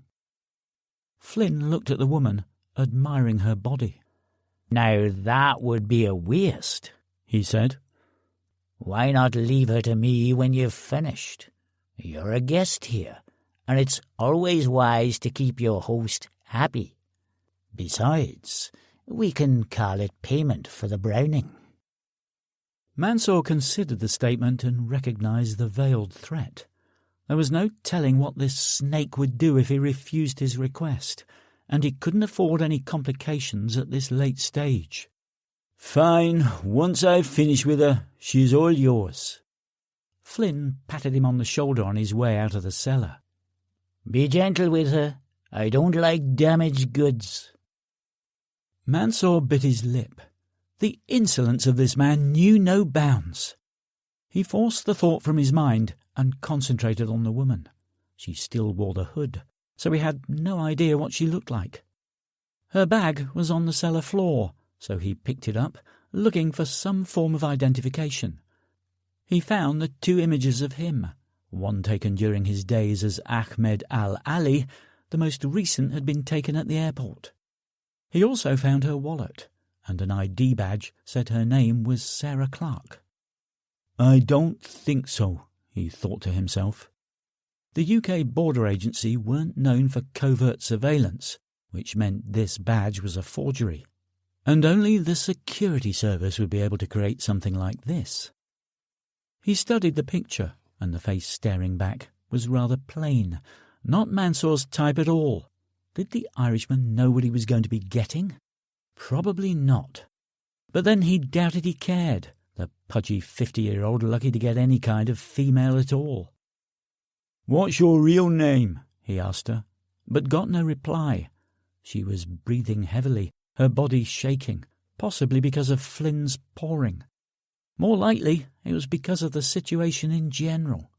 Mansour wasn't about to put her at ease, preferring to deal with the frightened child inside her.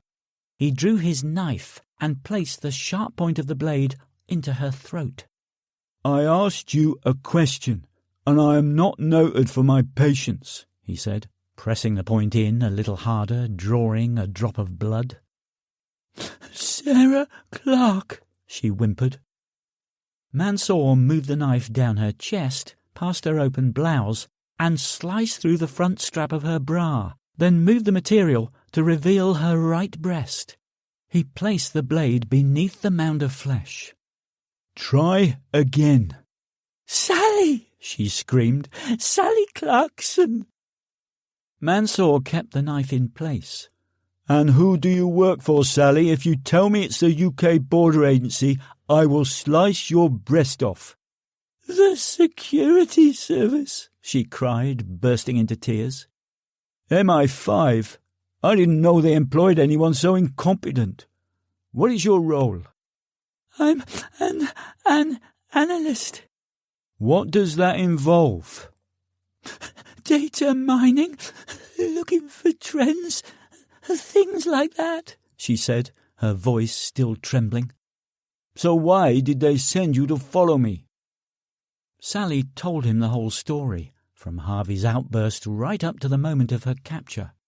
Mansour believed her and wasn't happy with the confirmation that the intelligence agencies knew of his presence in Britain.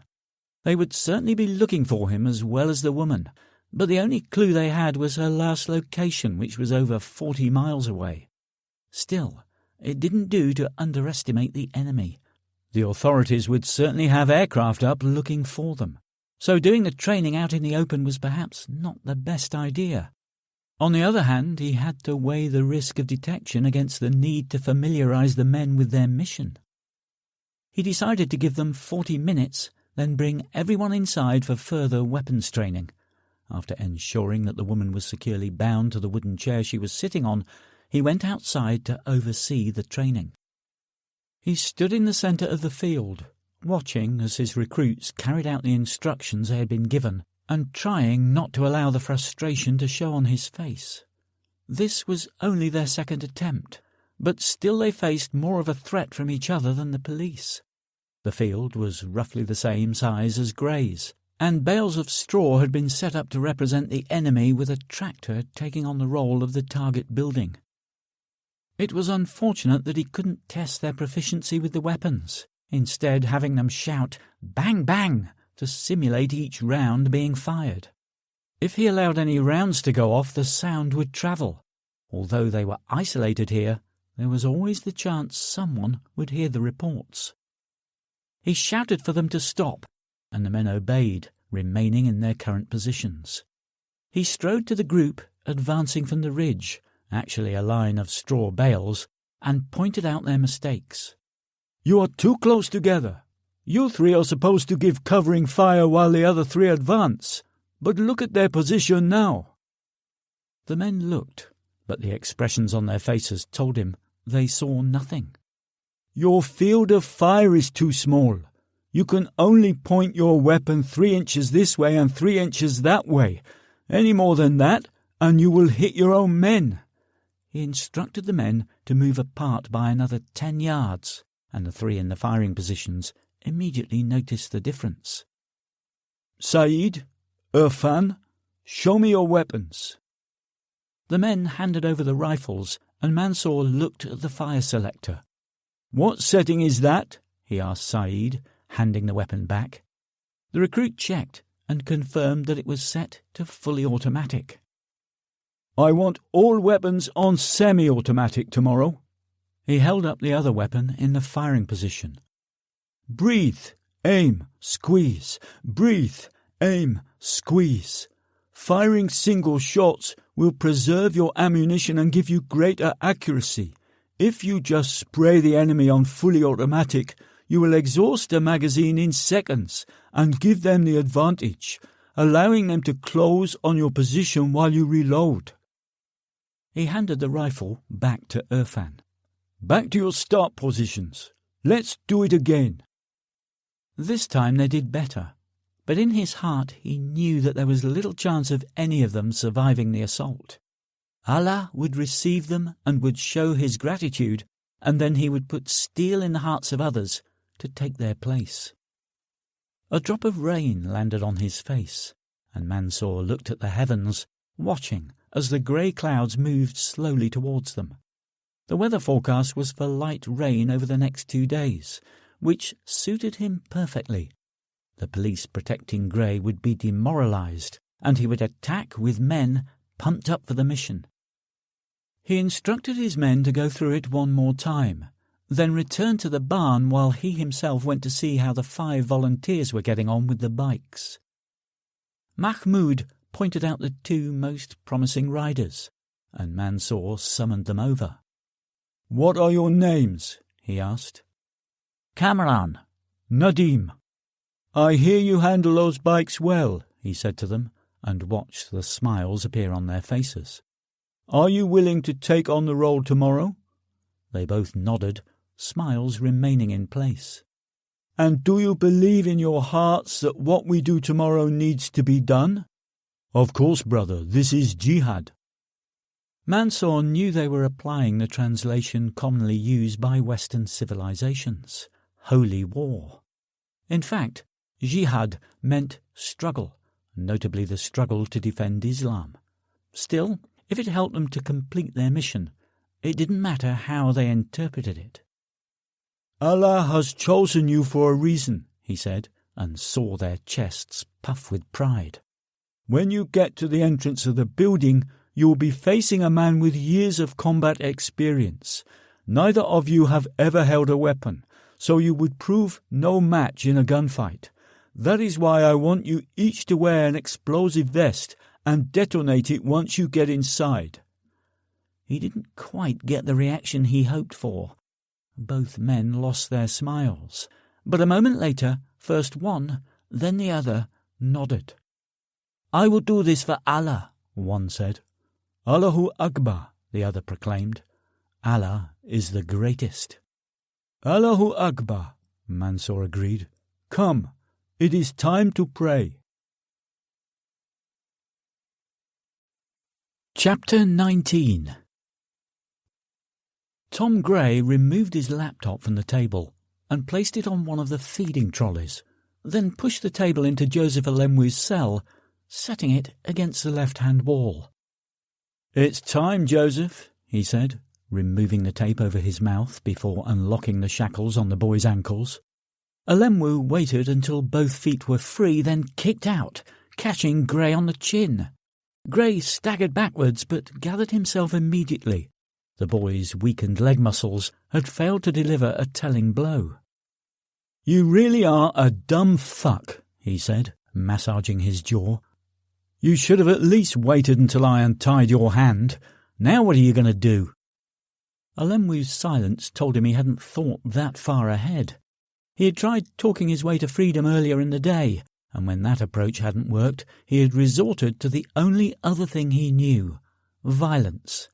His rational thought ability had once again abandoned him. Gray untied the rope connecting Alemwu's left wrist to the ring on the wall, then grabbed his arm and picked him up, swinging him around so that he was bent double over the table.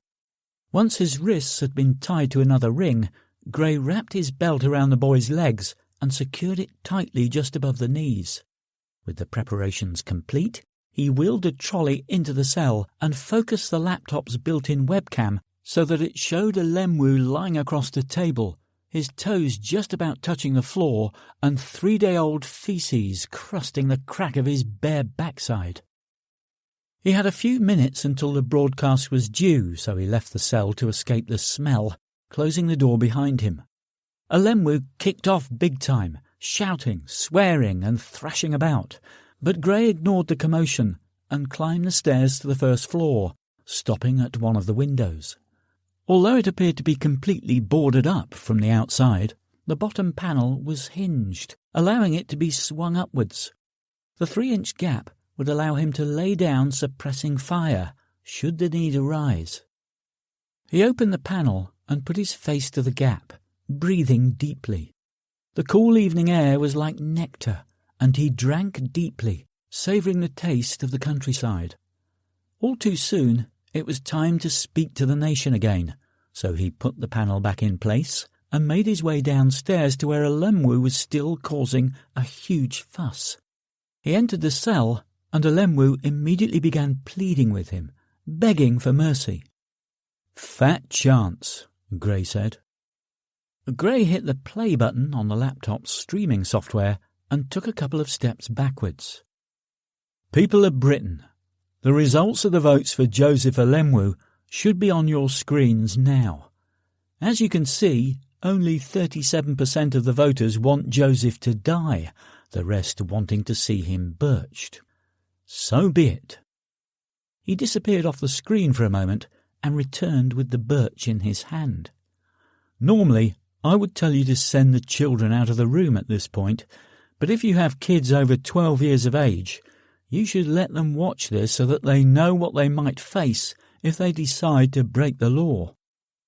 Alemwu began pleading again, his voice high-pitched and strained, but Gray ignored him and delivered the first stroke. The boy screamed, and a thick wheal immediately appeared on his buttocks. The next blow landed an inch lower. Ow! Tears streamed down Alemwu's face, and he sobbed like a 3-year-old, but Gray continued regardless. His third stroke opened the first wheel. He cursed inwardly because he hadn't intended to draw blood.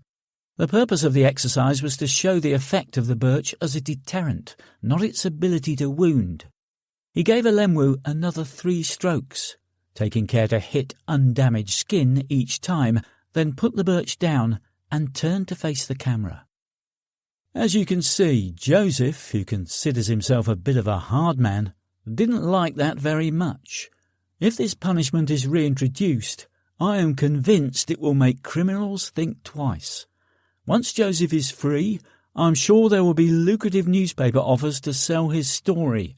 But if he tells you that it wasn't painful or effective, I would take his answer with a pinch of salt.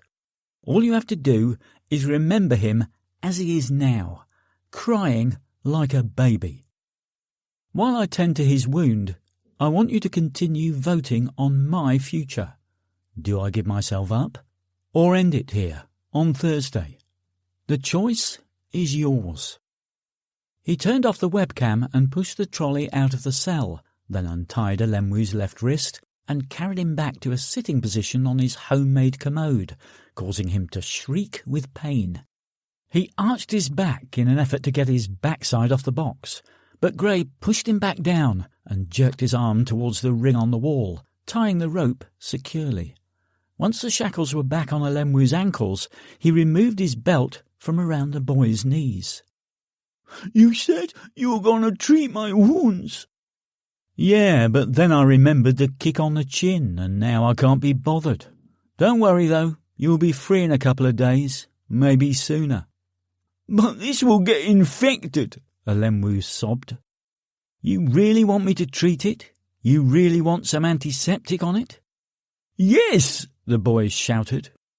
"Fine." Gray left the cell and returned a moment later, carrying the boy's underwear.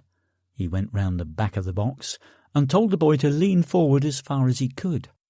Alemwu complied as best he could, and Gray applied the antiseptic to the boxer shorts and rubbed it into the wound. The scream was ear-splitting, much as Gray expected, but he carried on applying it nevertheless. "What the fuck are you putting on there?" Alemwu shouted.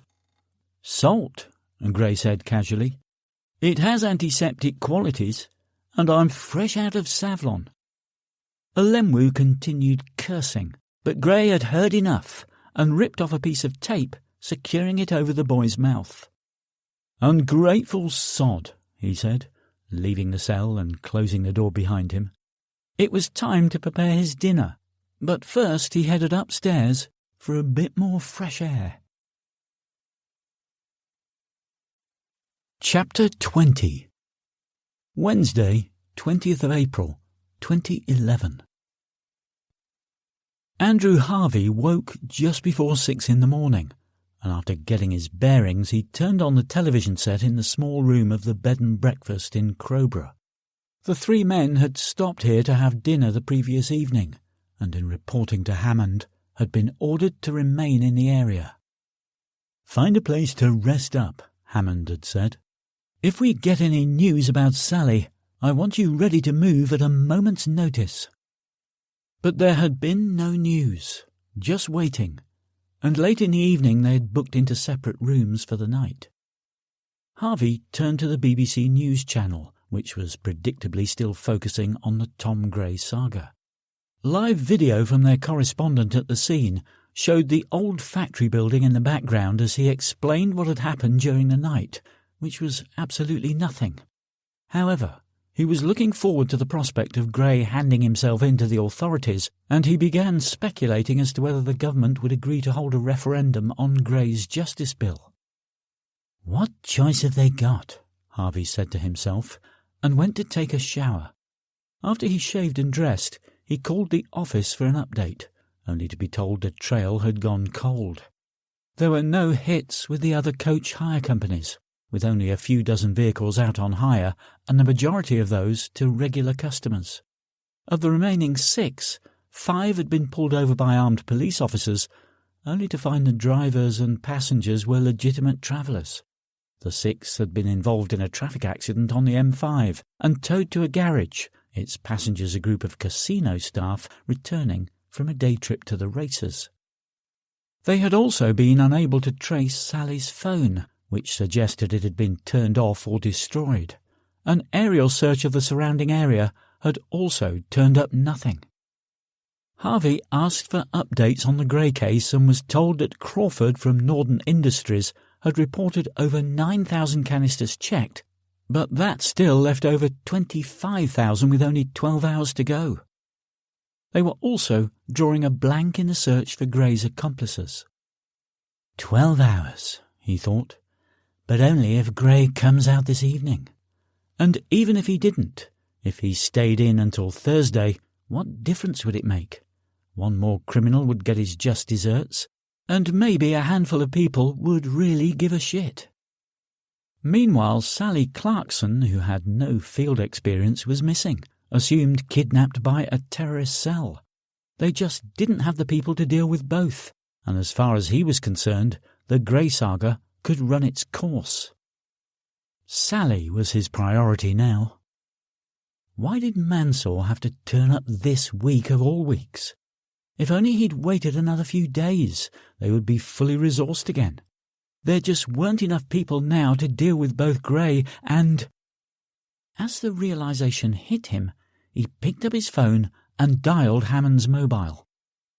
"John, I don't think it is a coincidence that Mansour turned up out of the blue.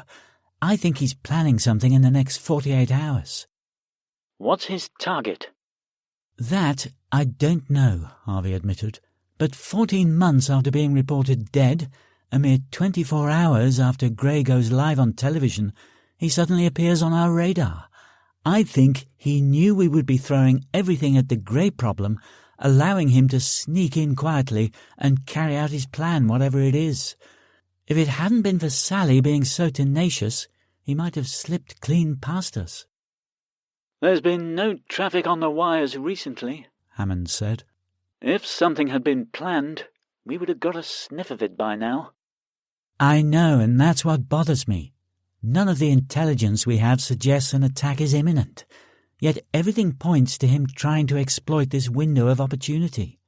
The only thing I would put any money on is that the target is somewhere near here, because they were heading towards the south coast when Sally was tailing them.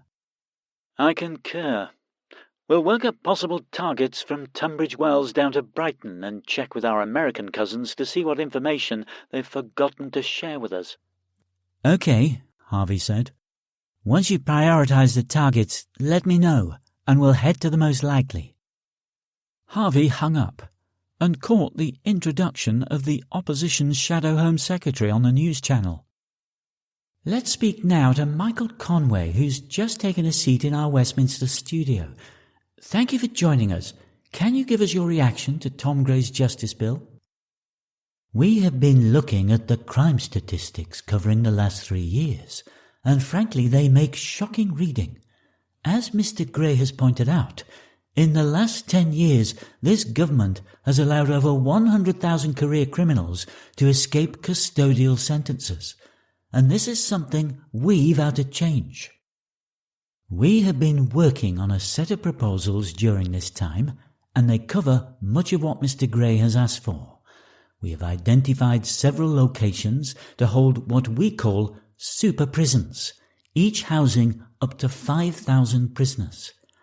To put that into context, the current largest prison in the UK, Wandsworth, holds less than 1,700 prisoners.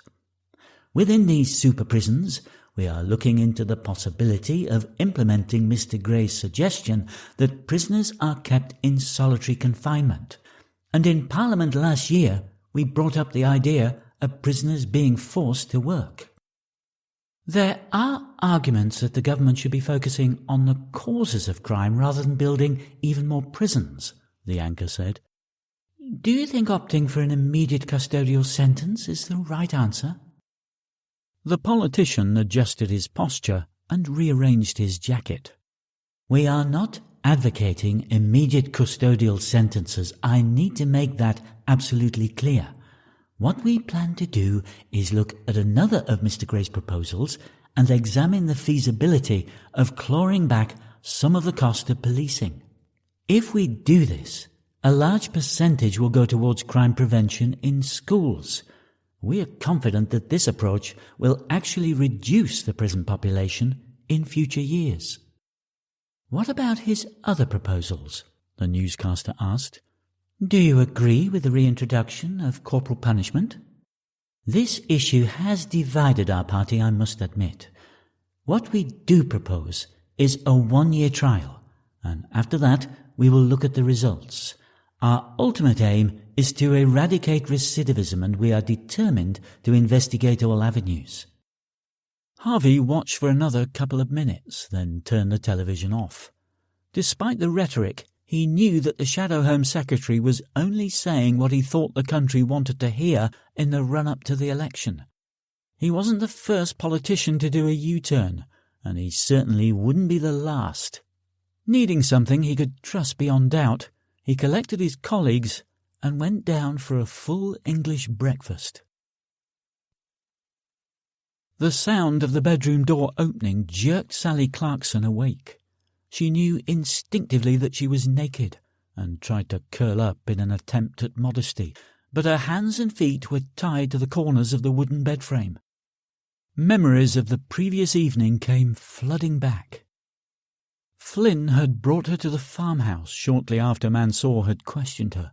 He had dragged her up the narrow stairs and bundled her onto the bed, where the Irishman had removed her hood.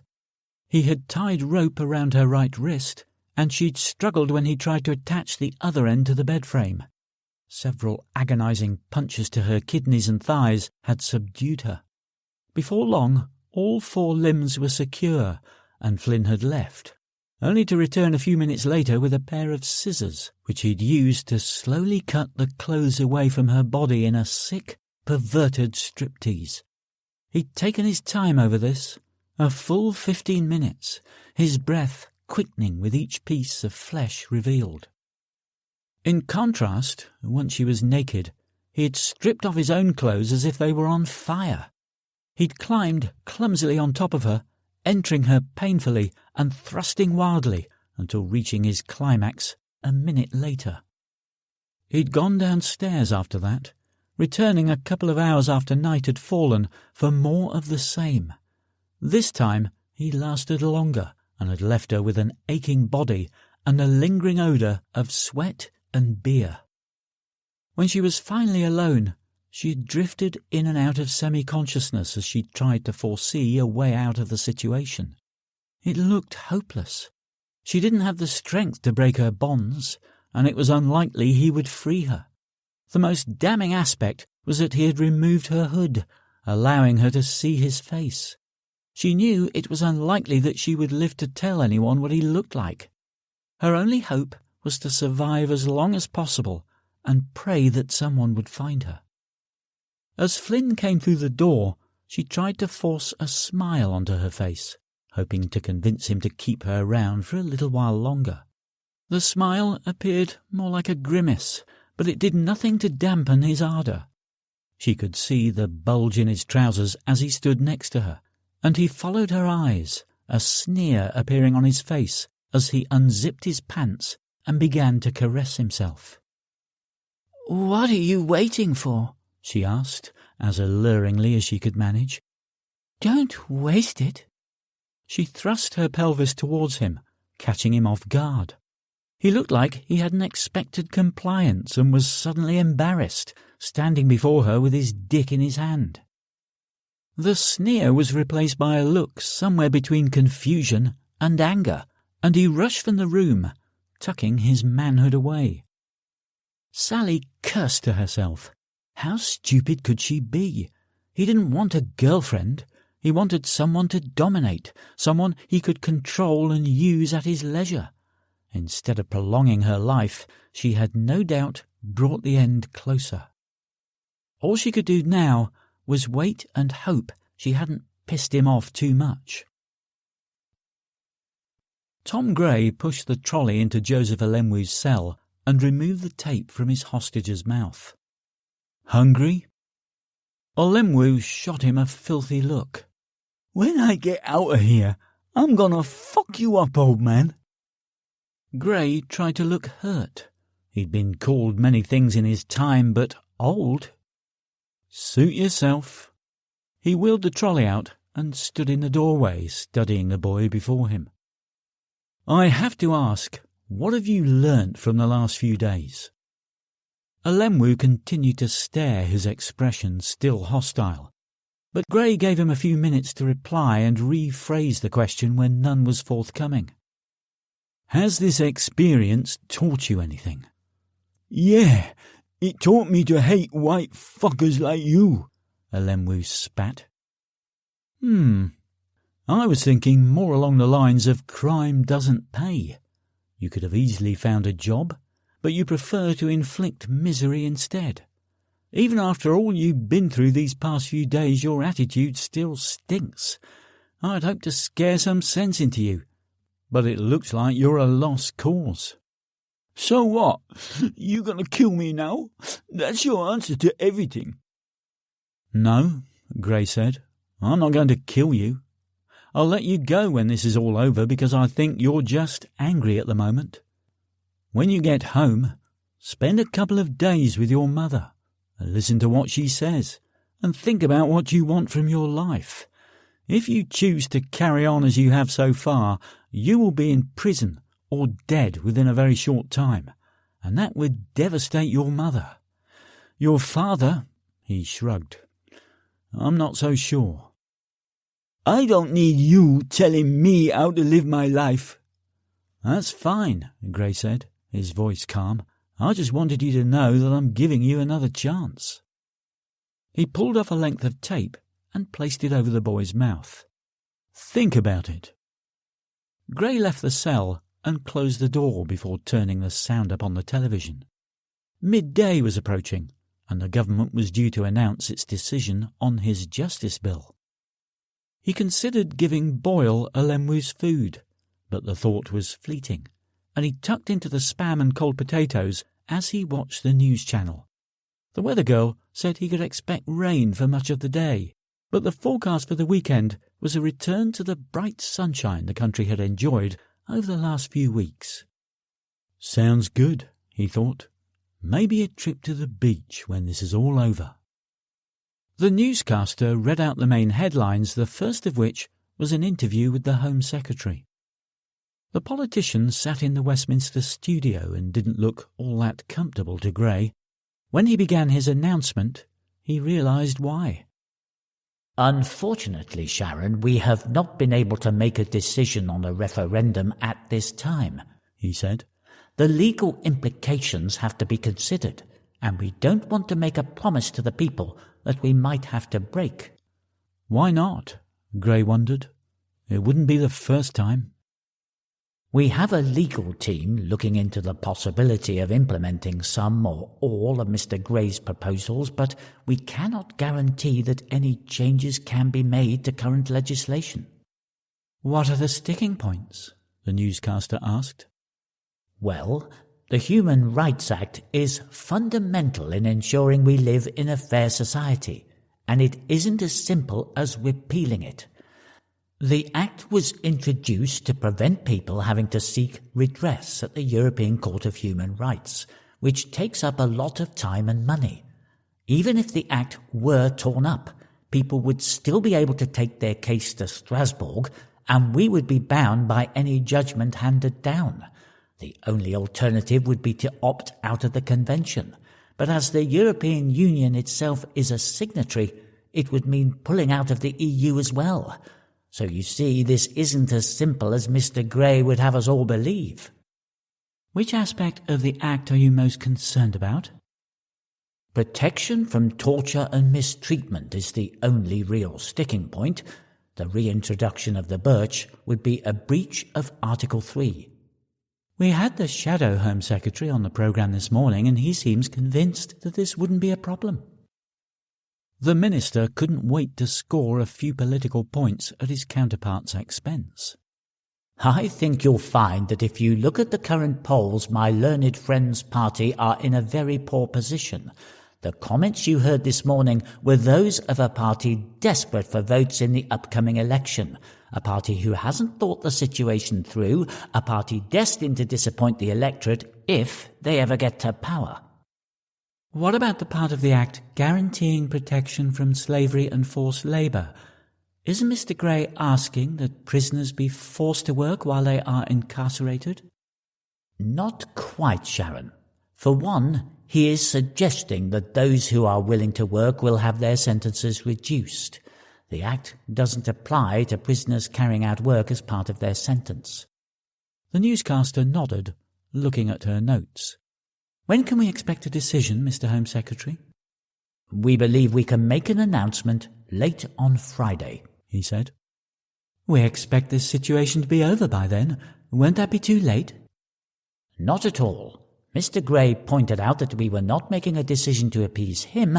We are making a decision based on the will of the people, and we want to make sure it is one that is right for the people. Gray turned the television off and picked up his mobile, selecting a preset number. Harvey, the voice said. Hello, Andrew. Tom, what can I do for you? The Home Secretary isn't taking me seriously, Andrew.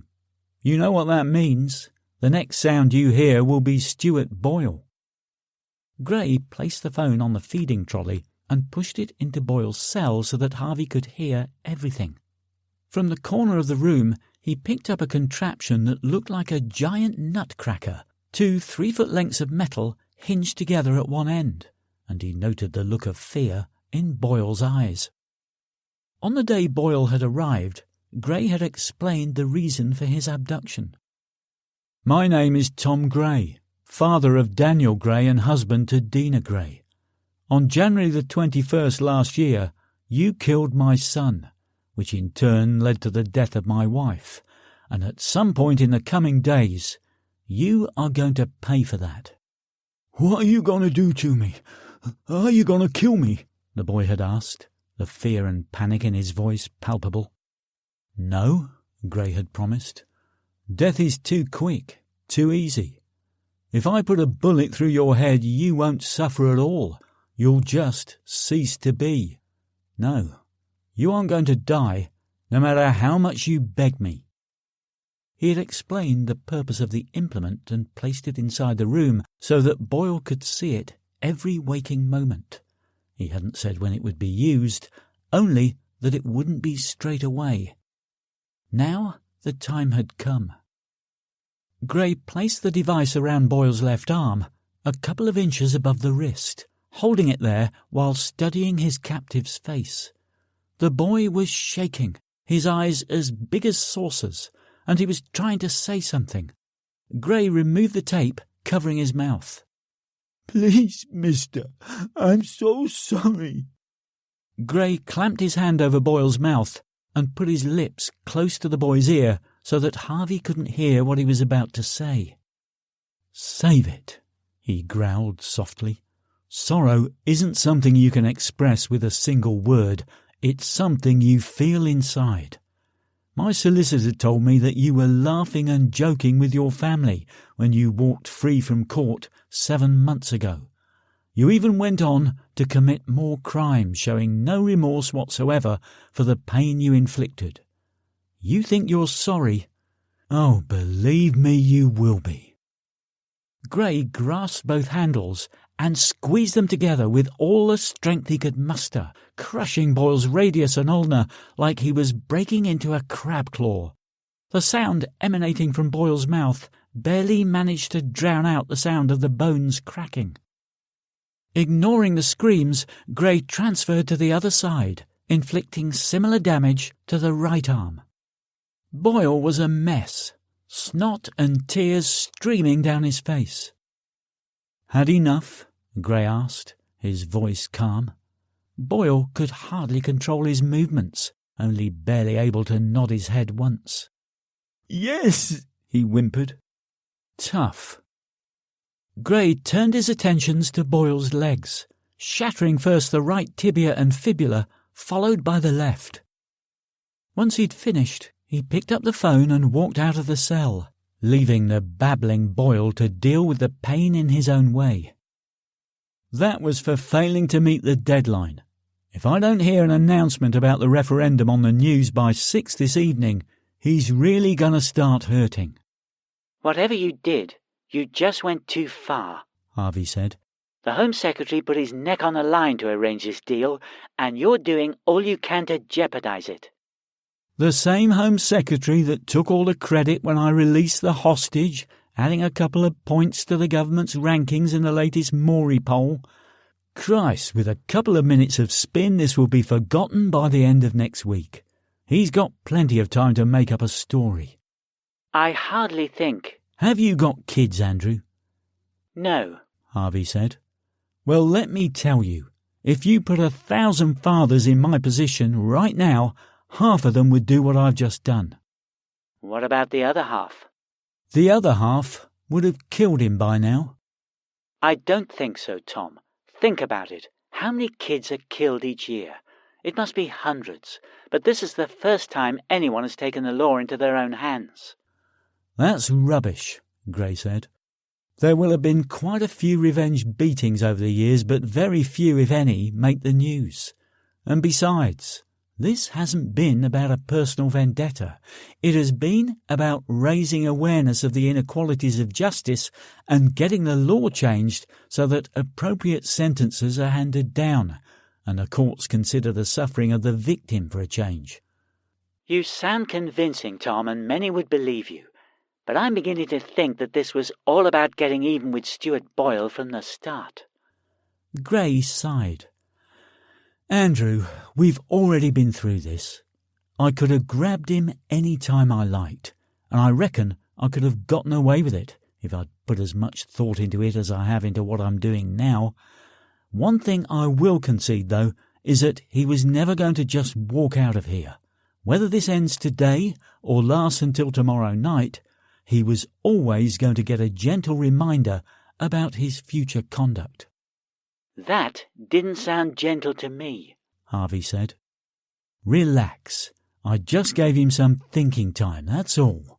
He won't be able to do much for the next couple of months except reflect on what happened here this week, and hopefully he will come to the right decision as to where his future lies. It sounds like he needs medical attention, Harvey said, Boyle's moans clearly audible in the background. I think it will be best to let him go now. He'll be fine. In the meantime, I'd advise you to pass my message on to the Home Secretary. Gray turned the phone off and returned to Boyle's cell. He wasn't doing well. His cries subsided, but his body shook from the adrenaline coursing through his veins. Gray checked him for shock, but saw none of the signs. His pulse was fast, yet strong. His skin wasn't cold or clammy, and his breathing, while rapid, wasn't shallow. "You'll live," he said, and put a new piece of tape over his mouth. He turned to leave the cell, but stopped in the doorway, looking over his shoulder. With malice aforethought, he turned back and punched Boyle in the face, just to make sure he got the message. Chapter 21. Carl Levine steered the narrowboat slowly towards the bank and cut the engine as it glided up to its mooring. He jumped ashore and tied it up securely, then climbed back on board to make sure everyone was ready to leave. "It's pissing down outside," he said, as he entered the cabin, even though this was obvious from the rhythmic drumming on the roof of the boat. "Good. It gives us an excuse to keep our hoods up," Tris Barker-Fink observed. The 8 men packed away the last of their belongings and sat down to wait for the minibus, which turned up just after 1:30 in the afternoon. While Levine went to the rental office to hand back the keys to the narrowboat, the others took their baggage and climbed aboard the minibus. Jeff Campbell took the seat next to the driver. He was a Geordie in his early 30s, with receding hair. A photo of 2 kids was stuck to the middle of his steering wheel. He smiled and introduced himself as Barry, but as he studied his passenger his expression changed, concern registering on his face. As their mugshots had been all over the media for the last 36 hours, Campbell expected this reaction, and he put his hand inside his jacket pocket. He withdrew his hand slowly, and it took all his willpower to stop himself from exploding with laughter. Barry looked like he was torn between running for his life and shitting his pants. The look changed to confusion when Campbell revealed a wad of notes. "Here we go, Barry," he said, counting off 500 in 20s. "That's a little tip for you. The thing is, I'm going to need your mobile, and I'm afraid we can't be stopping along the way. So if you need to go, go now. One of my friends will escort you to the toilet." Barry shook his head, mouth still dangling open, so Campbell asked about the fuel situation. It turned out that they had nearly a full tank, and Barry assured him it would last them all the way to Leeds. "Sorry, Barry, change your plans. I know we said Leeds when we ordered the bus, but we're actually going south. Just a precaution, you understand." Barry nodded this time, but when he learned of their new destination, he still confirmed they had enough diesel. He continued to stare at Campbell as if he expected him to pull out a weapon at any moment. Jeff smiled. "Shell out, Barry. We're not ruthless killers, and we aren't going to hurt you. Just concentrate on the driving, and it'll all be over in a few hours. You'll probably be interviewed by the papers afterwards as well as the news channels. Should earn you a few extra quid." Barry seemed to perk up at that idea, and it helped him find his voice. "Did you really kidnap all them thieves?" he asked. "We can't talk about that, I'm afraid." "Why not? I thought they were going to let you off, like." "Maybe," Campbell said, "but we haven't got anything in writing yet, and anything you tell the police could be held against us." "Fair enough," the driver said. "But if it was you, then me and about 20 million others would love to buy you guys a pint. You're the bee's knees, real fucking heroes. Not just because of what you did for that Tom guy, but just for being in the SAS. Man, you guys rock. You're like fucking Superman or something." "No, we're not," Paul Bennett said from the seat behind the driver. "We're just well-trained, well-disciplined and very fit. We don't leap tall buildings in a single bound or take on 1,000 armed enemies and kill them with a small knife and a single mag of ammo. That's the stuff of books and movies." Barry turned to face him undeterred. "Well, I think you're heroes. I've been burgled and had me sat-nav nicked twice in the last 4 months. What's happening to these tour rags is fucking brilliant. I mean it. There's even a petition on the government website to let Tom off if he turns himself in. I tell you, the whole country loves him, except for the fucking criminals. There's already over 1 million signatures on it, and it's growing all the time." "1 million?" Campbell asked, incredulous.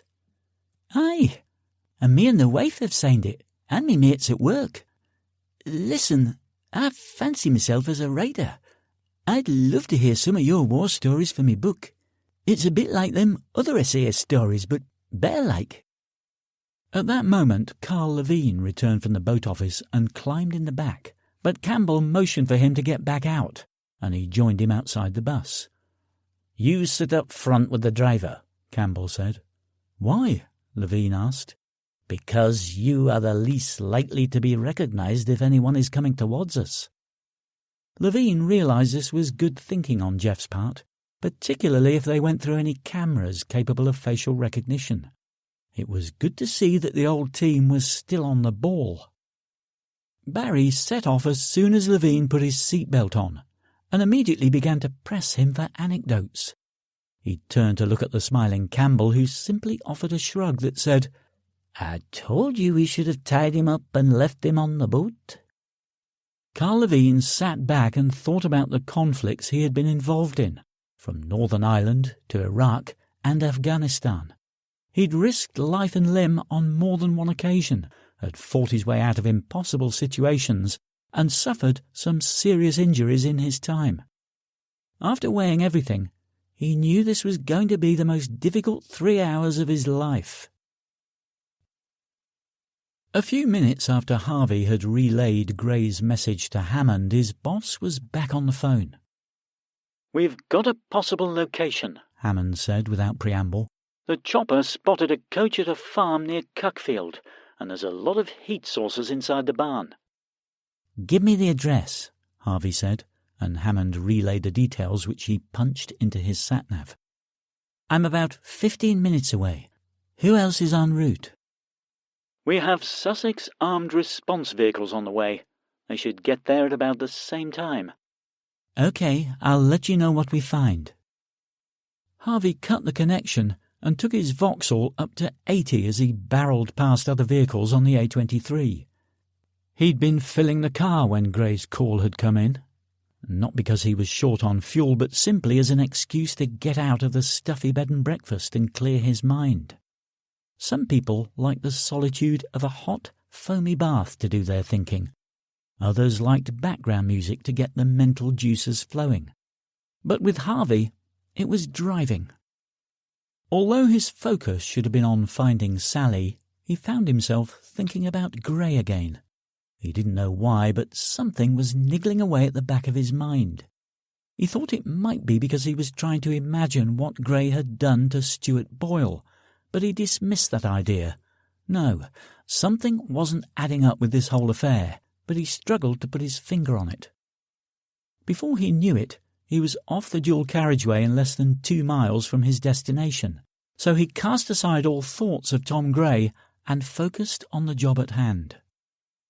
The tactical firearms unit had made good time and was waiting a few hundred yards from the farm, which lay just over a small rise.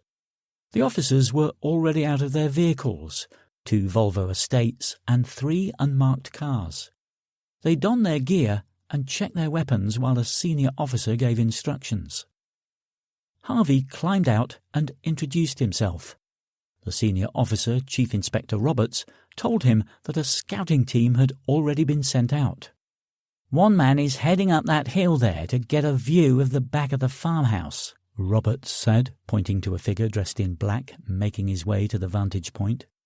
Harvey could just about see the chimney of the farmhouse from where he stood, so the armed officer should have a good view of the entire farm once he reached his position.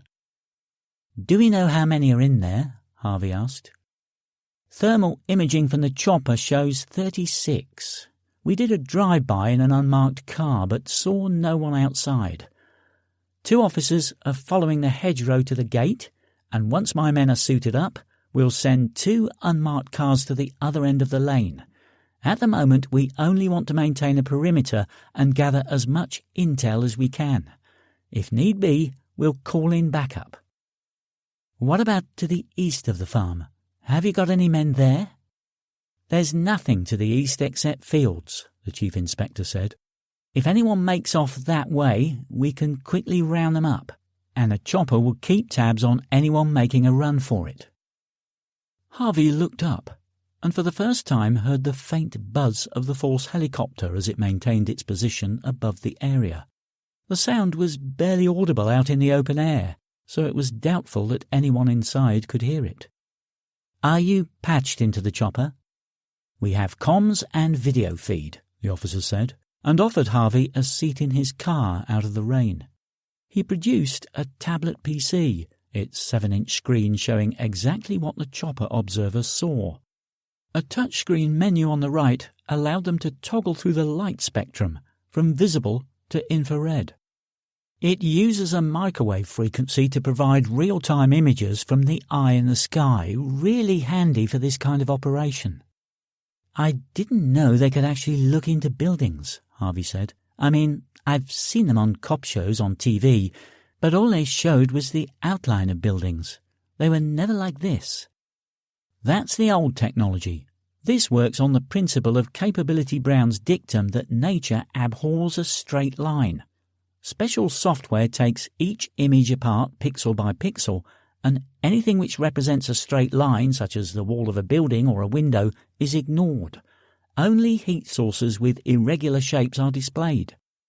There's actually more to it than that, but you get the idea." "You normally just see stuff like this in the movies." "Well, you'd be surprised at how many movie ideas become reality.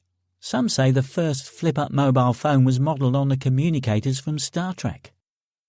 Harvey studied the screen, which showed white blobs representing the body heat of the people inside the barn. A few appeared to be stationary, while others moved around slowly, as if mingling at a party. "No one seems to be isolated," he observed. "I would have expected Sally to be kept apart from the rest of them." "I had the same thought, but we found no other heat sources apart from those in the barn. It could mean she's—" He left the statement hanging, and Harvey knew he didn't think there was much hope of finding Sally alive. Nevertheless, if they went in, it had to be on the assumption that she was. "Do you have any thermal cameras of your own, or are you relying on the chopper images?" "We haven't the budget for them at the moment, but we hope to get some in the next financial year." "Fat lot of good that will do us now," Harvey thought. "What information do we have about the bus?"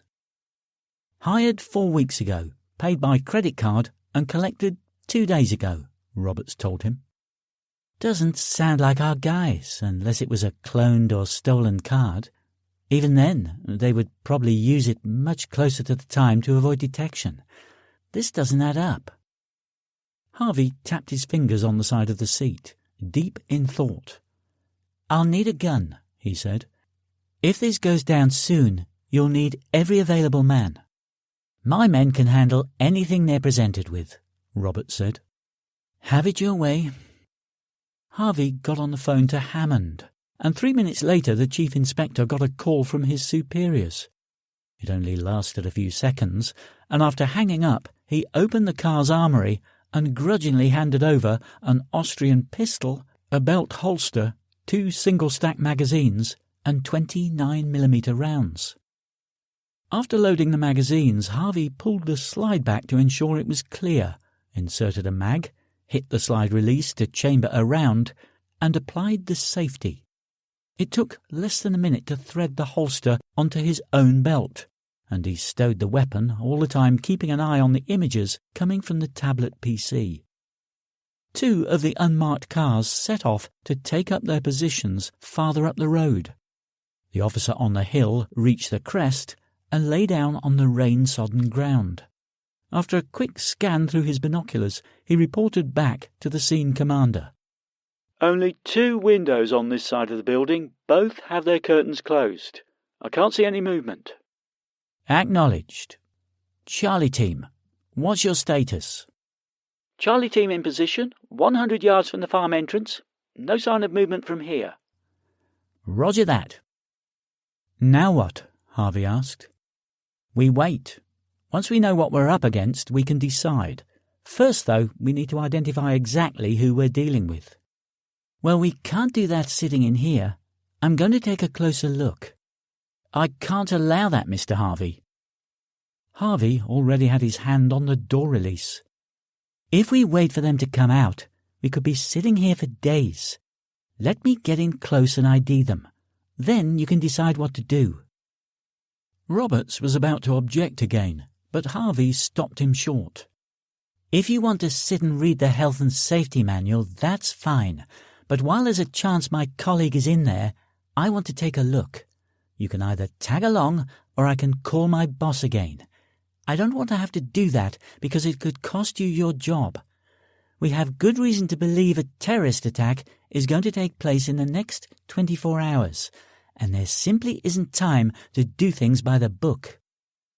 Roberts looked like he knew it wasn't an empty threat, and that there was more to be gained from playing along than making waves. There was certainly a lot to lose if he stood in the spook's way.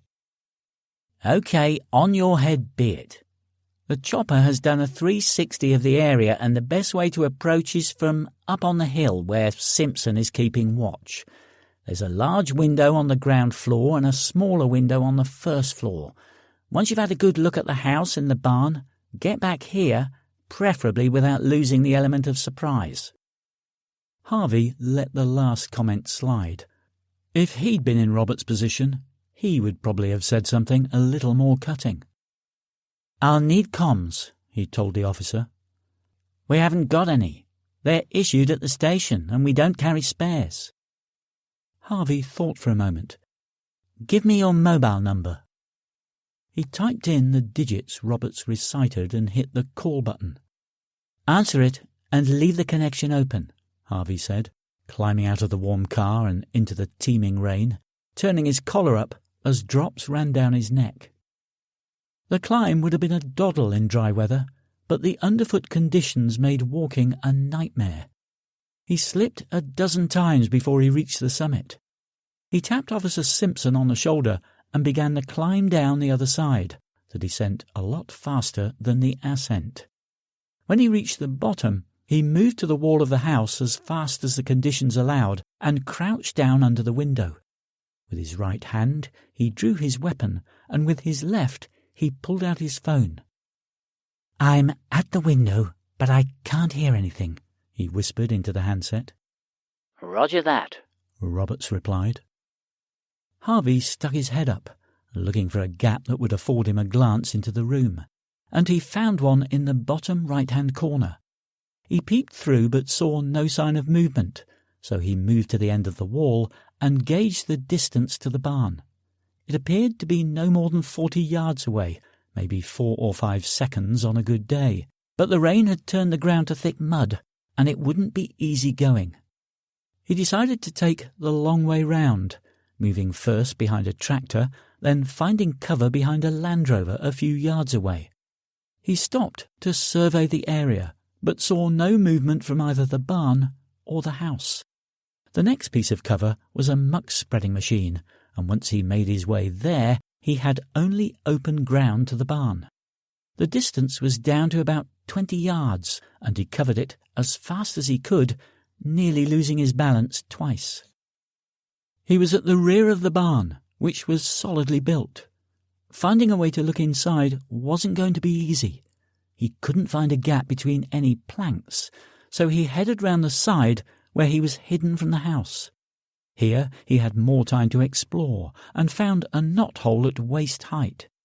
Peering inside, he was met with a wall of darkness, but he could hear muffled voices. He moved farther along the wall, all the time checking for the slightest gap, and he eventually found one right on the corner. He knelt down to look through the 2-inch hole and clearly saw the occupants. Holstering the gun, he stood up and spoke into the phone. "Pull your men back. These aren't the people we're looking for." Who's in there? Roberts asked. "I don't know, but unless our targets managed to age 40 years and have a sex change in the last 24 hours, this isn't them. It looks like some sort of local produce fair. They're probably inside because of the rain." Rather than risk climbing back up the hill, Harvey walked out of the farm's main entrance and caught a lift from one of the ARVs back to his car. Chapter 22. Abdul Mansour had been putting his men through their paces since 6 that morning, and they all knew their responsibilities.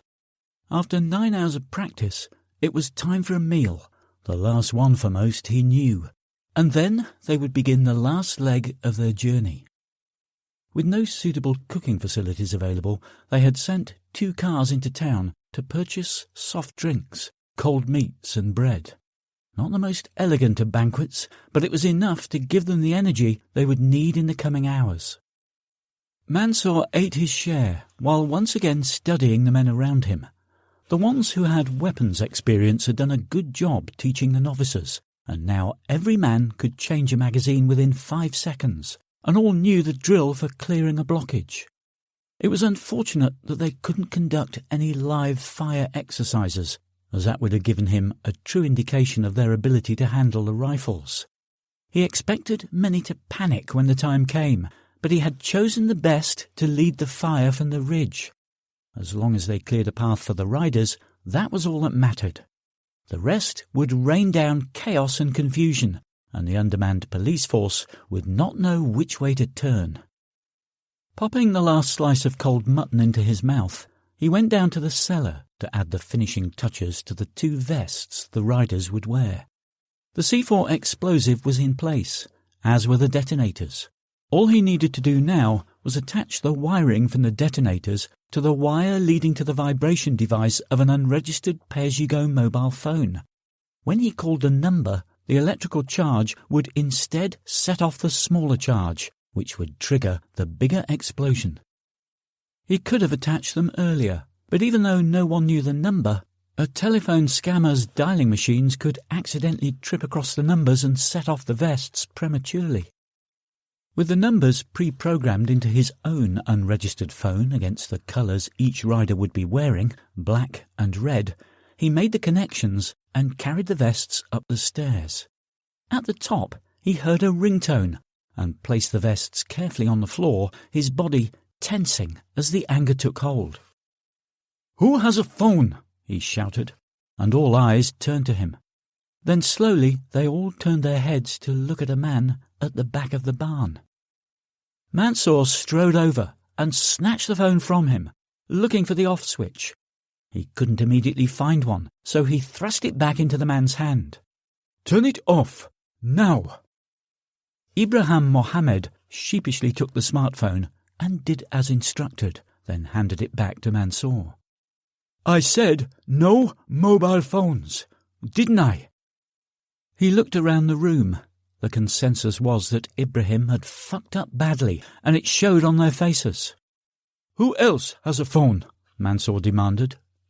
No one spoke, so he turned to Ibrahim.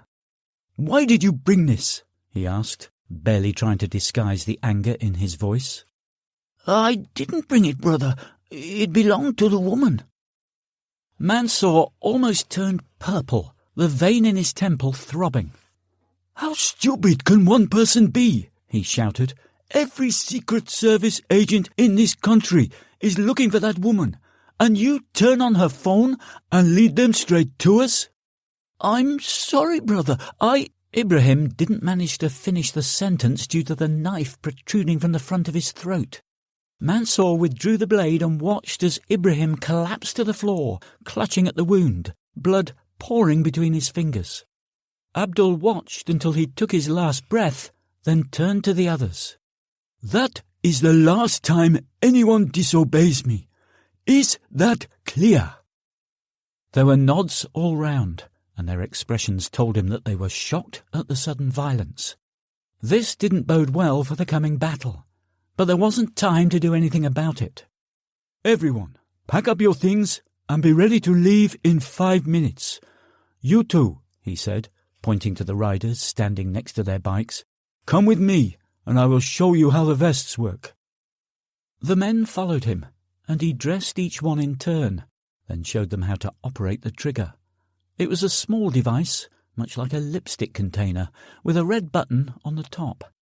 A 20-inch length of wire ran from the trigger to the first of the detonators, then spread out like a spider's web to connect to the other detonators embedded in the 20 packs of explosives, 10 on the front of each vest and another 10 on the back. Each block of C4 was the size of a Snickers bar, and he had studied them all with nails to cause the maximum amount of collateral damage. "Put your jackets on and keep them zipped up. We don't want anyone seeing the explosives before we even get there." Mansour turned to address the others. "I want to make sure you all know the route. Sammy, where do we meet up?" "At the Hare and Hounds pub on the A272. "Good. Zulfir, how do we get there?"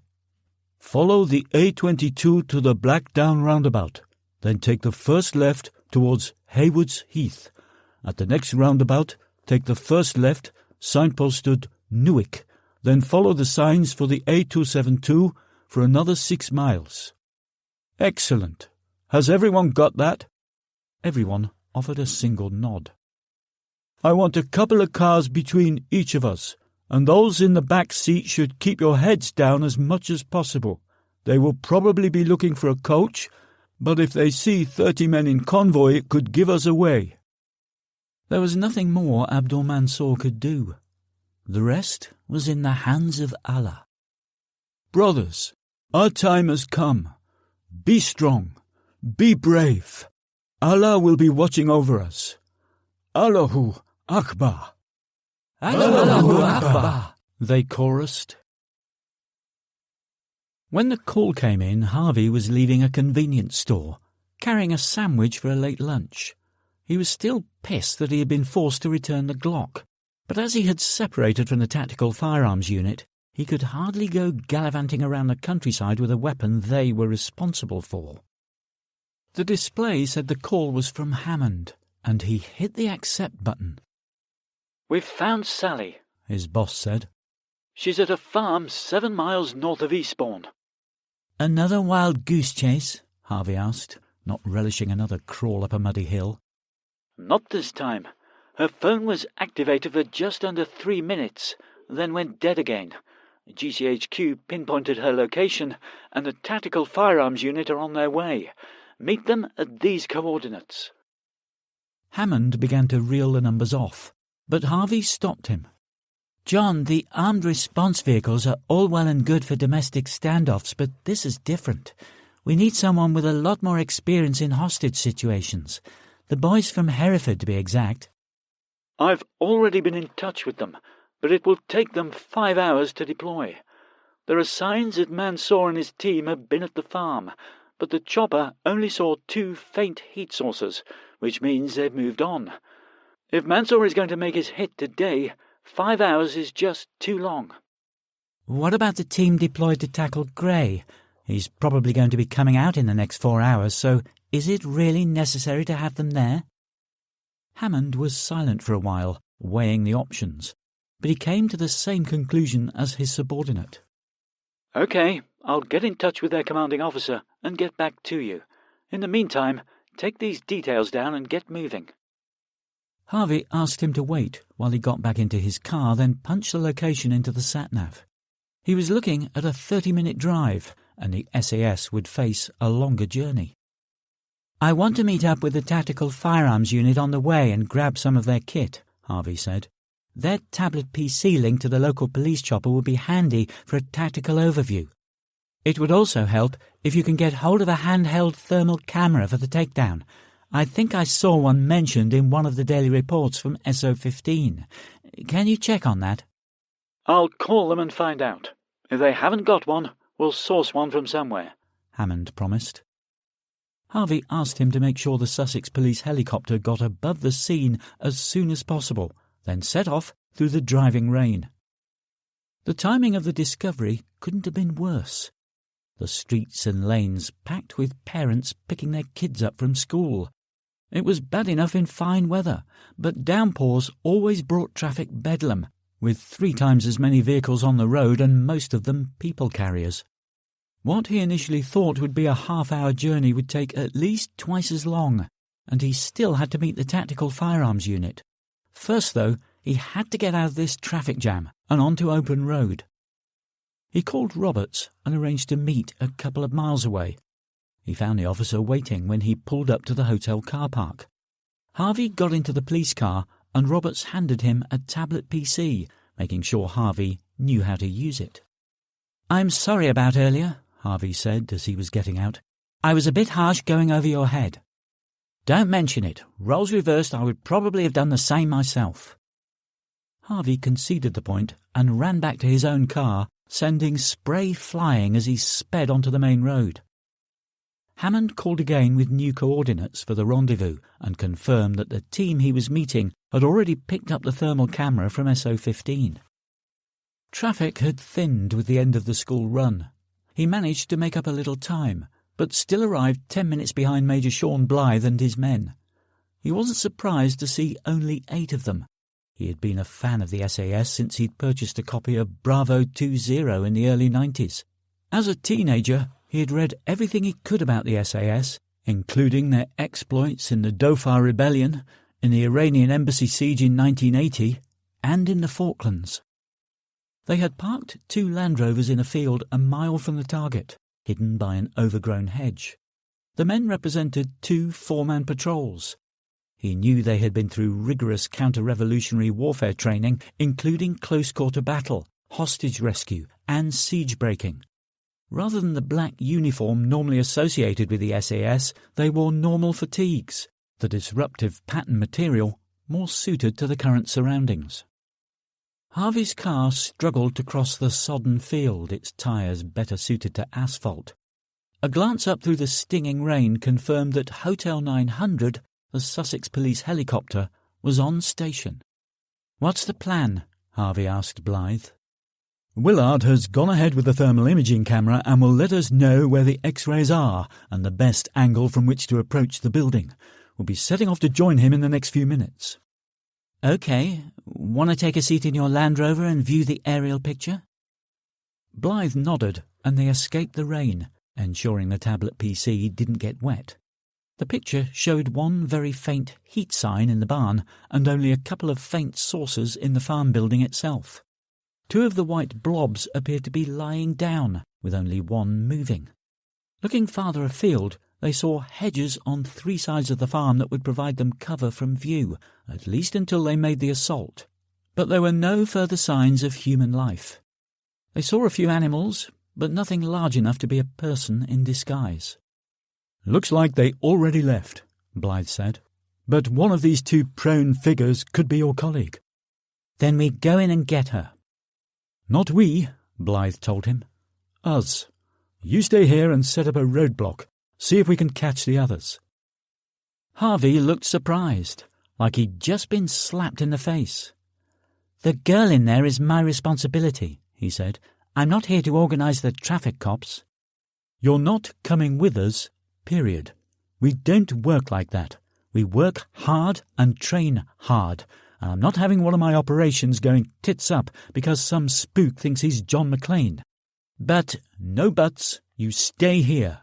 You'll have comms, and you can keep us updated on their positions using the chopper view, but you're not joining the takedown." Harvey pulled out his phone and hit the speed dial for Hammond. "John, can you get onto the MOD and have a word?" Blythe grabbed the phone from his grasp and put it to his ear, ignoring Harvey's protests. "This is Major Sean Blythe. Who am I speaking to?" Sean, it's John. We spoke earlier. "Well, John, we have a problem. As the team leader, we go on my say-so, and my say-so only. Either tell your boy to pull his neck in and let us do our job, or we withdraw and he can go in by himself." "Let me speak to him." Blythe handed the phone over, no emotion on his face. Harvey took it and listened to his superior. "Andrew, you asked for these people because you know they are the best at what they do. It's time to swallow your pride and let them get on with their job." It wasn't his pride that was the issue. It was the knowledge that once this was over, his 10-year career would be too. If he could come out of this with some distinction, he might be able to salvage something. But as Hammond pointed out, these men were the best for the job, and he was more likely to be a hindrance than a help. He realised that his desire to take part in the operation was not driven by the hope of saving Sally, but for his own selfish reasons. He was, after all, partly responsible for her position. Besides, it was the Grey affair that had caused all the problems, and nothing he did in the next 4 hours was going to make up for the fact that he had been unable to prevent loss of life or injury to the hostages. That it was Grey who had put the Home Secretary in such an awkward political position wasn't his fault, but he knew he would be the one to take the blame. "You're right, John. I'm sorry." Harvey hung up and apologised to Blythe too, who brushed it aside as if the little episode had never taken place. "I want you to organise roadblocks for a 20-mile radius. They can't have gotten that far in the last hour, so we start at 20 miles and squeeze it until we have them cornered." "Roadblocks have already been set up," Harvey told him. "That's the first thing our team did." "What radius?" "That I don't know," Harvey admitted. "Then find out. And make sure it's big enough that they couldn't have slipped through already. We need—" He held up a finger as he listened to the message coming through on his earpiece. After a moment he tapped his throat microphone twice to acknowledge the message, then shared the details with Harvey. "Willard says there are no X-rays moving in the barn, but the door is open and he can see a coach. That suggests they left in other transport. Pass that on to the police. They might just be looking for one vehicle. He also has 2 heat sources in the house, one on the ground floor and one on the first. The one on the first floor appears to be lying down. That's probably Sally." "I agree." Blythe handed over a comm set and showed Harvey how to use it, then gathered his men together and told them what they were up against. Within seconds they were on their way to meet up with Willard at the lying-up point, sticking close to the hedge in single file. The LUP was behind a hedge 3 feet high, roughly 500 yards from the barn, to the right of which lay the farmhouse. They found Willard crouching, viewing the scene through the budding foliage. "Echo 1, Blythe said through his throat mic, using Harvey's call sign. "We're at the LUP.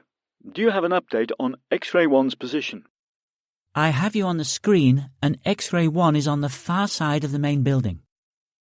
X-ray 1 was the designation of the heat source that was mobile, the one least likely to be Sally. X-ray 2 was the figure on the first floor, and X-ray 3 was in the barn.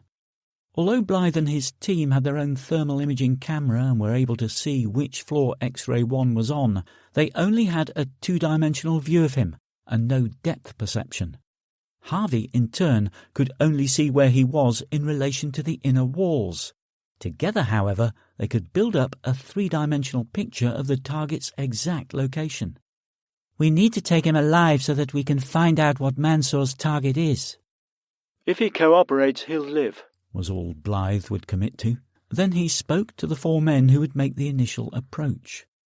"Take yourselves down the hedge line until you have the barn between yourselves and the farmhouse, then move across and clear it. Once the barn is secure, we'll move on the house."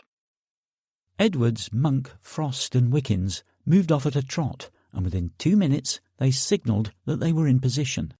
The other 4 would remain in reserve at the LUP, with Mitchell manning the HK 417 medium-range sniper rifle.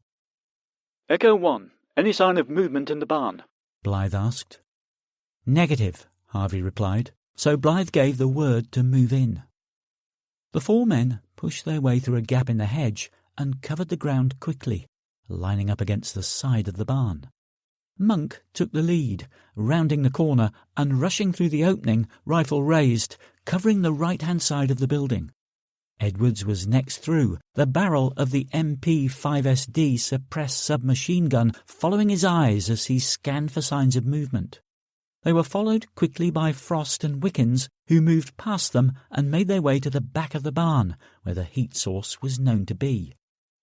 Frost raised his fist when he saw the feet sticking out from the front of the bus, and as he moved in closer, he kept his gun trained on the prostrate figure, even though the pool of blood around its head suggested it wasn't going to put up much of a fight. X-ray 3 is dead, he reported, and the others crowded round, two checking the body for signs of life and booby traps, while the others kept their weapons trained. Building clear, Frost said. Where is X-ray 1? Still on the far side of the farmhouse. Move in, now. Frost responded with 2 clicks of the throat mic and signalled to the others to move out. The plan was for Wickens and Frost to set charges on 2 of the ground floor windows. They would detonate the first and send through CS canisters, and while the target was reeling from this, they would detonate the second charge, further disorientating him, allowing 2 of the team to burst through the door and make the takedown. They were just setting the first shaped charge when the call came through. X-ray 1 is on the move, heading upstairs. Flynn had been torn between emotions since his encounter with the woman earlier that morning. His personal porn collection leaned towards dominance and submission, and when this young filly had landed in his lap, he thought it was Christmas and all his birthdays come at once. Last night had been the first chance he had ever had to play out his fantasies, but this morning she had shattered those dreams. At first he'd felt shame, like someone had walked in on him in mid-masturbation. In effect, that is what she had done, jumping into his fantasy without invitation and catching him unawares. Next had come anger, a burning desire to punish her for ruining his morning. Not just this morning, but the days and weeks ahead. He had planned to keep her alive for as long as possible, but after this morning's performance, he wasn't so sure. The final emotion had been lust, his loins leading his head, telling him to keep her around, just smack the confidence out of her. This emotion had won the day, and he had laid into her just after 9 that morning, punctuating each slap with an instruction.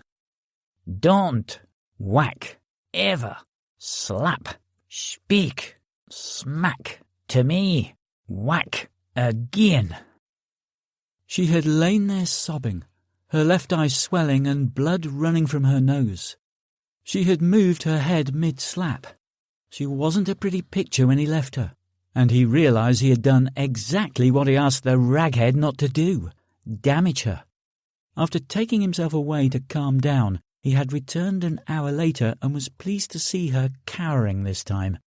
Regardless, she was still in a state, so he had untied her and allowed her to clean herself up, all the time demeaning her to make sure she understood that she was his slave now, that there was no friendship or pity involved. He made her change the bedding and scrub the mattress, getting rid of the piss-stained sheet and the smell that went with it. After tying her up again, he had left her alone, but parted with a warning that he would be back for more later.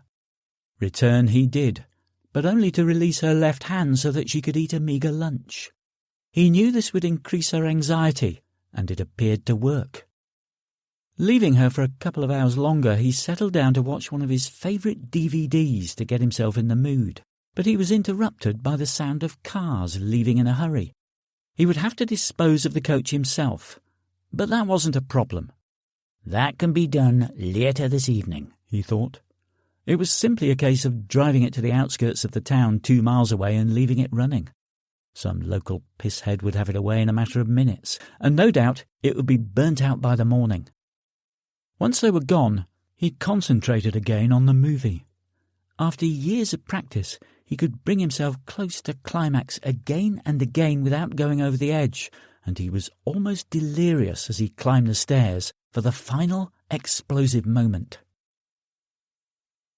As squad leader, Frost would make the ultimate decision, and there just wasn't time to get the opinions of the other 3.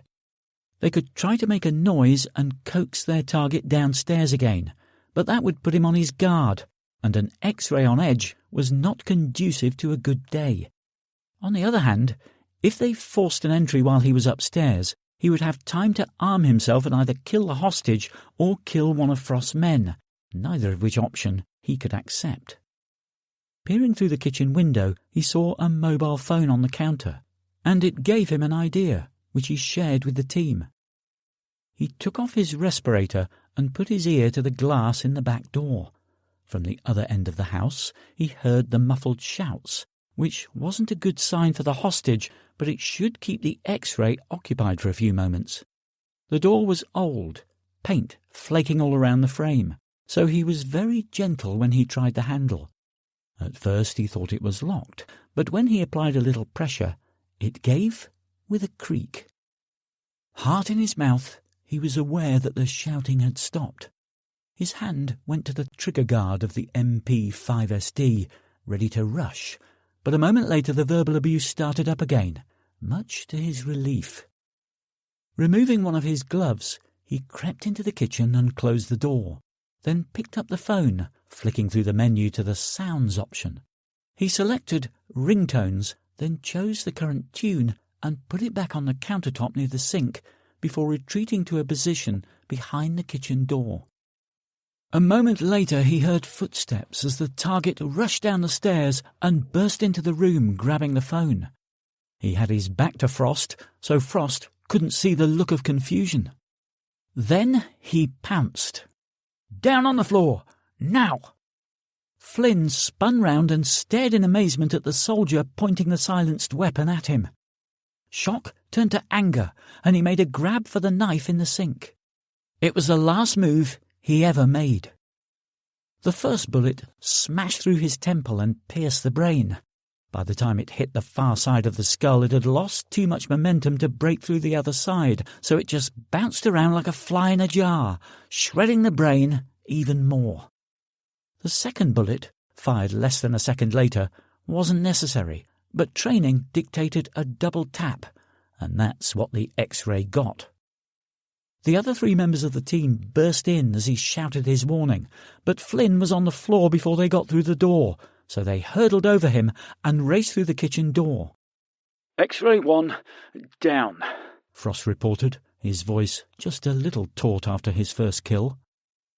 The squad cleared the house, room by room, ending up in the master bedroom where they found Sally still tied to the bed, tears running down her face.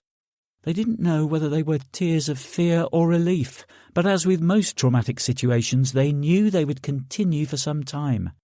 They untied her and gently wrapped her in the bedsheet before escorting her down the stairs and into the front room, seating her on the sofa. "House clear. X-ray 1 down. Hostage safe," Frost said over the comlink, his voice steadier now that the burst of adrenaline had been spent. "She has a few injuries, but nothing life-threatening. I'm more concerned about her mental state." Chapter 23. 12 miles from their destination. It might as well have been 12,000 miles, because if he spent another minute in Barry's company, Carl Levine was sure he would kill him. The last 3 hours had been an absolute nightmare, and he'd lost count of the number of times he said, "That's classified." Still, Barry was relentless, desperate for a first-hand account of a battle or even a minor skirmish for his book. Eventually, Levine caved in and told him about the time he and 3 others had parachuted into Taliban territory in Afghanistan. They had marched 40 miles in 2 nights, carrying 100 pounds of kit each, then attacked an enemy stronghold, killing over 150 men and rescuing a British soldier before carrying him the 40 miles back to the pickup point. Barry was lapping it up, but the others in the back could barely contain themselves. They knew that no self-respecting squad leader would ever take 3 men on such a suicidal operation. Even when Paul Bennett started ribbing Levine about his exploits, Barry seemed to think it was just friendly regimental banter. Their destination was a holiday cottage 2 miles from Gray's stronghold. As with the narrowboat and the minibus, it had been paid for with a credit card belonging to one of their non-military friends, so it was unlikely that it would be traced back to any of them. Their friend had been given the cash plus a little extra for his trouble, along with a family holiday that would end at the weekend, giving him the perfect reason for not informing the authorities about the purchases. They planned to stop in a nearby town to stock up on beer and snacks, and the local takeaways would be providing the catering that evening. But when the minibus negotiated a bend roughly a mile from the cottage, they saw a police roadblock 100 yards ahead. The officers looked to be concentrating on cars coming from the opposite direction, but they couldn't take any chances. "Heads up," Levine said, and everyone craned to see what the problem was. Having identified the danger, the men in the back averted their gaze, not so much that they aroused suspicion, but enough to make identification a little harder.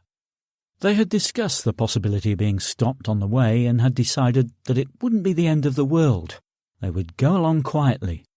All they had to do was hold out until 7:30 that evening, and after all the interrogation training they had been through, being questioned by Plod didn't even come close to scary. "Just chill, Barry, and act normally," Levine said.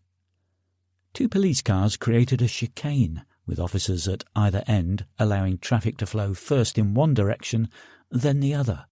They followed the line of traffic as it crept towards the officer on point duty, Levine silently praying that they be allowed to pass unhindered. It wasn't to be. The armed officer raised his hand just as Barry was about to follow the car in front through the gap, then signalled to his colleague at the other end of the roadblock to allow his stream of traffic to start moving.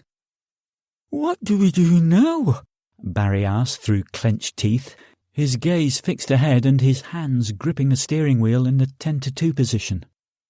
"First," Levine said as jovially as possible, "we drop the ventriloquist act. If you notice, they are only checking the cars coming from the other direction." Barry seemed to relax slightly as he saw that Levine was correct, but he was still ill at ease. "What if they recognise us?" "Why would they recognise you, Barry? Have you had your face plastered all over the front pages this week?" "No, but I mean, the rest of you. And how can you be so cool like?" "We've been in tighter spots than this," Levine said, trying to keep a smile on his face despite the temptation to throw Barry through the windscreen. "It's only a cop, for fuck's sake. It's not like the Sussex branch of Al-Qaeda just swarmed into view." The quip helped Barry loosen up a little, but he was still gripping the wheel tightly and staring at the officer, who was facing the other direction. "Just a couple more minutes and we'll be through," Levine said softly, doing his best to relax the driver, but Barry was having none of it.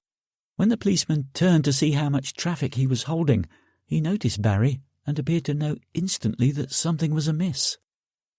With a quick word into his radio, he approached the minibus, his right hand on the grip of the Heckler & Koch MP5 he was carrying, forefinger extended along the side of the trigger guard. "Barry, chill for fuck's sake," Levine urged. "Just answer his questions and we'll be on our way." The officer gestured for Barry to wind down the window, and he peered inside, taking in the scene. "Is this your vehicle, sir?" Constable Stuart Fisher asked. "Yes, officer," Barry replied, the tension in his voice setting off alarm bells. "Turn the engine off and step out of the vehicle, please," he said, and Barry turned to look at Levine, his eyes imploring him to do something. Carl simply nodded his head. "Go on, then. Do as the officer says." Barry climbed out gingerly, and Levine knew the game was up when the driver raised his hands above his head in surrender. Fisher told Barry to assume the position up against the side of the bus, and he reached in and took the keys from the ignition, then told Levine to step down and move around the front of the vehicle, all the time keeping a watchful eye on him. Constable Peter Bainbridge trotted up, and Fisher covered the 2 men while Bainbridge opened the back door and told everyone to get out. He stood back as they complied, then drew his sidearm. "Lie face down on the ground and spread your arms and legs," he shouted, all the time covering them with his weapon. Hotel Sierra, this is Tango Foxtrot 25. Go ahead, 25. I believe we have the 8 suspects we're looking for in connection with the Tom Gray kidnappings. Roger that. Please hold.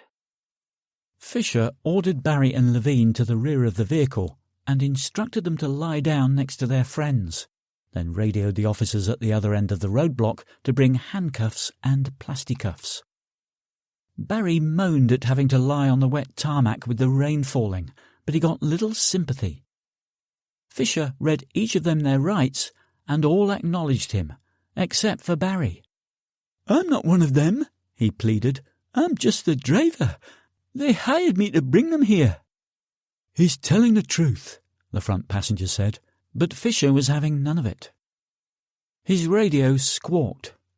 25, be advised, we have no available units at this time. You are requested to escort them to the command centre outside the old Sussex Renaissance Potteries building on the B3387. The officer recognised that as the location of the old pottery factory in which Tom Gray was holed up, and it wasn't very far away. The only problem was how to transport them. 2 other armed officers ran over. As they began securing their suspects, Fisher used this time to come up with a plan of action. He decided to load them back into the minibus, and he climbed into the driver's seat while Bainbridge sat in the back to keep an eye on the prisoners. "Isn't this against health and safety regulations?" Paul Bennett asked whimsically. "Shouldn't we have seat belts or something?" "Shut it," Bainbridge chided. "No talking." Ideally, Fisher would have kept the prisoners separated so that they couldn't formulate a defence against any upcoming charges, but without the manpower it was impossible. Besides, he thought, they had been hiding out together for a while now, which meant they had already had more than enough opportunity to get their stories straight. Couple that with the short journey time, and he didn't think it would make much of a difference. Thankfully, none of them felt like talking, and they arrived at the outer perimeter within 6 minutes. They were waved through the checkpoint and drove the last few hundred yards to the command vehicle, where they found Evan Davies waiting for them. "Just leave them in the vehicle," he told Fisher as he climbed out. "Someone will be here shortly to pick them up." "Can you arrange transport to take us back to the roadblock?" the officer asked. "No need. These guys will be transferred to another vehicle soon, and then you can take the minibus back."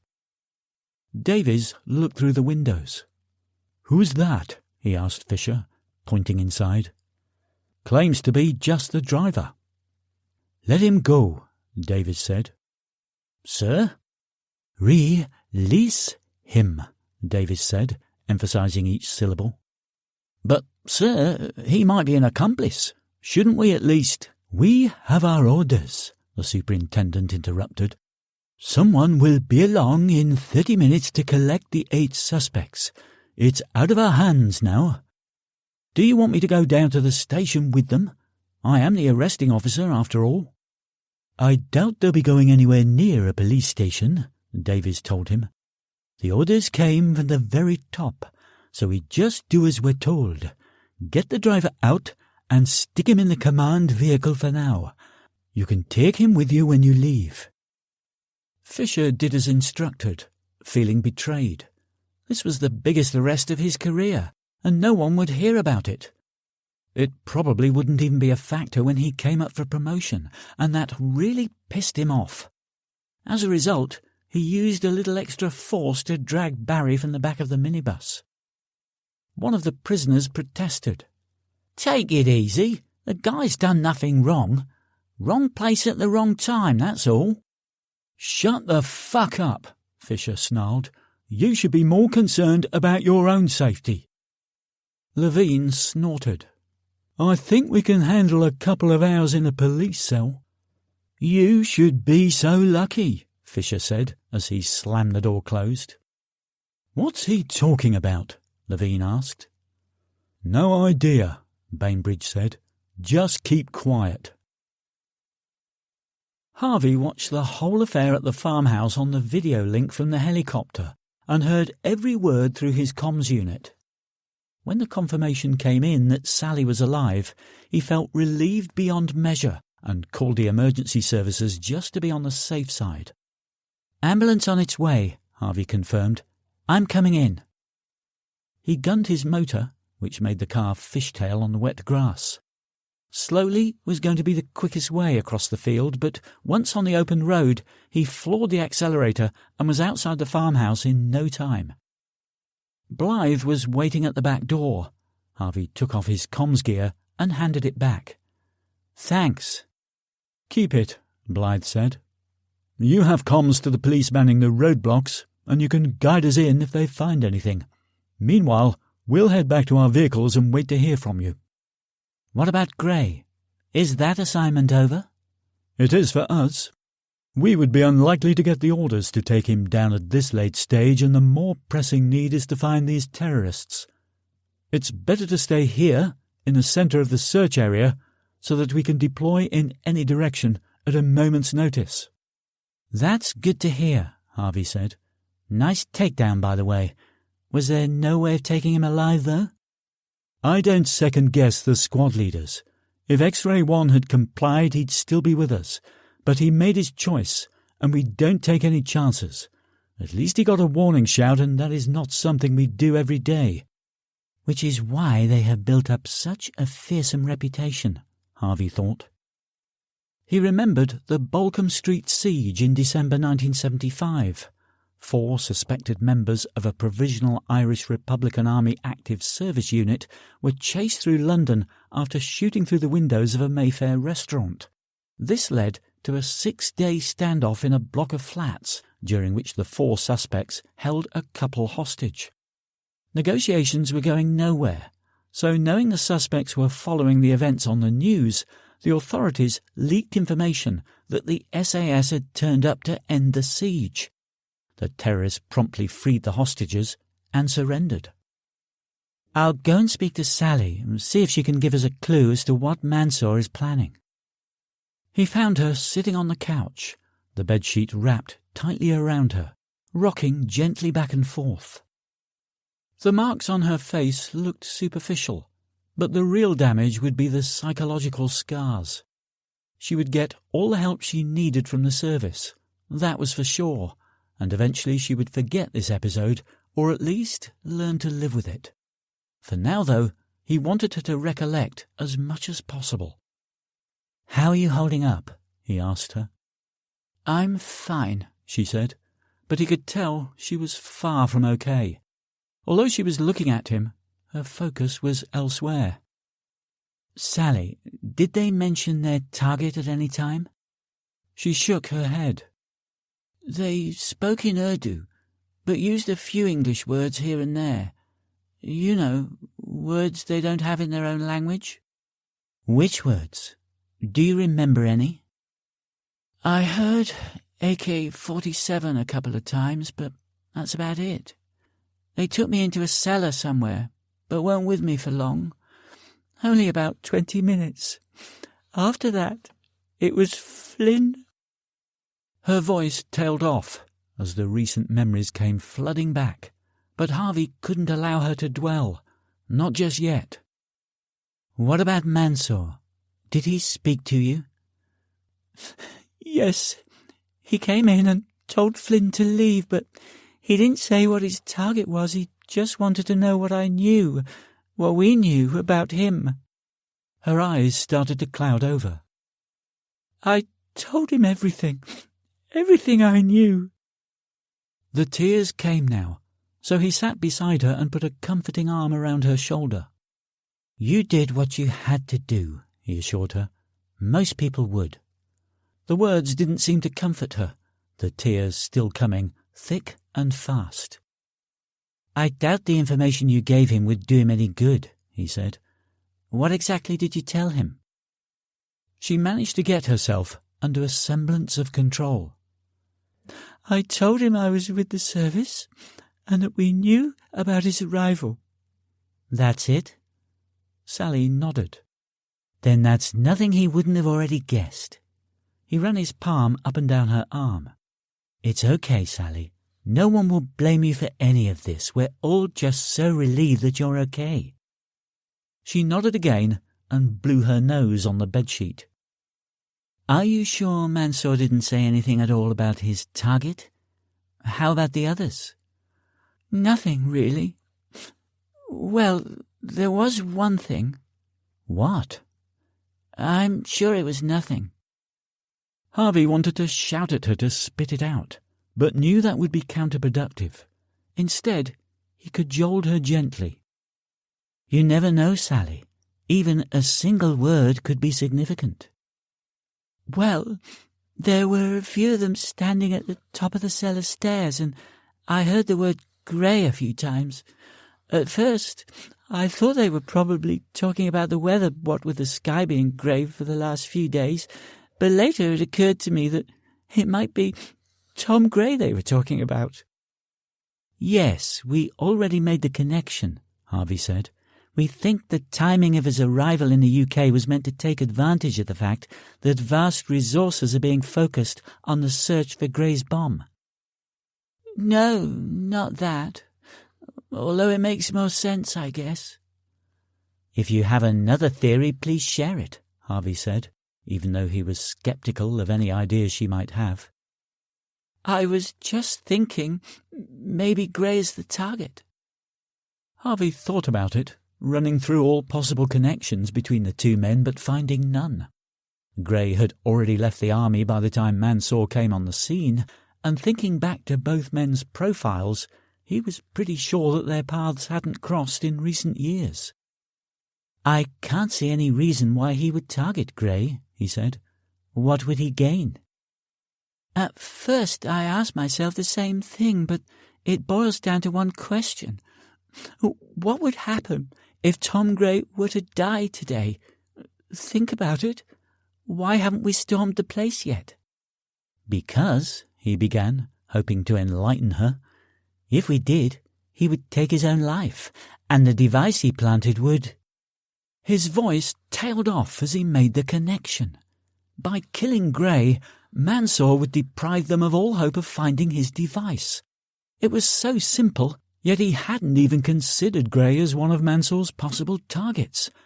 It was Sally who had figured it out.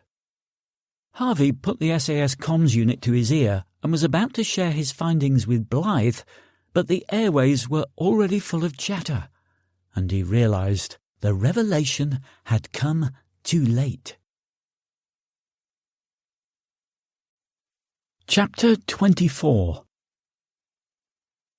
Tom Gray watched the BBC News Channel, waiting to see whether the Home Secretary would make his announcement on the Justice Bill before the second deadline passed.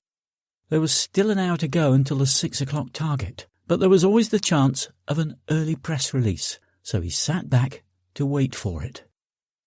He checked on Stuart Boyle frequently, just to make sure he hadn't gone into shock. The last thing he wanted was the little shit dying on him. No, he wanted him to live a long time and remember this day for the rest of his life. On his last visit to the cell, there had been no significant sign of internal bleeding, no signs of clammy skin or a fast but weak pulse, so he had left him to his crying. After checking that his other guests were still with him, he sat down for a final snack of spam and potatoes, which he heated through on a hexamine stove. Not the heartiest meal he'd ever prepared, he thought, and not really fitting the occasion, considering that this evening he would be celebrating in style with his friends. And there was plenty to celebrate. It had been a long week, with broken sleep and the constant feeling that the whole thing was about to go pear-shaped, but in the end he'd achieved his goal, to be able to exact his revenge on Stuart Boyle without recrimination. The original idea had been bandied about in the pub on the day of his wife's funeral, but no one had really taken the suggestion seriously. However, the seed had been planted. Over the coming days, as he'd put more and more thought into it, he'd realise that it might just be feasible, and he had got the guys together for a night in to see what their thoughts were. Naturally, some were sceptical at first, but as each obstacle was thrown in their path and they managed to find a way to overcome it, they parted that evening with a fledgling plan that developed quickly over the coming weeks. There had been no doubt from the outset that they were taking a huge risk. Although a lot of things could be controlled, others relied on assumptions.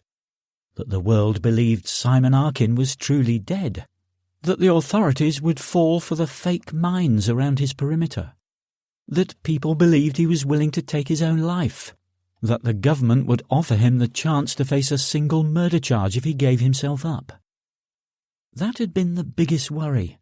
If they hadn't come up with that offer, he would be facing life in prison with no chance of parole. Even if he did manage to get released, he would be a very old man by the time he got out. His friends, many with families, faced a similar fate if that part hadn't come off. Alemwu's father calling him a coward gave him the opportunity he was looking for. Of course, there was no way of knowing that Vincent Alemwu would make that remark, but there had been 4 other ways they could have steered the security service around to offering that deal, all of which were superfluous now. One had been to make sure his 8 friends were implicated, and all that took was to contact them frequently in the days leading up to the first webcast.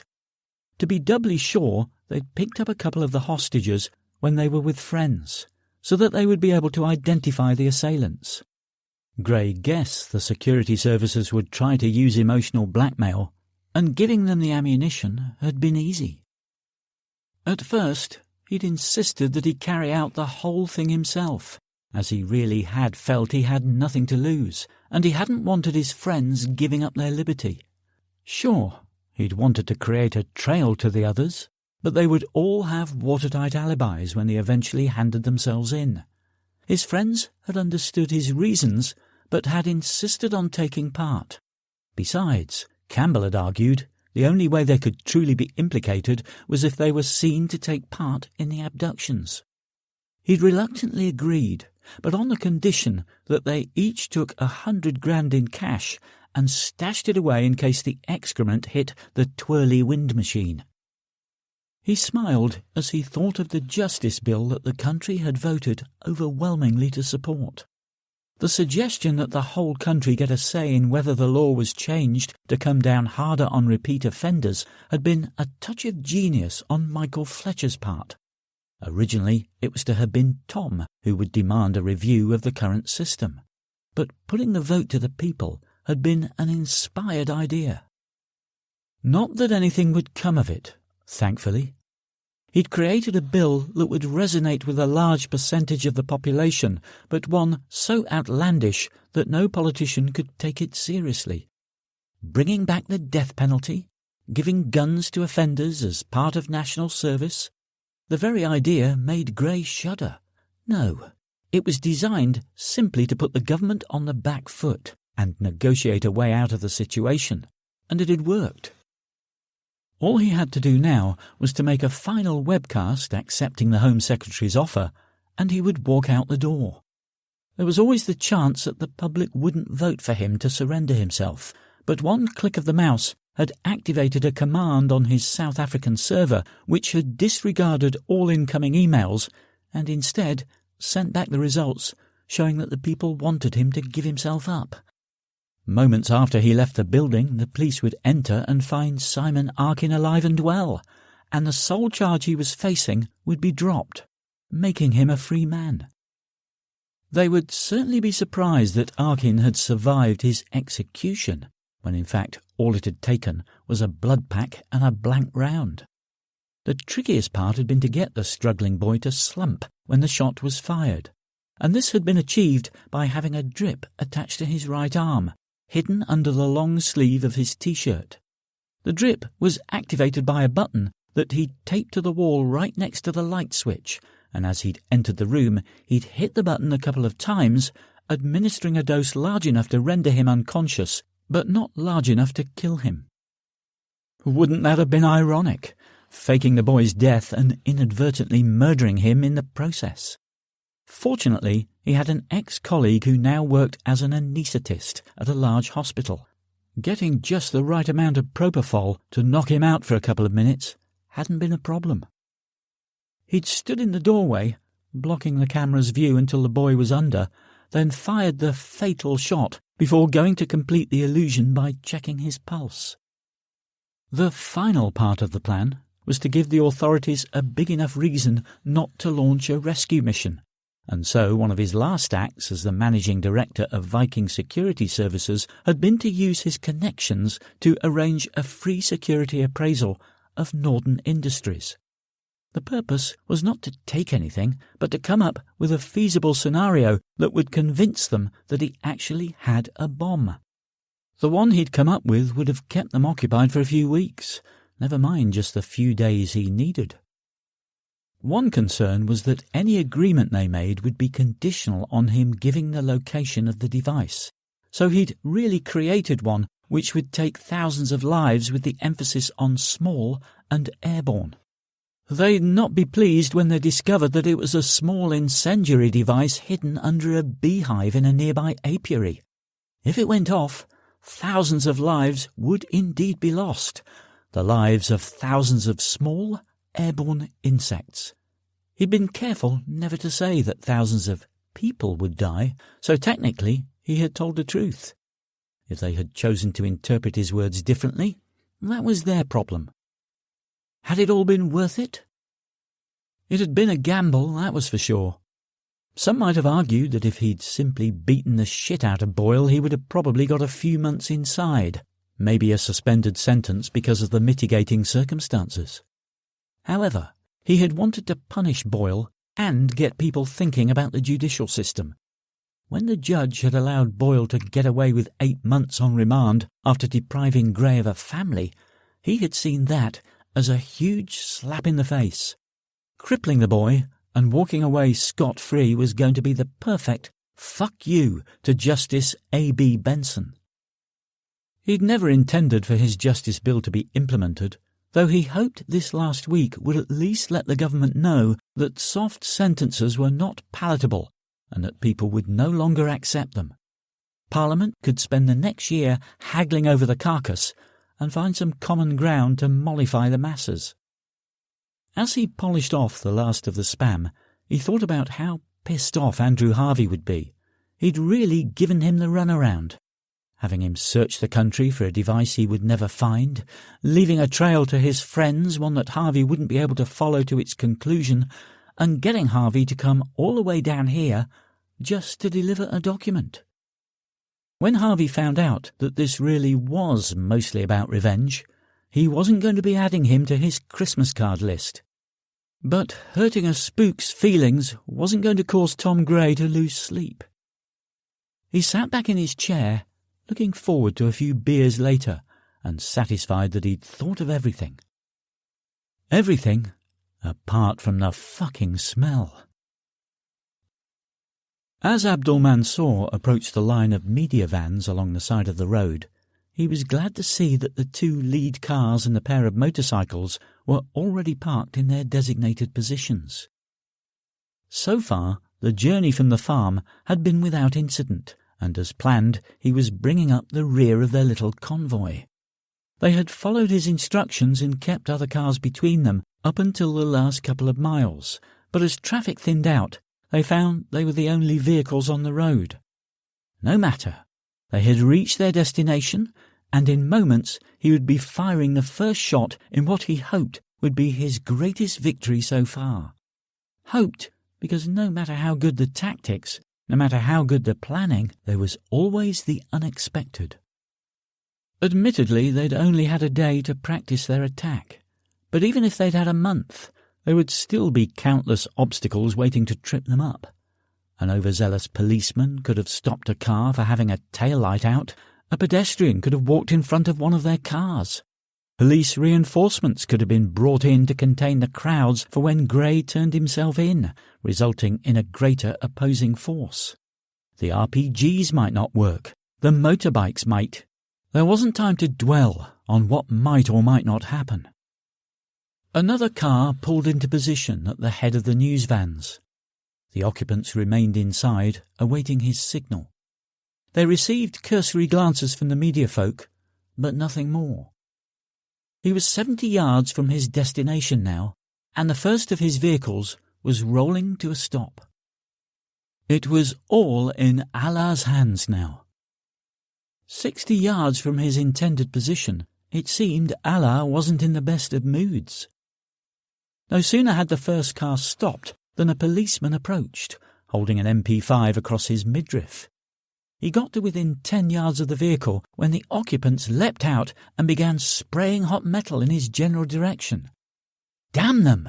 He'd specifically told them not to open fire until he had given the signal, which was firing off the first RPG round, and he had stressed not using automatic fire. Their bullets flew high and wide of the mark. The officer retreated hastily, returning accurate fire in single rounds. Within seconds, 2 colleagues were covering him from behind their vehicle. 2 of Mansour's men went down in quick succession. Another had expended his entire magazine within a few seconds and struggled to get a replacement from his jacket pocket. 2 rounds caught him in the chest. A third blew crimson spray from the back of his head as he fell.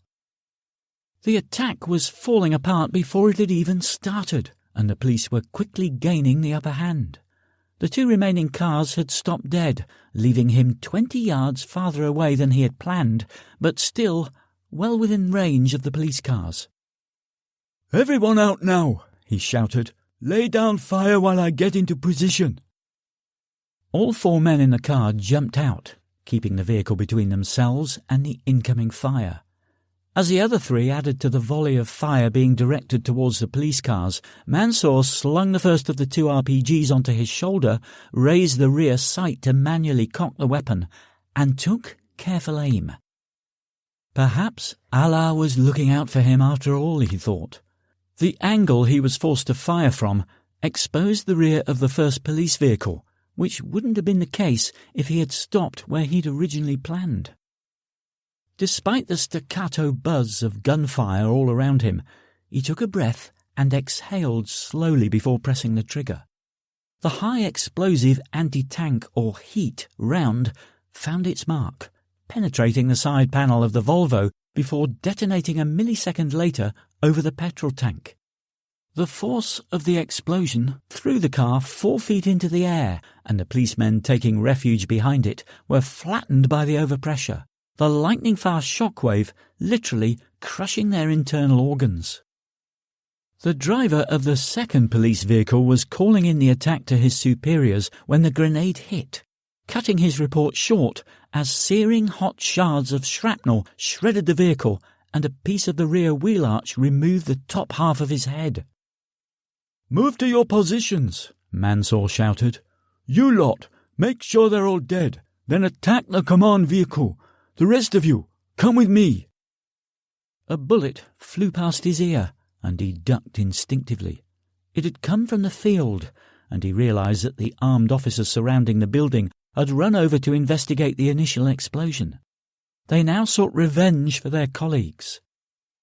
Mansour reached into the car, grabbed the other RPG, and slung it over his shoulder, then grabbed his AK-47 and began putting rounds down to suppress the incoming barrage. His first shot missed by a hair's breadth, but the second found its mark, the policeman clutching his stomach as he crumpled to the ground. His men had already begun the process of rounding up the reporters and their technicians, herding them all towards the middle media van. Through a gap in the hedge, he saw that the 6 men lying at the ridge were already engaging their targets, and he instructed 5 of his men to leave the reporters to the others and take positions at the hedge to help keep the police under pressure. His men were now attacking from 3 sides. He saw 2 more of the enemy go down, but at the cost of 6 more of his own people. All he had to do now was keep the enemy totally pinned down and let Zulfir destroy the door to the building. Once he'd done that, it would be time to signal the riders. At the sound of the first gunshots, all 8 men in the minibus turned as best they could to look through the rear windows. With their hands cuffed behind their backs, it was no mean feat. Their view was also obscured by the policemen, who were peering down the road to where the battle was now raging. "What the fuck's going on?" Paul Bennett asked, a touch of concern in his voice. It wasn't the thought of being present when the bullets were flying, It was being present when the bullets were flying while being trussed up like a turkey and unable to defend himself that bothered him. I don't know, their guard said, opening the back door to go and investigate. Wait, Levine said. That's gunfire, and it sounds like AK-47s. They aren't police issue. You have to let us go now.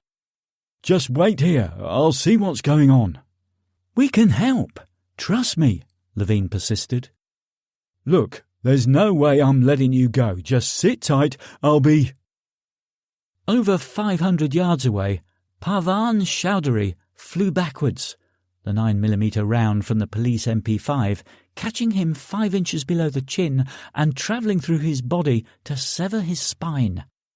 Falling, he couldn't know that the penultimate bullet he'd fired had missed its intended target, but had found another place to land.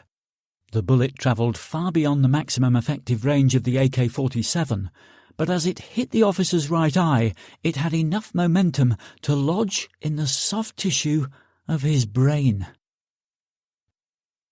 Their guard fell backwards into the aisle of the minibus, blood pouring from his eye socket. Paul Bennett's training kicked in, and from the rear seat he quickly manoeuvred himself over the body and fell onto it, fumbling blindly around the dead officer's waist for his handcuff keys. Another bullet slammed into the rear door of the bus as he groped around the belt, and he took it as a sign to get his arse in gear. Colin Avery also offered some gentle encouragement. Get a fucking move on, Bennett. Bennett eventually located the key but found it tricky to insert it into the lock. The rigid steel bar of the Hyatt handcuffs hampered his efforts. It took 3 attempts, during which he dropped the key twice, before he managed to unlock one of the cuffs. Quickly removing the other, he released Colin Avery and handed him the key, then grabbed the MP5 and a spare magazine from the dead man's belt. As he opened the rear door and jumped out, he saw and then heard the explosion at the other end of the lane. Avery jumped down beside him. Just like the good old days, he said. But I think we're going to need a lot more than one weapon between the 8 of us. Then let's go ask the nice policeman, Bennett suggested, and they sprinted over to the command vehicle. Bennett was first up the stairs. As Fisher opened the door to see the source of the explosion, Bennett pushed him to the floor and burst into the cramped vehicle, with Avery following close behind. Knock, knock, Avery said. Davies was busy informing his superiors about the attack, and when he saw 2 prisoners rush in brandishing a machine pistol, he raised his hands slowly. So did Fisher, who was still lying on his back. Don't shoot, Davies said. Just go with your friends. No one else needs to die. Bennett was confused for a moment, then realization dawned. You think these people have come to rescue us? Davies nodded. Obviously. Why else would they be attacking us? We don't need to be rescued, Bennett pointed out. We'll be walking free in a couple of hours. Then who are they after? Fisher asked. Avery offered a hand and helped him to his feet. I don't know, he said, but we have to stop them. What have you done to Bainbridge? Fisher asked. Who's Bainbridge? He was with you in the bus, he said. How did you get his weapon? Bainbridge is down, Avery said without emotion. They shot him. Speaking of weapons, what have you got in your arsenal? Davies used his head to gesture towards a cabinet on his right. Put your hands down, Bennett said. We're on the same side. Davies did as he was told and opened the gun cabinet. We have 3 more MP5s and 4 Glocks, he said, studying the contents. We'll take them all. Avery took off his jacket and laid it on the counter, then grabbed the weapons and ammunition and placed them on top before bundling it up. I'll distribute these, he said, lugging the makeshift holdall out of the door. I assume you've called in backup, Bennett said to Davies, and the superintendent nodded. Good. When they get here, let them know we're the good guys, he said, and he ran out to join the others. Barry sat in the back of the command vehicle, not saying a word, just taking in the surreal scene. He'd said he wanted to incorporate Levine's Afghan heroics into his book, but now he was about to witness firsthand the SAS in action, and it would give him an ending that would put any previous fictional work to shame. All he had to do was live through it. When Gray heard the faint sound of the first gunshot, he dismissed it. But when it was followed by the distinctive clack, clack, clack of an AK-47 on automatic fire, and his motion sensors went berserk, he switched his attention to the monitors. The sensors were being tripped by the armed police running to the southern corner of the field, so he switched to the camera covering that sector just in time to see 2 men in the lane fall to the ground. He could see at least 20 people firing towards the 2 police cars, and his immediate thought was that they were complete amateurs. They stood like the hero in an action movie rather than shooting from cover, and they were wasting ammunition at an astonishing rate. As the third assailant fell, Gray saw the man at the rear of the line of cars firing RPGs, destroying the police vehicles. The attackers split up, some heading up the lane towards the command vehicle, the others towards the media vans. He saw a policeman collapse in the field, and panning his camera to the left, he saw that there were people on the ridge 200 yards from the building. He was flanked on 3 sides now, and that only meant one thing. He was their target. Why, he had no idea, and there wasn't time to worry about it. All that mattered for the moment was repelling their attack. If only he'd brought more weapons than the 9mm Browning and the ancient ex-Army issue L1A1 self-loading rifle, he'd have half a chance. But he only had a magazine of ammunition for each. He figured that if he had to use them, it would be to warn anyone approaching the building rather than for full-blown defence. He removed the Browning magazine containing the blanks and inserted one containing 13 live rounds, then loaded the SLR with a 20-round mag and ran up the stairs to the window, affording him a view of the hostiles on the ridge. They currently presented the greatest danger to the police officers in the field and had to be taken out first. Gray removed the bottom board from the window and stuck the barrel of the SLR through the gap. His first round fell short, so he adjusted his aim and squeezed the trigger again, this time hitting the attacker in the shoulder. Not a kill shot, but it put the man out of action, and Gray moved on to the next target. His next shot was a clean kill, but he had drawn attention to himself, and rounds began to pepper the boards around his head. He ducked to the left, restricting his field of fire but still giving him a shot at 2 of the hostiles at the far end of the ridge. Although this firing position reduced his visible profile, it also meant he couldn't see Zulfir at the other end of the ridge, preparing his RPG and taking aim at the main door of the building. The heat round hit high, punching a hole in the wall above the door and projecting debris throughout the interior.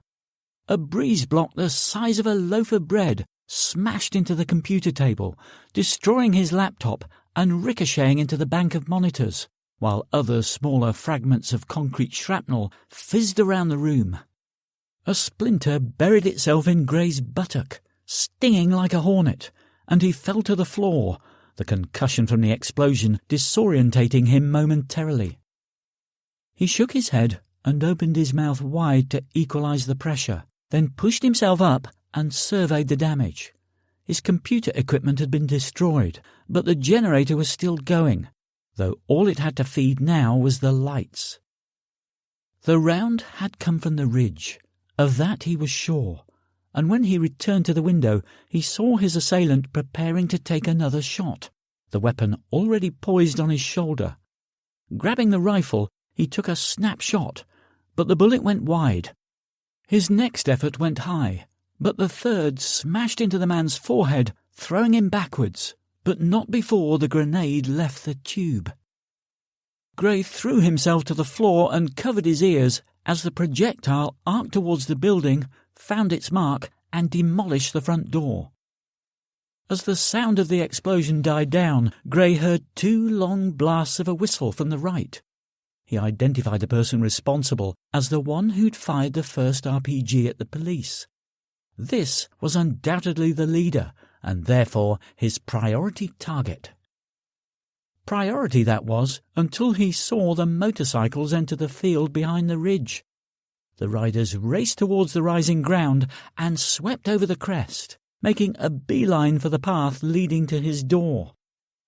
Tom Gray had no more doubt that he was the intended target. The men on the bikes were intent on finishing him off at close range. He checked the inner wall and was glad to see that it remained intact. There were signs of damage, a large circle of bricks protruding like a huge blister. It wouldn't take much more to breach it, so the men on the bikes had to be stopped before they got close enough to try. As he raised his rifle again and took aim, he saw the biker in the black jacket slump forward onto the handlebars, and the bike slewed from side to side before tossing the rider and settling on the sodden ground. He glanced to his left, and he saw 3 figures in civvies running into the field, MP5s raised and pouring lead ahead of their advance. Gray squinted at them. Bennett? Avery? Fletcher? What the hell were they doing here? The sight of his friends rushing towards the ridge caught him totally by surprise, and he almost forgot about the other rider who was powering onwards and only 20 yards from the door. He raised the rifle and snapped off a few rounds. Some missed, while others pinged off the bike in a shower of sparks, but failed to do any significant damage. Bullets sparked off his bike as Nadim saw his fellow dirt bike rider fall. But Nadim was wiser than Kamran, and he played the throttle, first speeding up, then braking before quickly applying the gas again, just as Mahmoud had shown him. Mahmoud had said this would make it harder for anyone firing at him to get a proper lead. Nadim had no idea what that meant, so Mahmoud had explained that when aiming at a moving target, you had to fire in front of it so that the target and bullet arrived at the same point at the same time. If the target were moving at a constant speed, this could become quite easy with practice. But if the target were to continually speed up and slow down, it made the shooter's task much more difficult. It worked for Nadim, and he made it to the entrance. However, once the bike stopped, he became a sitting duck for the experienced soldiers and took several rounds in the back as he hurtled over the debris that had once been the front door. The impact punched him up against the inner wall, and he collapsed in a heap, his left hand millimetres from the trigger for his vest. Mansour was standing between 2 media vans when he saw Nadim go down, and felt proud that he'd managed to get as close as he had. Allah would truly reward him. Digging the mobile from his pocket, he thumbed through the contacts list, selected red from the list, and hit the call button. Nothing happened. Wait a moment. Still nothing. Incredulous, he was checking that he had a signal when the explosion came, shaking the ground beneath him. He staggered backwards, but he just managed to keep his feet. The shock wave buffeted the hedges surrounding the field and blew satellite dishes from the roofs of the media vehicles. Mansour saw that the violence of the blast had stunned everyone else on the battlefield into inaction. As the dust settled, he saw that the building had sustained a huge amount of damage. A hole the size of a bus had been blown out of the front wall. Part of the roof had collapsed at the rear corner. Most of the boards covering the windows on the upper floor had been blown out. It was hard to imagine anyone inside surviving the explosion, certainly not anyone near the blast point. While everyone tried to recover from the impact of the blast, Mansour ran past the media vans and jumped into one of the cars, performed a neat 3-point turn, and sped off down the lane towards the nearest village. He had said that he would signal with several short blasts of his whistle when it was time to retreat. But he needed time to make good his escape, and his men, Allah praise them, would provide him with it, keeping the enemy at bay and preventing them from pursuing him. He knew there would be roadblocks all around the area, but that didn't concern him. All he needed to do was reach the village and make a couple of phone calls. Gray watched the rider disappear beneath him and lost the shot, but when he saw his friends offer a couple of double taps each, then move on, he knew the X-ray was dead. He turned his attention back to the leader and saw him standing next to the rear door of a Sky News van, and he swung the rifle round, taking aim. He's certainly a cool customer, Gray thought, as he watched the man standing in the middle of a battle find time to make a phone call. He was about to cancel the guy's tariff permanently. He had a bead on the target and was increasing the pressure on the trigger when his world collapsed. The explosion was like nothing he'd ever experienced. His head seemed to contract, and he felt a free-falling sensation as the gantry on which he knelt disappeared beneath him. Everything became silent, and the drop happened in slow motion. He tumbled down into the grey mist of brick dust thrown out by the blast. He thrust an arm out in a feeble attempt to grab at the ceiling, but it slowly receded before being consumed by the cloud of debris. He fell for what seemed an eternity, as if he was spiralling straight to hell. He didn't feel the impact. There was light streaming in through the hole that suddenly appeared in the roof. An instant later, there was just darkness.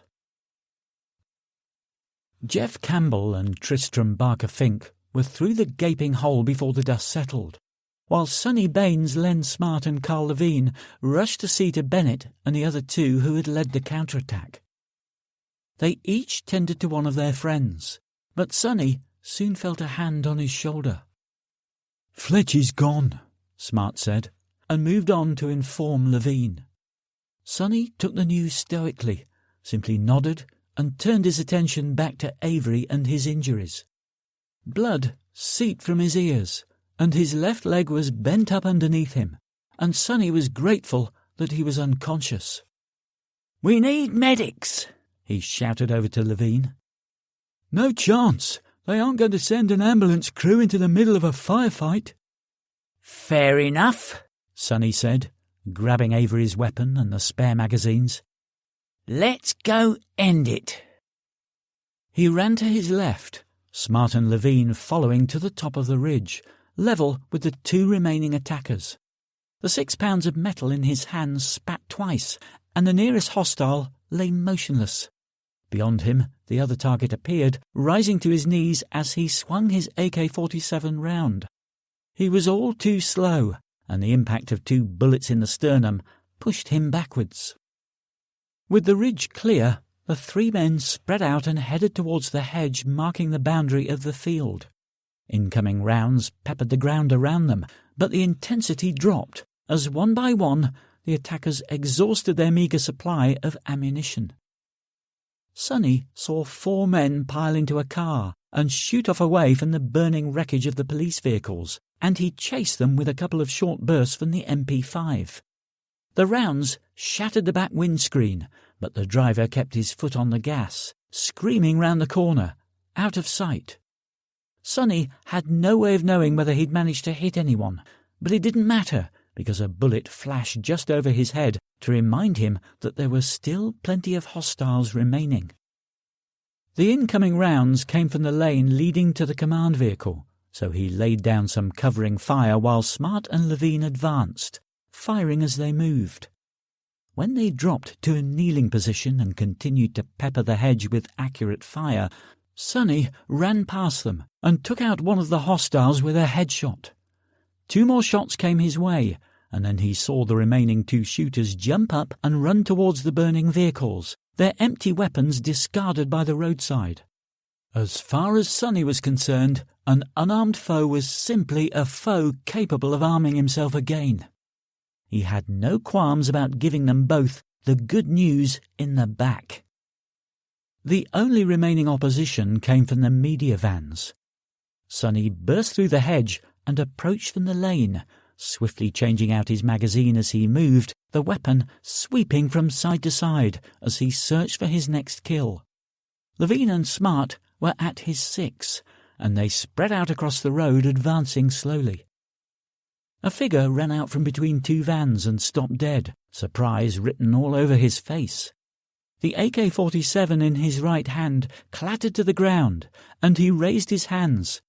He didn't find anyone in the mood for taking prisoners. With one friend dead, 2 more seriously injured, and Tom Gray unaccounted for, the 3 men didn't even have to exchange glances to know what the others were thinking. Each fired a double tap, and the enemy head count decreased by 1 more. Smart went left, Levine and Sonny to the right, and they moved slowly but with purpose down the line of vehicles. They cleared past 2 before they encountered and dispatched another hostile, then came towards the larger vehicle near the middle of the queue. The rear door was open, and Smart could see people packed inside like sardines. As he reached the edge of the first van, he understood why they looked terrified. "Drop it!" The command came from a boy barely 18, his AK-47 trained on the hostages. Smart saw his 2 mates approaching the kid from the rear and did as he was ordered, hoping to attract his fire. The plan worked, and the youngster swung the rifle towards him but didn't even get close to getting Len in his sights. The front of his face blew outwards before he clattered to the floor. Smart indicated for the people to remain in the van and kept guard as the other 2 continued to clear each vehicle in turn. When they returned 3 minutes later, he gestured for everyone to climb down one at a time, all 3 men keeping a keen eye out for any possible hostiles squirreled among them. Once the area was secure, Sonny jogged back to the command vehicle and instructed them to call in the paramedics, then trotted to the building to see what had become of Tom. Policemen were already tending to the wounded, including Bennett and Avery, making them comfortable until the ambulances arrived. He climbed over the rubble to where Campbell, Levine, Smart and Barker Fink were tossing debris to one side. "Where's Tom?" he asked. "Under this lot," Campbell said. "Give us a hand." Sonny scrambled over to them and saw a finger poking out from the side of the debris, and he joined them in tossing half-bricks and wooden stakes towards the side of the room.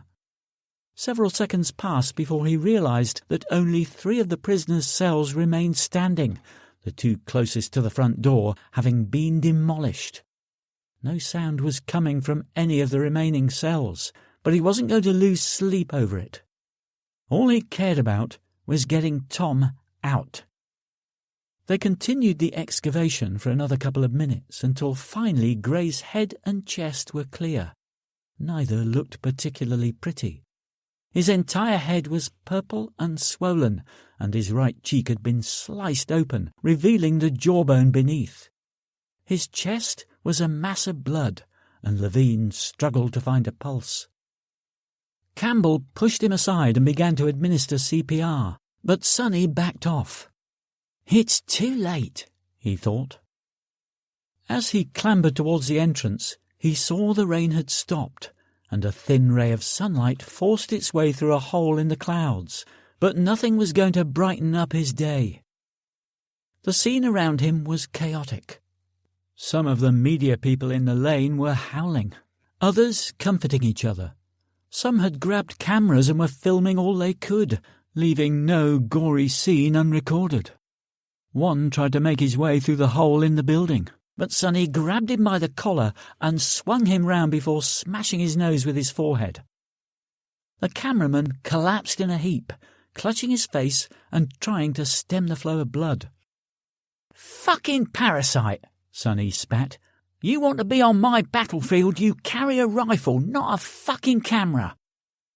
He kicked out at the figure on the floor, who took the hint and scuttled away, leaving £100,000 worth of video equipment lying on the ground. The sound of sirens in the distance shook Sonny from his rage, and he went to see how the living were getting on, starting with Bennett.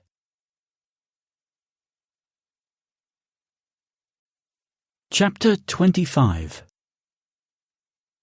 Emergency, what service do you require? Ambulance!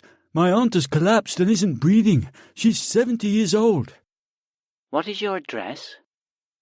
Mansour read out the details from a gas bill on the table. Please, come quickly. OK, someone will be with you in 7 minutes. In the meantime, have you administered CPR before? No, but my brother has.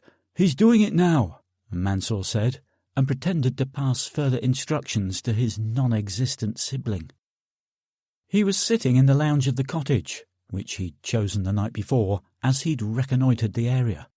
He'd selected it because it was isolated, and he could park his vehicle out of sight behind it. The old lady on the floor may well have been someone's aunt, but it wasn't a heart attack she was suffering from. It was severe blood loss caused by the gaping wound in her throat. While he waited for the ambulance to arrive, he put the corner of a tablecloth over his handset and dialed the pay-as-you-go mobile phone he had purchased at the airport and given to the Imam, Amir Shana, at the mosque. "Brother, I have finished work and need a lift home," he said. He knew that GCHQ would be listening to all calls coming from the immediate area, or at least he expected them to be, hence the reason for disguising his voice and using code. OK, was the simple reply, and that told Mansour that the prearranged pickup was still on. The Imam would now give the SIM card from the phone to one of his trusted followers and have him take it on a bus ride and drop it into someone's bag, leading the authorities far from the mosque should the phone call ever be flagged. The phone itself would be tossed into a garbage bin, ready to be taken away and crushed. He sat back in the chair and took the chance to reflect on the past few days. That his idea had been accepted by the elders was an achievement in itself, but to carry it out with so little notice and under the watchful eyes of the world's media was bound to elevate his status. The audacity of the raid would become the stuff of legend, and his name would become known and feared throughout the Western world. Of course, he regretted the fact that many of his men had died and that the rest would surely be captured.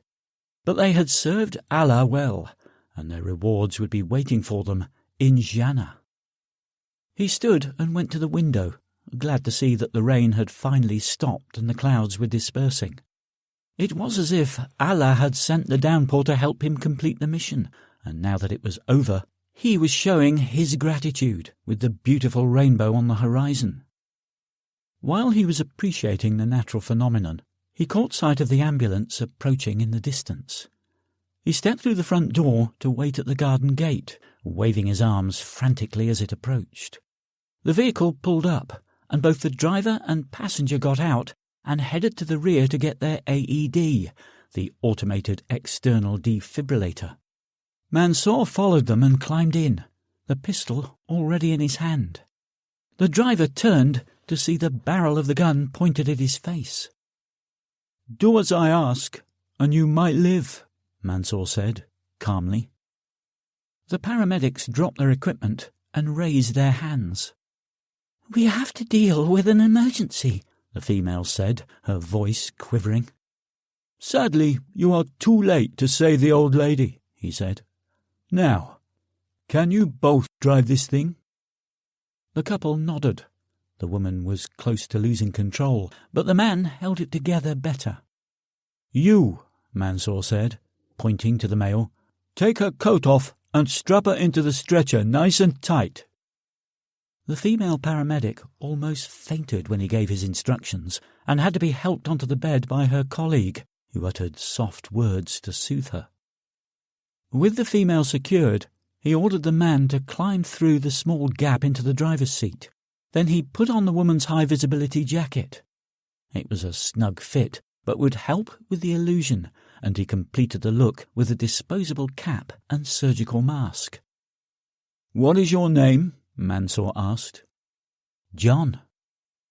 "Drive, John," he said, "and turn on the siren." The medic did as he was told, and Mansour took a seat on the free stretcher, his gun trained on the driver. "Where are we going?" "South," Mansour told him. Head for the A23, then join the A27 westbound towards Worthing. There will be police roadblocks on the way, but I want to go through them. Use whatever excuse you need, but if you reveal my presence, the first bullet will be yours and your friend will be next." He searched inside a box and found some tape and a bandage, which he used to cover the woman's mouth. He felt sure the man would obey instructions, but this female was such a wreck she might start screaming at any moment. Sure enough, they came across the first police checkpoint not 10 minutes into the journey as they approached the dual carriageway. Traffic was backed up 300 yards, and John asked what to do next. "Do what you would normally do," Mansour said, exasperated. "Use the other lane, get to the head of the queue and drive through." Oncoming traffic pulled over as the driver rushed towards the police cars, and to Mansour's relief the police manning the point ushered him through. They continued onto the A23, southbound towards Brighton. "Good, good," Mansour said, more to himself than the driver. Traffic was heavy, but the Blues and Twos soon shifted anything in front of them, and soon they reached the outskirts of Brighton and turned onto the A27. "There is a lay-by just after the tunnel ahead, and a black Volvo should be waiting. Pull in behind it." The small parking area appeared 3 miles along the road, and the car was indeed parked up. The paramedic pulled in and stopped close to the back of it, and Mansour told him to silence the siren. "Get in here," he said, and gestured for John to climb through the gap. "Lie down." The man did so, and Mansour quickly strapped him into the other stretcher, then searched his pockets and found his wallet. "Nice family," he said, examining a photo. "It would be a shame for anything to happen to them, which is why I suggest you lie still until someone arrives to free you. If I am followed today, I will know it was you who told them where I was, and my followers will exact my revenge." He took John's driver's license from the wallet and stuffed it into his trousers. "I now know where you live, John, so lie down and wait to be rescued. When that time comes, tell them that Abdul Mansour will be back one day, and they should tremble at the thought." With that, he jumped out of the ambulance and into the waiting car, which sped off towards Shoreham Airport. A waiting Cessna would fly him first to a small airport outside of Paris, then on to Tirana in Albania, where he would take a different mode of transport home. His threat to return was an empty one, and he knew it. His profile would be raised to a whole new level internationally, and it would be almost impossible to get into the West again after this. But in the months and years to come, they would be expecting another attack, and that would only enhance his reputation and compound their fear. He would only relax completely once he was back home in Quetta, but for now he closed his eyes and savoured the victory a little more. Epilogue. He woke and immediately felt confused. It took some time for his brain to kick into gear, but even then he could only focus on objects, not take in any detail. He stared at the ceiling fan above his head, humming gently as it spun slowly. He saw it, but it didn't register as a fan, just something hypnotic and calming. Movement from the corner of his eye broke the spell, and a man appeared next to him. The man was talking, but he didn't hear the words, just saw the lips moving. As quickly as he'd appeared, the man was gone again, leaving him to stare at the fan some more. "Sleep," his body said. He desperately wanted his head to clear, but putting a thought together was like trying to swim through treacle. He wanted to remember something, anything, but all he could concentrate on was the fan, mesmerizing, round and round and round. Sleep. He closed his eyes to help his concentration, but nothing came, just an image of the fan, turning relentlessly. Then, nothing. When he opened his eyes again, the room was darker, the afternoon sun giving way to twilight. The fan was still there and the man had returned. No, not the same man. This one was taller, with different hair and a pale complexion, not olive-skinned like the first. He realised that his ability to think had returned, and immediately searched for answers inside the fog that was his memory. Nothing.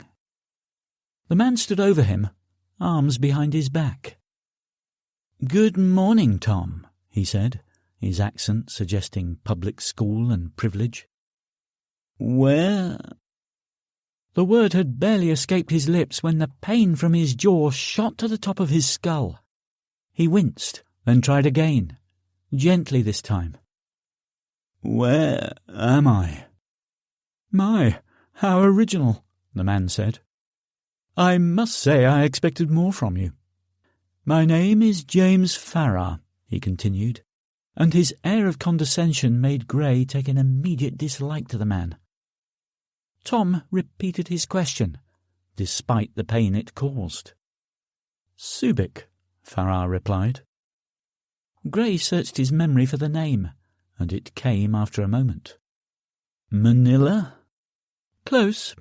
The nearest town is actually Olongapo, but Manila isn't that far away. Couple of hours in a decent vehicle, if you can find one in this god-forsaken country." "How—" "Tom, you really are disappointing me. Where am I? How did I get here? What do you want from me? At least you seem to know your own name, which is a start, I suppose. Well, let me save you some time. The where, as I already mentioned, is Subic Bay Freeport. Our colonial friends left in 1991, and the locals turned it into a thriving business area. The Americans retained a small interest, including this house. It was once the billet of an admiral, you know. Gray was unimpressed. He didn't care if Lord Nelson himself had slept in the very same bed. He just wanted answers. The how was a Hercules transport plane, which picked you up from Farnborough all those weeks ago. Wait, what do you mean all those weeks ago? How long have I been here? Almost 2 months now. I must say you really were a mess when you arrived, and I wouldn't trust the local medical staff as far as I could throw them, but they seem to have done a pretty decent job on you. 2 months? What the hell had happened to him? His recollection was still hazy, but his memory flashed the image of a rifle in his hands, poking out a window. You had a broken leg, 2 broken arms, and a multitude of internal problems. I'm afraid your looks have gone too. Gray's hands went to his face. "Get me a mirror." Farrar handed one over, and Gray examined himself. His hair was unkempt and at least 3 inches longer than he would have maintained it, and a moustache adorned his upper lip, while the rest of his face was clean-shaven. But it was the shape of his face that shocked him. His nose was crooked and flattened across the middle of his face, and the top of his right ear was missing. A scar curved from the bottom of the ear down to the jawline, and his brow jutted well over his eyes, giving him a Neanderthal appearance. He looked like an old boxer, a very bad old boxer. "What the fuck happened to me?" "You had a particularly nasty accident which caused the scar and the small nick on the ear. The rest," he smiled smugly, "was all our work." "What? You did this to me. Why?" "We did it because you would have still looked like Tom Gray, and I'm afraid Tom Gray is dead." He let the words sink in, and Tom struggled to handle the bombshell he had just dropped. "I don't understand." "No, I didn't think you'd be able to. After all, it isn't every day someone dies." Gray's head swam, and another glance in the mirror did him no favours. "Is this hell?" Farrar roared with laughter. Good Lord, no. Well, it depends on whether or not you like billions of mosquitoes and cockroaches the size of your dick. But no, you aren't dead. Tom Gray is, but you aren't. Perhaps it was the medication, he thought, but Gray just couldn't get his head around Farrar's cryptic comments. Your little escapade caused a lot of embarrassment to Her Majesty's government, Farrar said. When news first reached us about the explosion, there was utter panic, as you can imagine. Everyone thought you were dead, and a biological weapon was unaccounted for. Then we found out you were alive, but barely able to breathe, never mind talk, so we concentrated our efforts on your colleagues. What did you do to them? Where are they? Relax, they are fine. In fact, you should be grateful to them. They refused to cooperate until the Home Secretary promised to honour the agreement, which he did, live on TV. It was only then that they revealed your little subterfuge. That was a huge kick in the teeth for the security services, chasing their tails for days looking for a bomb that never existed. The chumps at MI5 had taken a battering and wanted to come out of it smelling of roses, so they put out a statement to the press, saying the device had been made safe and no one was in any further danger. Farrar rubbed a handkerchief around his neck to soak up the sweat that was building, while mumbling something about the bloody humidity. But why am I here? You said the Home Secretary honoured the agreement. That's right, he did, and was all ready to jail you for life for the murder of Simon Arkin. But Arkin wasn't dead, Gray said. I mean, I didn't kill him. I remember that much. Oh, we know that now. Your friends told us right after the Home Secretary's TV announcement. The rescue services found evidence of the blood pack, but there wasn't enough of Simon left to establish a time of death. Therefore, you were going to face the murder charge and life in prison. So what changed? Your friends decided that as free men they would tell their story to the newspapers, and they stressed the whole story unless the government admitted that Arkin died in the blast. They would mention the fact that there never was a bomb, contrary to what the security service had said, and that Simon Arkin was alive until the explosion killed him. That still doesn't sound like a good enough reason to fake my death. True, and it wasn't even considered at that point. But when 500,000 people brought London to a standstill for a fortnight protesting for your freedom, we came to a compromise. You disappear, new identity, new country, and your friends wouldn't go to the press. 500,000 people, he said, amazed at the support he had gained. That was the Conservative estimate. They camped out in the streets for 13 days in all, and there were similar protests all over the country. Oh, and a 7 million signature petition. So why not just release me? Why the new identity? Because you were becoming a hero, and there was the danger that you might continue the fight for a change in the law. We simply couldn't allow that to happen, so an announcement went out that you had died and you were whisked off to Farnborough. Do I get a say in this? Of course. You can go along with it and get a generous salary for the rest of your life, or, and his demeanour changed instantly, you can tell the world that you're still alive, and we will happily remedy that within 24 hours. Gray yawned, despite the news he'd just received.